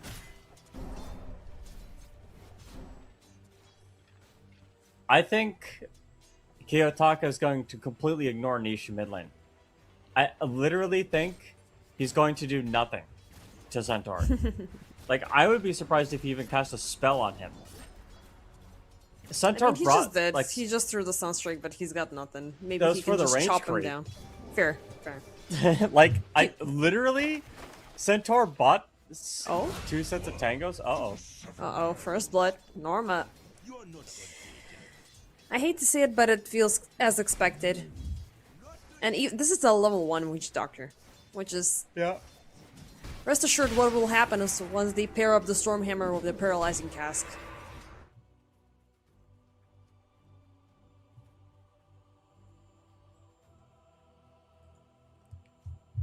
Casual pause. So, okay. Double the CS in mid. 10 to 5. I'm 20. Um, You understand that, right? Centaur bought 2 sets of tangos, and he might not use one of them. Like, he might not use an entire set of tangos. Right. You think it was worthwhile that, Kiyotaka already got in his head? That he's I think gonna be wasting Kiyotaka is resources? not hitting him so that he doesn't use his tangos. It's Fair. like economic damage to not hurt Centaur. It's so backwards. This guy's stupid. I mean, he can still pick off the side lanes, no problem whatsoever. I mean... Yeah, the Invoker is not known to be that right-clicker to take down creeps early on, but, he's gonna be getting those Forge Spirits soon enough, and those have been known to be quite aggressive. Topside also is doing surprisingly well, but you must not underestimate the levels as they keep on coming onto the Necro. He is withholding 1 point, either it's going to be the Ghost Shroud or the Heartstopper Aura, but already level 2 of Death Pulse is making his life super stable. You have the healing, you have the damage, you're downright annoying. The Clockwork, he's, still chilling at level 2, but he's just also waiting to see what move Ilbirs are going to make. So far, it is the Cogs doing the heavy lifting. If I were Clock, I'd probably get the Pointer Rocket Flare and stack globally for the Necro. Like, make the Ancient Stack or something, get those going, kind of stay ahead of the curve. Even though it is obvious that, you can see it. I don't know how you take stacks. I guess Centaur has to do it, but a Centaur by himself can't really. You can see, like, even Nishi put his tangos into his backpack. Like, he knows he's not going to use them. I told you, he wasn't even going to use a set of them. Yeah. I think your better contender here would be the Doom, because, by the time you're able to invade the enemy jungle, you'll already be having at least level 3 of Scorched Earth. So, just pair it up with Fernance and you could do something. Topside, Immersion falls insanely low as Ponlo will take a couple of decent strikes upon him, but thankfully for Immersion there's no Herald, so they're not going to connect it. But Bashka down bottom, he's going to be the one done suffering in, as Norma and Fernance pair up very nicely to take him down. Till the end is going to be a tougher target, as he has Voodoo Restoration already at level 1. Topside, Alberca under siege, 43, and Ponlo, they're going in as they notice the Clockwork is gone. But the Ghost Shroud will do its heavy lifting. 43 chooses not to overextend. Unfortunately, Alberca did not use the wand at the right time. He actually didn't wand during Ghost Shroud. It looked like he did, but he didn't. And that's a pretty big deal. That's about like 50 or 60 HP that you're missing out on, which is kind of big, but whatever. You'll get that back with regen from Sadist. Has been taking a lot of really nice harass from the Mirana, but you wouldn't have been able to tell because he is farming up, and it doesn't really matter, but he's got full mana again. Double Fairy Fire in case things go really bad. Yeah. I do like this prio of the Starstorm with the Leap combination, because it is, deadly to other supports, and you're not throwing, your faith into, okay, I'm gonna throw in the Sacred Arrow and land in a kill, because you don't necessarily have to have that early kill potential alongside with Kez, but eventually you will be needed elsewhere. You will be needed bottom side, you will be needed midis. Already the first Stampede is going to be committed for Kiyotaka, but a beautiful rotation coming in from till the end with the Cask, with the Maledict. Now Niche is forcing the TP out before he's going to get bursted. In the Fountain, he survives by about 200 HP. Kiyotaka, safe and sound. So I guess the tech against the Maledict is to just literally TP to base. Yeah. Stay moving. I mean, it's not like a Doom, you know. If you're way too low, you're definitely gonna be dying because you're gonna be wasting a lot of time with the teleport, and there's already gonna be one guaranteed tick into the Fountain. But if you count yourself right, and you're just gonna be fine. But at the same time, you're wasting a lot of time. Yeah. I think if you get Maledict doomed on any hero, you're probably dead. Not that that can happen this game, because those guys aren't on the same team. Yeah. But it's just a statement. Sunstrike down bottom is Norma. Speaking of the devil, he is gonna be actively harassed as he goes for the Wisdom Shrine. They should give it to the Doom, so they can get the Doom a little bit sooner, but instead it's gonna be Fernance claiming that extra experience. Immersion takes someone up on top side as Ponlo will call in yet another rotation towards mid. No, actually no, he takes a step back. Giving Kiyotaka so much free space might be a problem. Or should be a problem. Mid matchup. Invoker's doing... You know what? Invoker's not doing that bad, and Invoker can greet it up. It's like you can't do anything to Centaur, but what is a Centaur going to do to you? You know what I mean? Yeah. So you can go for the first item Conda. Nice Sunstrike, beautiful Sunstrike, Ponlos. I mean, that was indeed a lucky one.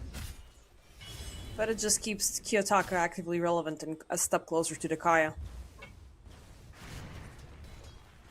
Dire structures are fortified. Represent available. Dire's Top under tower siege. is under attack. Radiant's Middle bottom tower is is getting under picked attack. up, like chipped down a little bit by the Radiant. Or, I mean the Dire.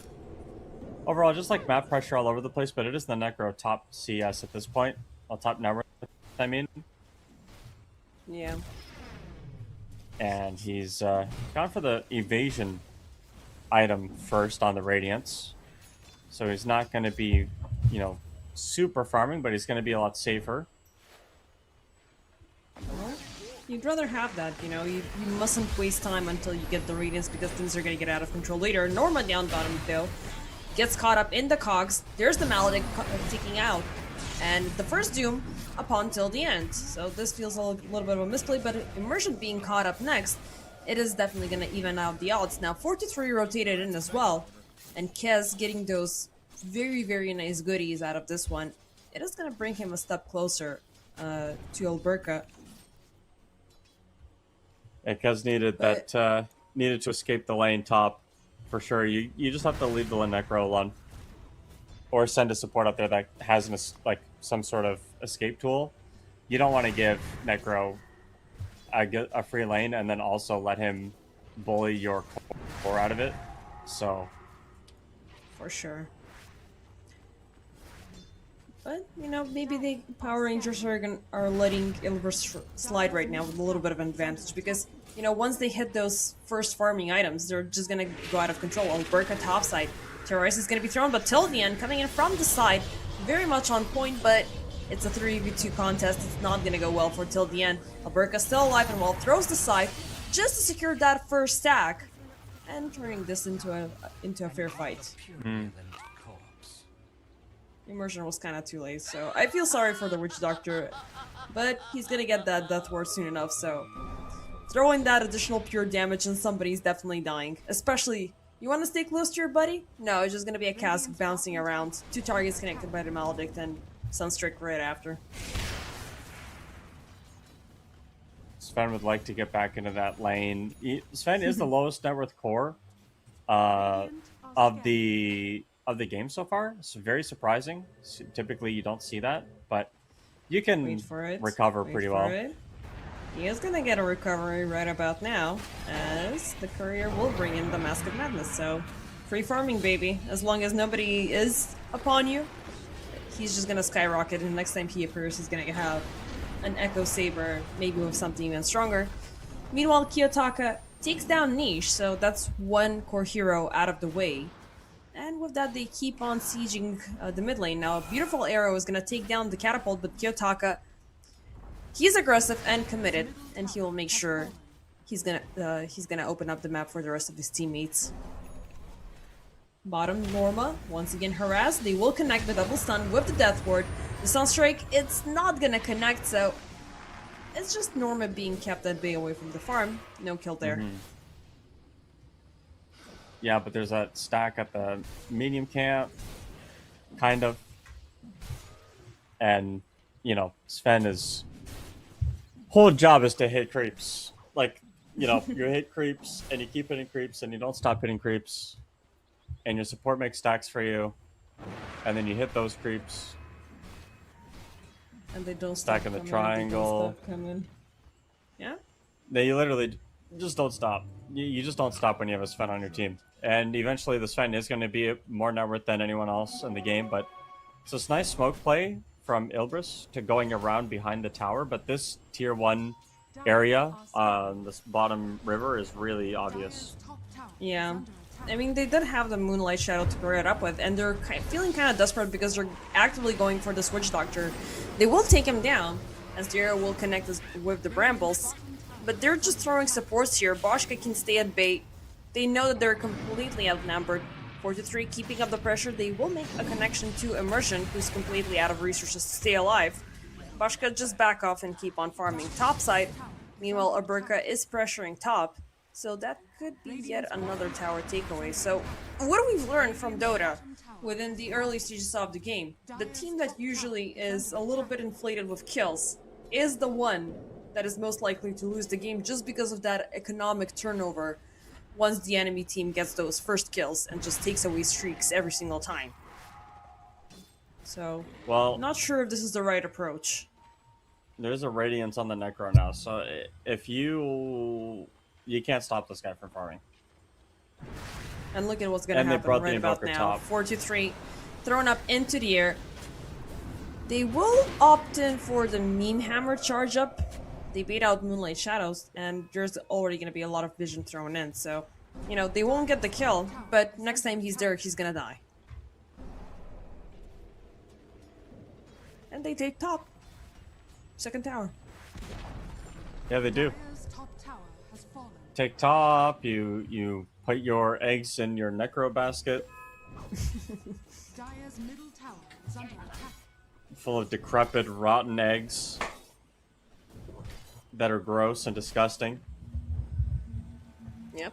And also, I mean, Boschka is chilling in the meantime. He may have died once during the laning stage, but already at about 14 minutes, he's got 150 last hits. So, Yeah, it's a good life. it's a great life. This is kind of what we see from offlaners nowadays. I think the modern version of Dota, and you can really thank Amar for this. Just like the idea of the pause 3 that can just farm forever and then win by himself. I think obviously Amar is the one that I think kind of brought it into the modern era, as you would. But 33 also very good at this style of Dota as well, and you know, it's very simple to execute because you can see the team is kind of rallying around the Sven right now. The Sven is pretty strong. He's got the ultimate, and you are able to use your carry early, especially get some kills. Yeah, I mean, not sure if they're gonna hand him the kill, but already look at what these supports are doing now.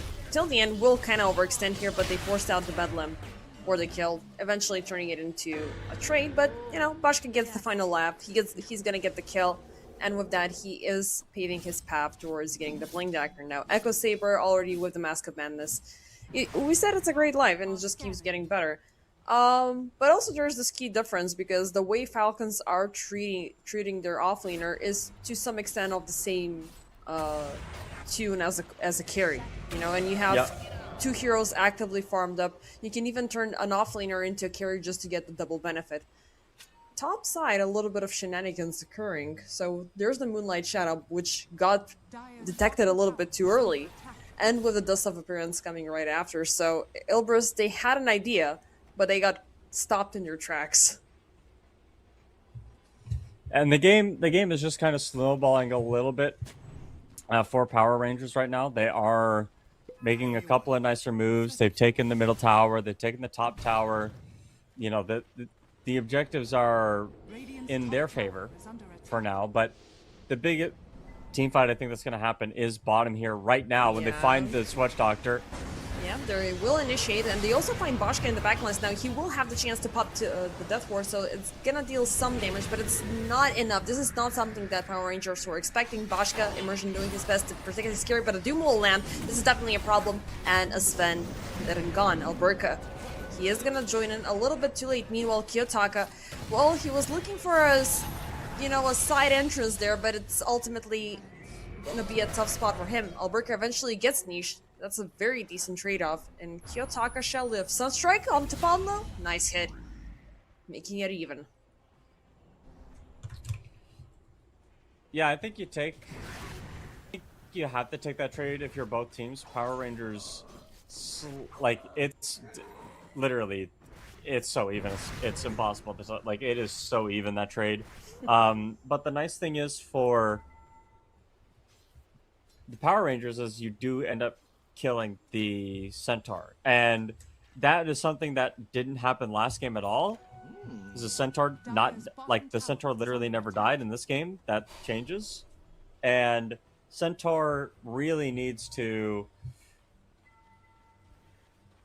relax. I think that play is fine if Niche has a heart, but he didn't have hearts, so it's really difficult. And he also bought the recipe to heart before he had the Reaver, which is very unusual. So he could have had the Reaver, actually, had he not purchased the recipe for the heart. It's very interesting that he did that. Yeah, I mean, he's gonna get to the heart pretty soon, so it's gonna be, a small correction in the upcoming team fight, but at the same time, you gave Alberca so much.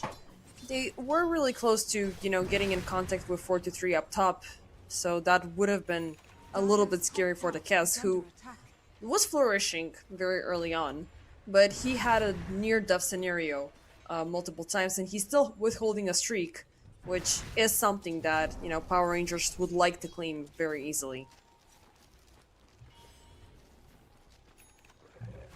And Alberca is just being a pain in the butt. That's true. And he's gonna get a Lotus soon enough, so that's gonna be even scarier. Detected. 4-3. Ooh, beautiful immersion catch. And there's a streak gone. Kiyotaka is gonna seal the deal with the Sunstrike. Fernandes, they do have vision, but not for long. Moonlight Shadow's gonna be popped, and that's it. It's kind of just the way that this game is going. I think the Kez is gonna have a hard time now. And Sven and Necro both are favorable, have favorable matchups into the Kez. Kez doesn't want to get bursted down from 100 to 0, and he also doesn't want to deal with people that have a ton of armor. Sven does both of those things, and he also wants to be able to hit the target. You can't deal damage when you're ethereal. Oh, mid lane another problem on the rise is Niche. He's gonna get scouted out and absolutely destroyed, so... Yeah, to answer your question, can the Witch Doctor destroy the center? So far the answer is yes. Now the rest of the crew are trying to find a different approach. Fernand's beautiful catch, till the end is gone. Doom onto Alberca, he's gonna pop the Lotus. So the Doom will be returned back onto Norma, but Alberca is dead and gone. And, well, they're trying to get into their head in some way, so the tips are coming. Okay, that is... not sure if that's tilting or kind of cringe, the voice line from Saberlight. Oh, I love that voice line. I love that voice line so much. Bringing those, annoying heroes such as Bounties, Rickies, and those little invisible rats across the map that is suitable for, but that's out of the meta currently, so, or maybe I'm nitpicking a little bit too much. Immersion, meanwhile, beautiful Cox catch onto Norma. He is ticking. He's gonna miss out on the from the tornado, but the Stormhammer will land, so he's gone. Immersion, beautiful setup, even though it will cost him his life. But Boschka is getting a kill onto Norma, And that is yet another core being kept in control. Now with this really starting to scale heavily in the favor of Power Rangers, like it, and it's not really close either. It's, I mean, 4,000 gold, but the Doom is a hero that prints money. Bottom tower is under attack. Oh, That's a they killed freebie. me. That's a freebie. They killed my Witch Doctor. I'm kind of sad. Dire's But no matter, tower is under because That's you when playing the Witch Witch Doctor dies, he gets the money back from the Grizz. Dire's top So He he doesn't does. care. under attack. It's his life insurance policy. Yep, Dire's bottom yep. tower has fallen. I mean, not sure if a good Witch Doctor is a Witch Doctor that uses the Grizz very late because he never had the chance to fill it up, or you're just throwing yourself out there and keeping them at bay while your team is getting everything, and at the same time you just flip the coin, get the gold back, either complete half a scepter or get the shard right off the bat. Because you have like 850 gold stashed up. Right? Right. And if you use that, that's gonna put you on top of the supports, almost.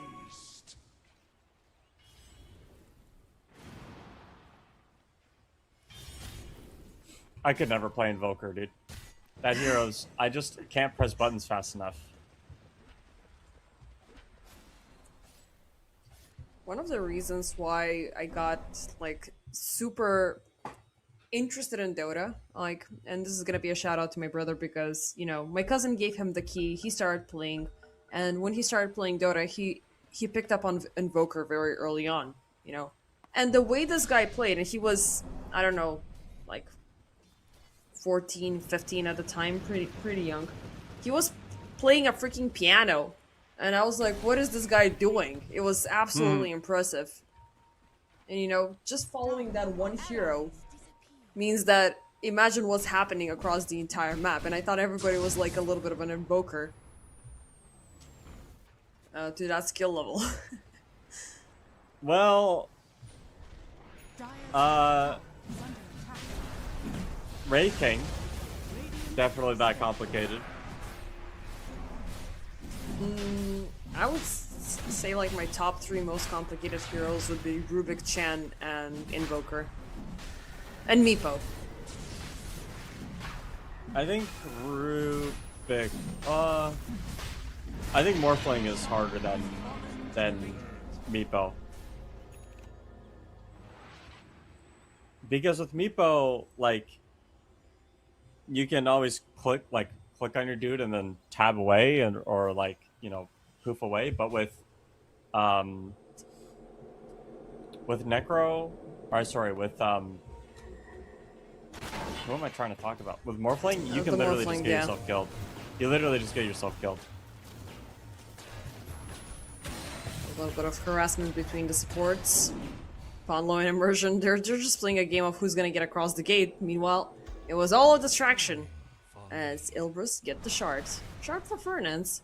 So a little bit of ground control, which definitely goes way alongside with the center, but we've really seen this, you know, inactive play from Ilbirs, just, you know, trying to go in for the easy pickoffs, not necessarily showing themselves. And now they have a bigger problem. We didn't really discuss this because it was, you know, the most boring Roche takedown. It's like, oh yeah, they have a Sven. He's got damage. He's gonna get an easy Roche. No Dire's contest, no top nothing. tower is under attack. Lotus Orb. Honest Necro. I mean, gold hasn't really changed in terms of who is, you know, the gold lead for Power Rangers, but game state does feel like it's pretty in their favor. Yeah, I mean, look at this. Ponlo just getting obliterated. One would say Morana can waste a lot of time with the leaves, but she just turned into a free kill. Without her, no Moonlight Shadow for about 30 seconds. And Niche, oh my god, the paralyzing cask will land, but they didn't see it. He's so lucky that they didn't see it. Mid lane, Norma under siege. They are, you know, trying to bait out with Boschka, but that's life number 1. Meanwhile, Kiyotaka is gonna be the one who falls. His 4-3 reveals a beautiful BKB, but I think he should be on the run because that will expire and that the remainder of the duration from the Stormhammer will go through and he will die right after. Next up is gonna be Norma. And maybe they can find Fernance, maybe? But he's lucky that the hookshot is on cooldown for another 30 seconds. Dire's middle tower is under attack. Yeah, you just can't. You have to kill this. You have to kill this Fen. I mean, You have to she's kill this Fen. alive. For He's 2 more alive. times. I mean, Sven Aegis isn't that scary because you don't get God Strength, but Dire's bottom tower is under attack. Sure, but, you know, it already proves to show that he's a problem now. Norma jumps in with the Moonlight Shadow. They're trying to take away life number 1, but Till the End is once again ready and prepared to go. He's gonna pop the cask. Honlo, he's gonna, well, it's gonna be a suicide mission. But they still cannot kill the Sven. Rest of the team on the charge. Immersion, beautiful jump in with the cogs, but still Niche will connect to Alberca. Wow, the arrow will land alongside with the Doom. It is gonna be life number 1 taken out in Alberca dead, but Kiyotaka is still reigning free, Witch Doctor forcing out a buyback. They still have the death ward, but he's gonna land into brambles, and 10 more seconds until he gets the ult off of cooldown. But Niche still under vision. They're gonna land the Sound Strike, but they're absolutely fine with this. They know that they've used up everything, so they're not gonna reinitiate for the next minute or 2. Radiant's top tower is under attack. well, you do need to take the tower, but you did get the middle tower. You got top tower. Gold lead hasn't really expanded, but that's what you get, really. And I think it's really just coming down to like the Doom's target has always died, but you do need to use it like more than you have been. I think on Norman, you've kind of just been waiting for team fights before you use it, to be honest. I think you need to recover. And you can do that by helping your centaur not die. For example, thankfully he's got the BKB, so he's not gonna get stunned out. Fernand's beautiful save. Vashka pops the BKBs, he's still willing to fight. Norma does the same. They don't have the Doom, but they take away the supports. And now it's Power Rangers on the They're run, gonna just to fight be baited this. into a tornado. Nicely done. Fernand's, can they at least take 1 support in return? The Sunstreak says yes. Now is there no one else? Well, we'll see. They're still utilizing the remaining seconds of the Moonlight Shadow to take a detour and try to intercept them from behind, or just, you know, maybe regain some position. Eventually, it runs out, and Kiyotaka and Alberca are still within the vicinity. And they might go in for somebody, or they're just gonna back off. Yeah, just back off respectfully. But Kiyotaka, he's still camping. He could find Niche here. This is some scary stuff. Oh, he really revealed himself. Yeah. But they're not jumping. Easy shrine. And it's been there for a minute? Dire Okay, I know that, you know, 28-minute wisdom shrines and later, you know, time milestones, timestamps in the game don't really matter, but, you know, it's still good experience for free.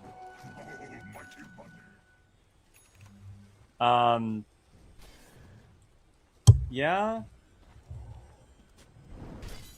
I'm less worried about that, and I'm more worried about like the lack of BKB from the Necro. I think is a big issue. Like the automation. You finally have BKB on Invoker. How do you go high ground though? Right? Like sure you have all these resources and all these timings and timers to worry about, but like at some point there's no timer for going up and hitting a building. Uh-oh. True. Sven? Uh-oh. He got out. That was a sick blink dodge. He's fine. But look at this little deep observer ward placed by Ponlo. They're looking for a chance to control him. Not sure if it's gonna be a mission success, but going in for the easy pickings. Moonlight Shadow upon the supports. But now it looks like a waste of time. This is our moment, Jax. How do they fight this? I think they're waiting for MKB, or sorry, the Daedalus on Sven. MKB would be a little weird, but the Daedalus is completely normal. Yeah. Was better, you know, than a small crit. A big crit with more damage. That's true. And you know, the fact that you always have that good old Greek cleave that you can take down an entire creep wave like that, and Yeah. it's gonna be more gold, you know, more stuff in your favor. So it's not something that Ilbirs can fight against because they don't have flash farmers. Yeah, they do have comfortable farmers, but they're slowly starting to lose map space. Smoke up, pawn low. Ooh, beautiful catch from Immersion. He is trying. Well, they did misplay that because he didn't use himself, but he's still gone. Meanwhile, Shiva's for Doom. It could be a nice way to pave the path forward towards an easier target, but he's been making that active mistake of throwing the Doom onto Alberca, who's got no used him? Lotus. Who has Yule Scepter? No one in the game has Yule Scepter. How did he get up there? A creep? Tornado? Maybe. I mean, I didn't see the tornado. Meanwhile, Immersion.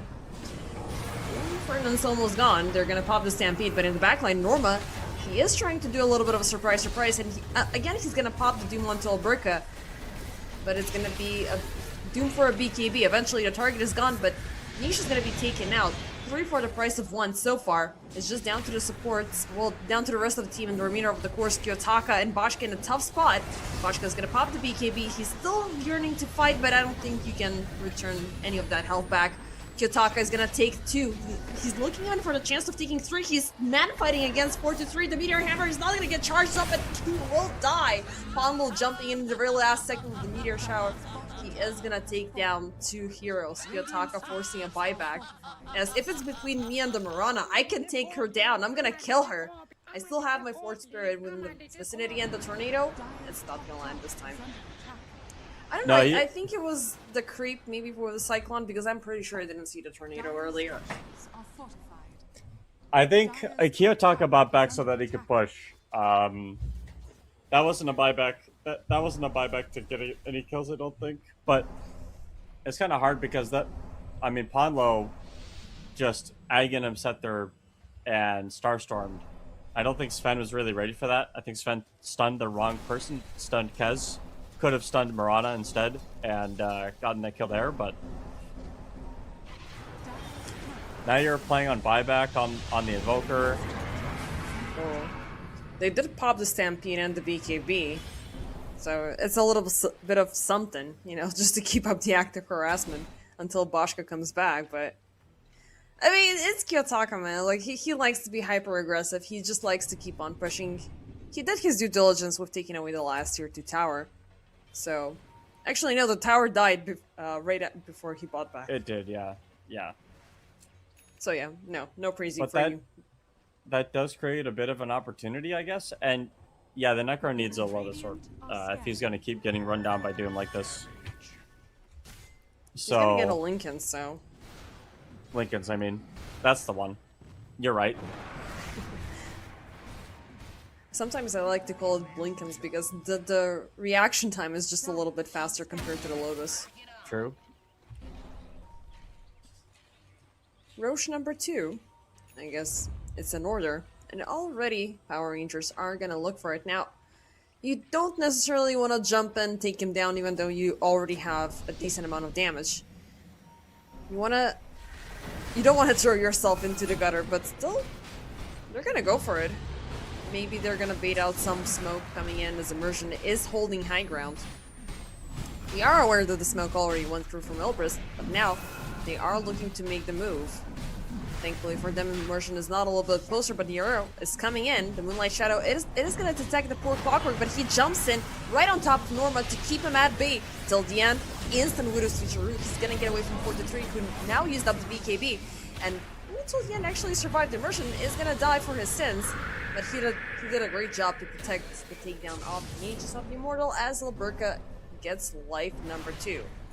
They're all back as a full stack, no Stampede, no Moonlight Shadow, no Terrorize as well, so a lot of these control setup spells are out of the picture, so they only need to worry about the Doom and whatever Kez wants to use at the moment. It looks like Power Rangers want to go bottom. I mean, they take the Wisdom Shrine. Free XP. Why not? I mean, they're looking to slowly start charging in. I guess the answer to your question earlier was, I guess we can climb up high ground when we have the Roche banner. Meanwhile, down bottom, on low, Bashka is playing a little bit with his food. The paralyzing cask will get disconnected as another stampede will be used up, but they keep him locked in place. And Niche, the toughest target on the map, is out of the picture, and now Norma, he's hesitant. He did see the Lincoln Sphere on Alberca, even though he had a chance to use it, but if he did, then that would have been the last line of threat that Ilbirs have against Power Rangers, who did expose mid lane meanwhile. Alberca is still the highest net worth hero on the map, and he's been doomed multiple times this game, so it's just coming down to the wire here. But double catapult wave in mid, it's going to clear out this Rax, and I don't think the catapults are alive bottom anymore. There's still one catapult alive bottom that's chipping away at the range Rax, but I mean, if not, we're just gonna bring the Force Spirits. Or Alberca, for that matter. You know, he still has life number 2. Nobody wants to engage with him. Nobody wants to, you know, try to take him down. They will pop the Lotus, just to see that, you know, he's instantly gonna respond. Well, the Lincoln's with the Lotus. Niche forcing out a buyback. Maybe this is gonna be their chances. 43 will find a detour in the back. Beautiful Raptor dance. But nobody's dying. Stampede popped up. Immersion gets caught up. But Norma, he's gonna die. Now, that's a dieback on the Clockwork, but they got a better def out of this. Till the end, Cask, connecting onto Ponlo, connecting onto Niche. He's gonna avoid the crown with the Voodoo Switcheroo as he's still looking to push forward, but Fernandez is gonna say, no, you're gonna go back to the fountain. I'm still here to protect these racks. Kiyotaka in danger, stunned out, no BKB chance. Well, he did use it, but he was pretty much dead, but Alberca still standing, still pushing. Now, you mustn't overextend because you are kind of by yourself, and Invoker is not gonna force out another buyback. Because, yeah, he did use it earlier. there's 2 buybacks, I think, for Ilbirs here, and they did lose a lane, and they also didn't get Aegis. Not that, I mean, not getting Aegis is a big deal, but I don't think there's going to be any time to do anything with it because of the dieback timer on Invoker, but the Aegis will protect any tier 2 towers. I think that they can bring the Necro underneath those and just, you know, exist. So, yeah, Necro still being a problem here in this game, and it's like we knew that this was going to be the brick wall that Centaur had to run into. Centaur just not having the same kind of performance that we're used to, constantly getting his HP chucked down and can't utilize the strength that he has. And I heard a BKB somewhere. I did too. I'm checking all the inventories. Oh, it was Norma. Oh, good. Oh, good. This is definitely gonna, you know, tilt the watchers. It's like, oh, now we know who Plate is betting for. Oh my gosh. I've been on this rodeo for way too long. Every single time I overextend a reaction, she's betting for them! Yeah, I've never bet in my life, so there's I that, also but- have never bet in my life. Oh god. But yeah, PR, regardless of what we know, they're just gonna keep pushing forward, finding Ponlo, and it's gonna be an instant bleed. No Mirana for about 75 seconds. But, yeah. Next team fight is, I was about to say, it's gonna be scarier, because first off, we have the Aghanim Scepter available for Necrophos, which is further gonna, you know, mess up with things, and also he's gonna get the additional health regen. And also, we are nearing the level 25 realm. Actually, we have already 2 players that entered the club, and that is Bashka and Kiyotaka. So, Radial Deafening Blast is in play alongside with the plus 50% God String damage. Which is pretty scary stuff. This whole situation is Oh yeah, and Alberca as well just joined. Sorry. it's okay, I forgive you. It's yeah, this game is getting spicy now. 40 minutes in, 14,000 gold lead for the Sven team. Not insurmountable, of course, but Radiant are scanning. you know, I don't it know. just keeps growing, so First off, At they the- completely checked out niche. They completely checked out the center from the equation. So the fact that that is happening, like the entire leverage and support of Ilbirs is gone. Yeah.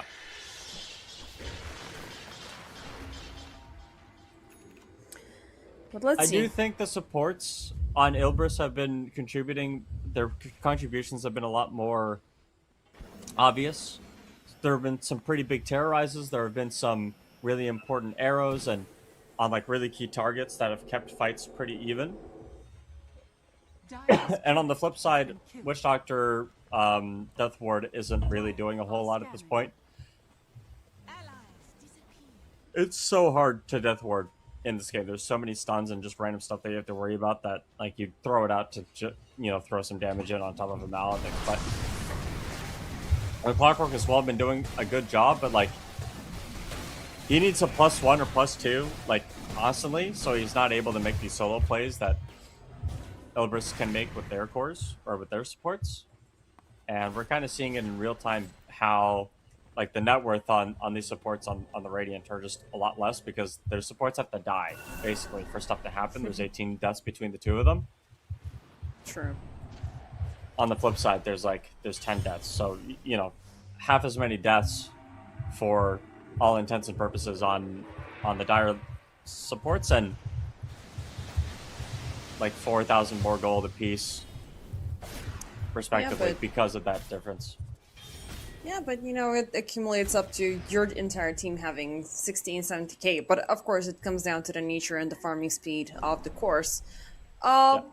But I would argue that, it's not necessarily about the Death Ward plays, being the main focus for till the end. You're right now focused on healing, because you've got up to level 4 of the Voodoo Restoration, you've got Holy Locket, and if you avoid that first impact, if you just, bash the Voodoo Switcheroo on time, you are gonna survive that, primary onslaught. Just back up and keep on going. Now, Norma has different ideas, though. Beautiful Scepter revealed with a beautiful jump upon Boschka. Now that's the Sven gone and out of the equation. Tildian is gonna be up next. And there's nothing they can do about it. 2 targets off, out of the team fight just like that. But Really look at nice the play. positioning from PR. They're still here. Which is... not sure if it's the right idea or they're just waiting because they see 43 down the lane. Kiyotaka still hasn't been caught up, but now they know. The second the creep wave arrives, but they're already way too close. They're throwing everything they can onto Ponlo, who did throw himself into air jail. Beautiful use there of the actual Yules in the game, but he's gonna die by the scythe now. 43 left on his own means. BKB is gonna expire, but he's still out in the fray, not jumping in, but he's gonna get that counter stun. Tries to walk away with the workhorse. And that's already a BKB down to 7 seconds. I think it's been there for quite a while. But 43 left on his own means it's kind of scary stuff. And another support is just gonna die down. So it still doesn't, make the PR supports a little bit, less AFK from the game. But, easy takes for PR. Really important kills to get, and they're important because if you don't do that, if you don't make that play, you don't force the BKB from the Kez, you're going to get high ground. Like, they're going to high ground you, so stopping the split push is just one of the, a really smart play. Set up the tornado. They don't get out on the target that they wanted to, though. The creep wave got in the way, but that's okay, because you take that, obviously, and then you move on to the next, so... Double boots of travel level 2 are coming in for PR. So already one is bought by Alberca, and I'm looking at Kiyotaka having the second recipe in his inventory, in his quick buy.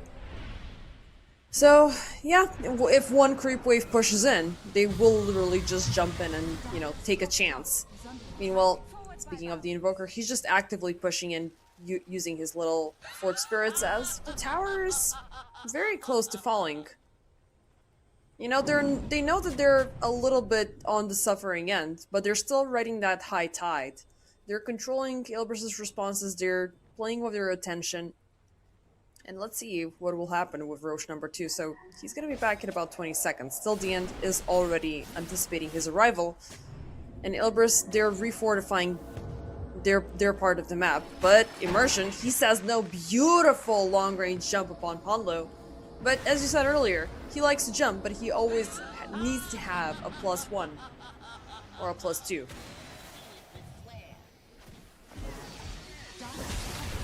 Oh, I guess he has. He's still, you know, alive, but as long as he's in air jail and not doing anything in between.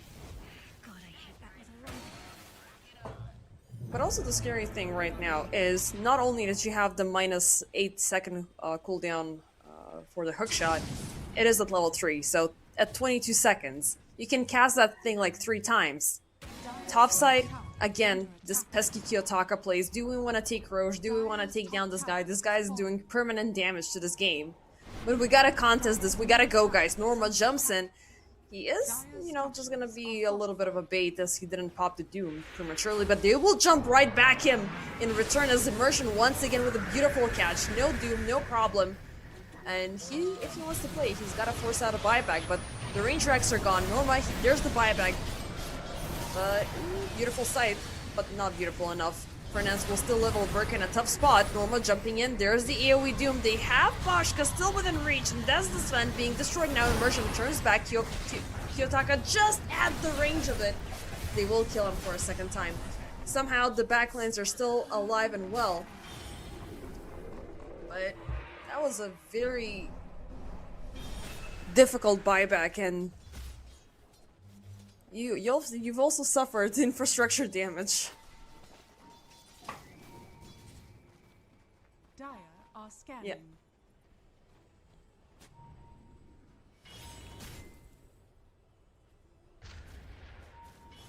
Yeah, but that was absolutely disgusting. 43.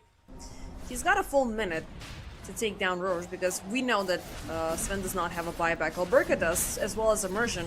But if they force this out, it could be a tough call. Now, there's Immersion, there's a Stampede.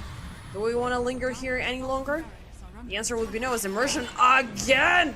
Oh my god, this clockwork. But again, no follow-up. Kiyotaka, once more. Topside, he is looking for the push. Meme Hammer charging up. Do you want to stay here to arise? It's not going to connect, neither will the arrow. He just backs off, but that's the supports being thrown away from the Roche contest. And they still have some 50 seconds of grace period until Doom comes back. Melee's survived by 100 HP. And they're just gonna gang up on him.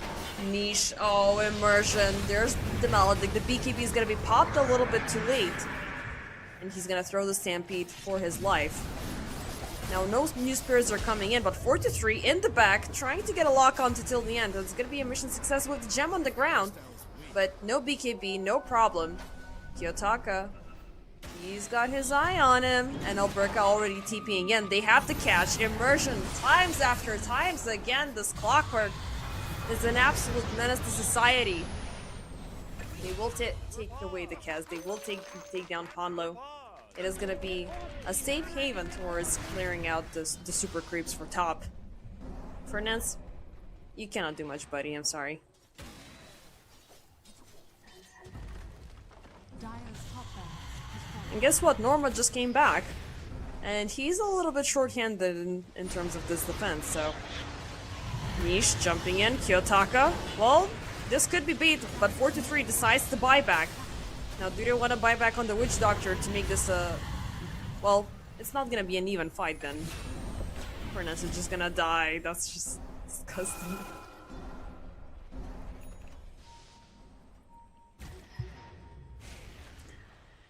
Way too spicy. And all of this happened while Boschka is dead, by the way.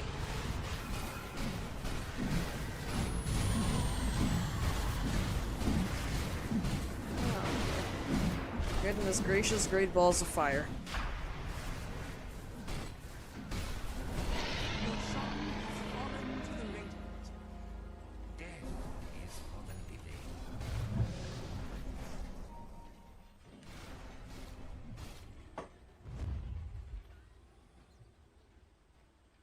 But he got a scythe instead.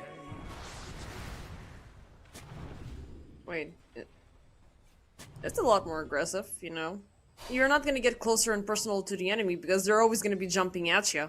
So at the very least, if you're dying, that guy's gonna be chicken, and he's gonna be a roasted chicken, you know, because of the meatballs. And Bottom barracks are under attack. yeah. Meanwhile, Immersion, he's gonna find Niche. Instant Moonlight Shadow, they're dropping all division, they're dropping everything they have on the ground, but Megas have been secured already. Now, who will we catch first? It's gonna be Niche, but jumping into the backlines, Norma again with that AoE Doom. They take down Kiyotaka alongside with the Witch Doctor. But currently, 4-3 is under siege, and there's the side. No carry in the game, and Boschka, he's still flourishing, he's still fighting. There's the Sven damage. Niche, he's turning around, he's trying to go back home. The only thing that brought him there is the BKB away from the Stormhammer. Kiyotaka buyback, Cataclysm in play with... Is that a Cataclysm with a shard? Yes, indeed. Norma, he's gonna die down. That's another core out of the picture. As the creeps, they're sieging the tier 4s, Kiyotaka, Alberca, they're just harassing people inside the fountain. Alberca loses life number 1. But he knows the only thing between him and victory is the duration of the fortification. As Power Rangers, they're looking to end this game, to take away the serious. And, you know, this was the longest game of the entire matchup between these two, and definitely it's going down with the bank. Kiyotaka, tough times for this. Niche is doing his very best to reach him. Till the end, Pashka, they're gonna force out the final buybacks. Except, actually, Alberca has one more, but regardless, the throne is under siege, the creeps are moving in. They're just fighting everything with their final breath, but Power Rangers are ultimately the victors, which is gonna give them a lot stronger of an advantage in the respectful group and one more step closer to the European Masters playoffs. Played, how you feeling? Well,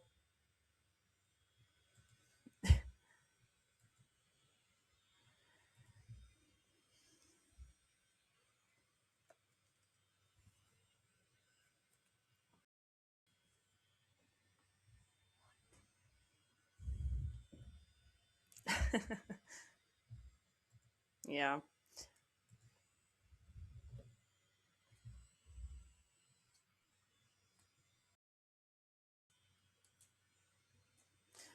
I mean, looking at the numbers, Kiyotaka did 71k damage compared to 43, who did 41.5. I mean, scratch that. Invoker did more damage than the entirety of the team on the end of Ilbirs. Well, not together, which is definitely going to be an overstatement, but he was just an absolute menace.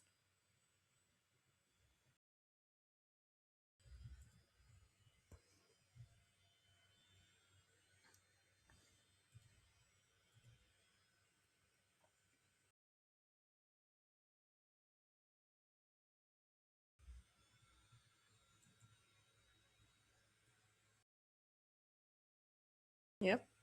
And actually, no, Invoker was not the first pick. The first pick was Necro, who would definitely speak fondly of across the entire match. So the pick order was Necro, Doom, Mirana, Centaur. Invoker was pick number 5. But regardless, you know, already those two were such a huge powerhouse for Power Rangers, and they were dealing so much. And yeah, you did say that, you know, the supports were throwing themselves in the fire. Witch Doctor had 14 deaths, Immersion had 9 deaths, but did you see those clockwork plays at the end of the game? Like, every single time he throws a hook shot, somebody is dead. And you want that to happen with your Doom, who eventually got the beautiful AoE Scepter, but yeah, it was kind of too late. A little bit too late. And also Centaur lost. And I'm happy about that. Yeah, Centaur got countered by the Witch Doctor. The Witch Doctor Necro was too much, I think. And I know Witch Doctor did the least amount of damage this game, but his job was literally walk around, heal, and maledict Centaur. And the Witch Doctor did 8,200 healing, which is more healing than the Pause 3 Largo from game 1, just FYI. That happened. Yeah. It sounds like, you know, when girls are, you know, rolling back some memory, like, oh my god, that really happened. But yeah, that was the actual case, but yeah, insane. Oh, what a game. What What a a game of game. Dota. What a game. What a series. What a game! What a series! What a series before that! Like you sir, you said you were having a long day. Like I didn't feel it, but you've had 6 games to watch all day long. Yep. So you've been here for an entire shift and some extra what's his face overtime. But let's just do a little bit of a head count of what you guys have been watching during the entire day. It was Level Up to open things up with Aria Rise, so it was a 2-0 result for a Level Up. Eventually, Aria Rise redeemed themselves with a no hoodwink victory over 2-1. Level Up did the same with a 2-1 victory, and to wrap things up, we have Power Rangers with a 2-1 victory versus Ilbirs. So I'm still waiting for the updates to be pushed in Liquipedia, but definitely we have from Group B, Level Up are moving forward into the playoff phase. So it's coming down to either Zero Tenacity or No Hoodwink, which is going to be settled tomorrow morning. So that's definitely going to be a very fun matchup for Group A. We still have a bunch of strong contenders, so we need to see what's going to happen tomorrow and the day after. So, without any further ado, any final words from you, Plate, or you just want to hit the sack, get some I need dinner, to eat and food. call it? I need to eat food. And if you haven't had food at home, you should have some and also drink water because I know like 90% of you haven't had enough water today. Yeah. I mean, I'm trying to redeem myself because it was a very, very warm day. So, you know, at the very least, it's a built-in mechanism. The weather is warm. You gotta hydrate as much as possible. So, True. stay hydrated, stay fed, play some Dota, get some sleep, and we are gonna see you guys tomorrow for some more EPL Masters action. So, take care.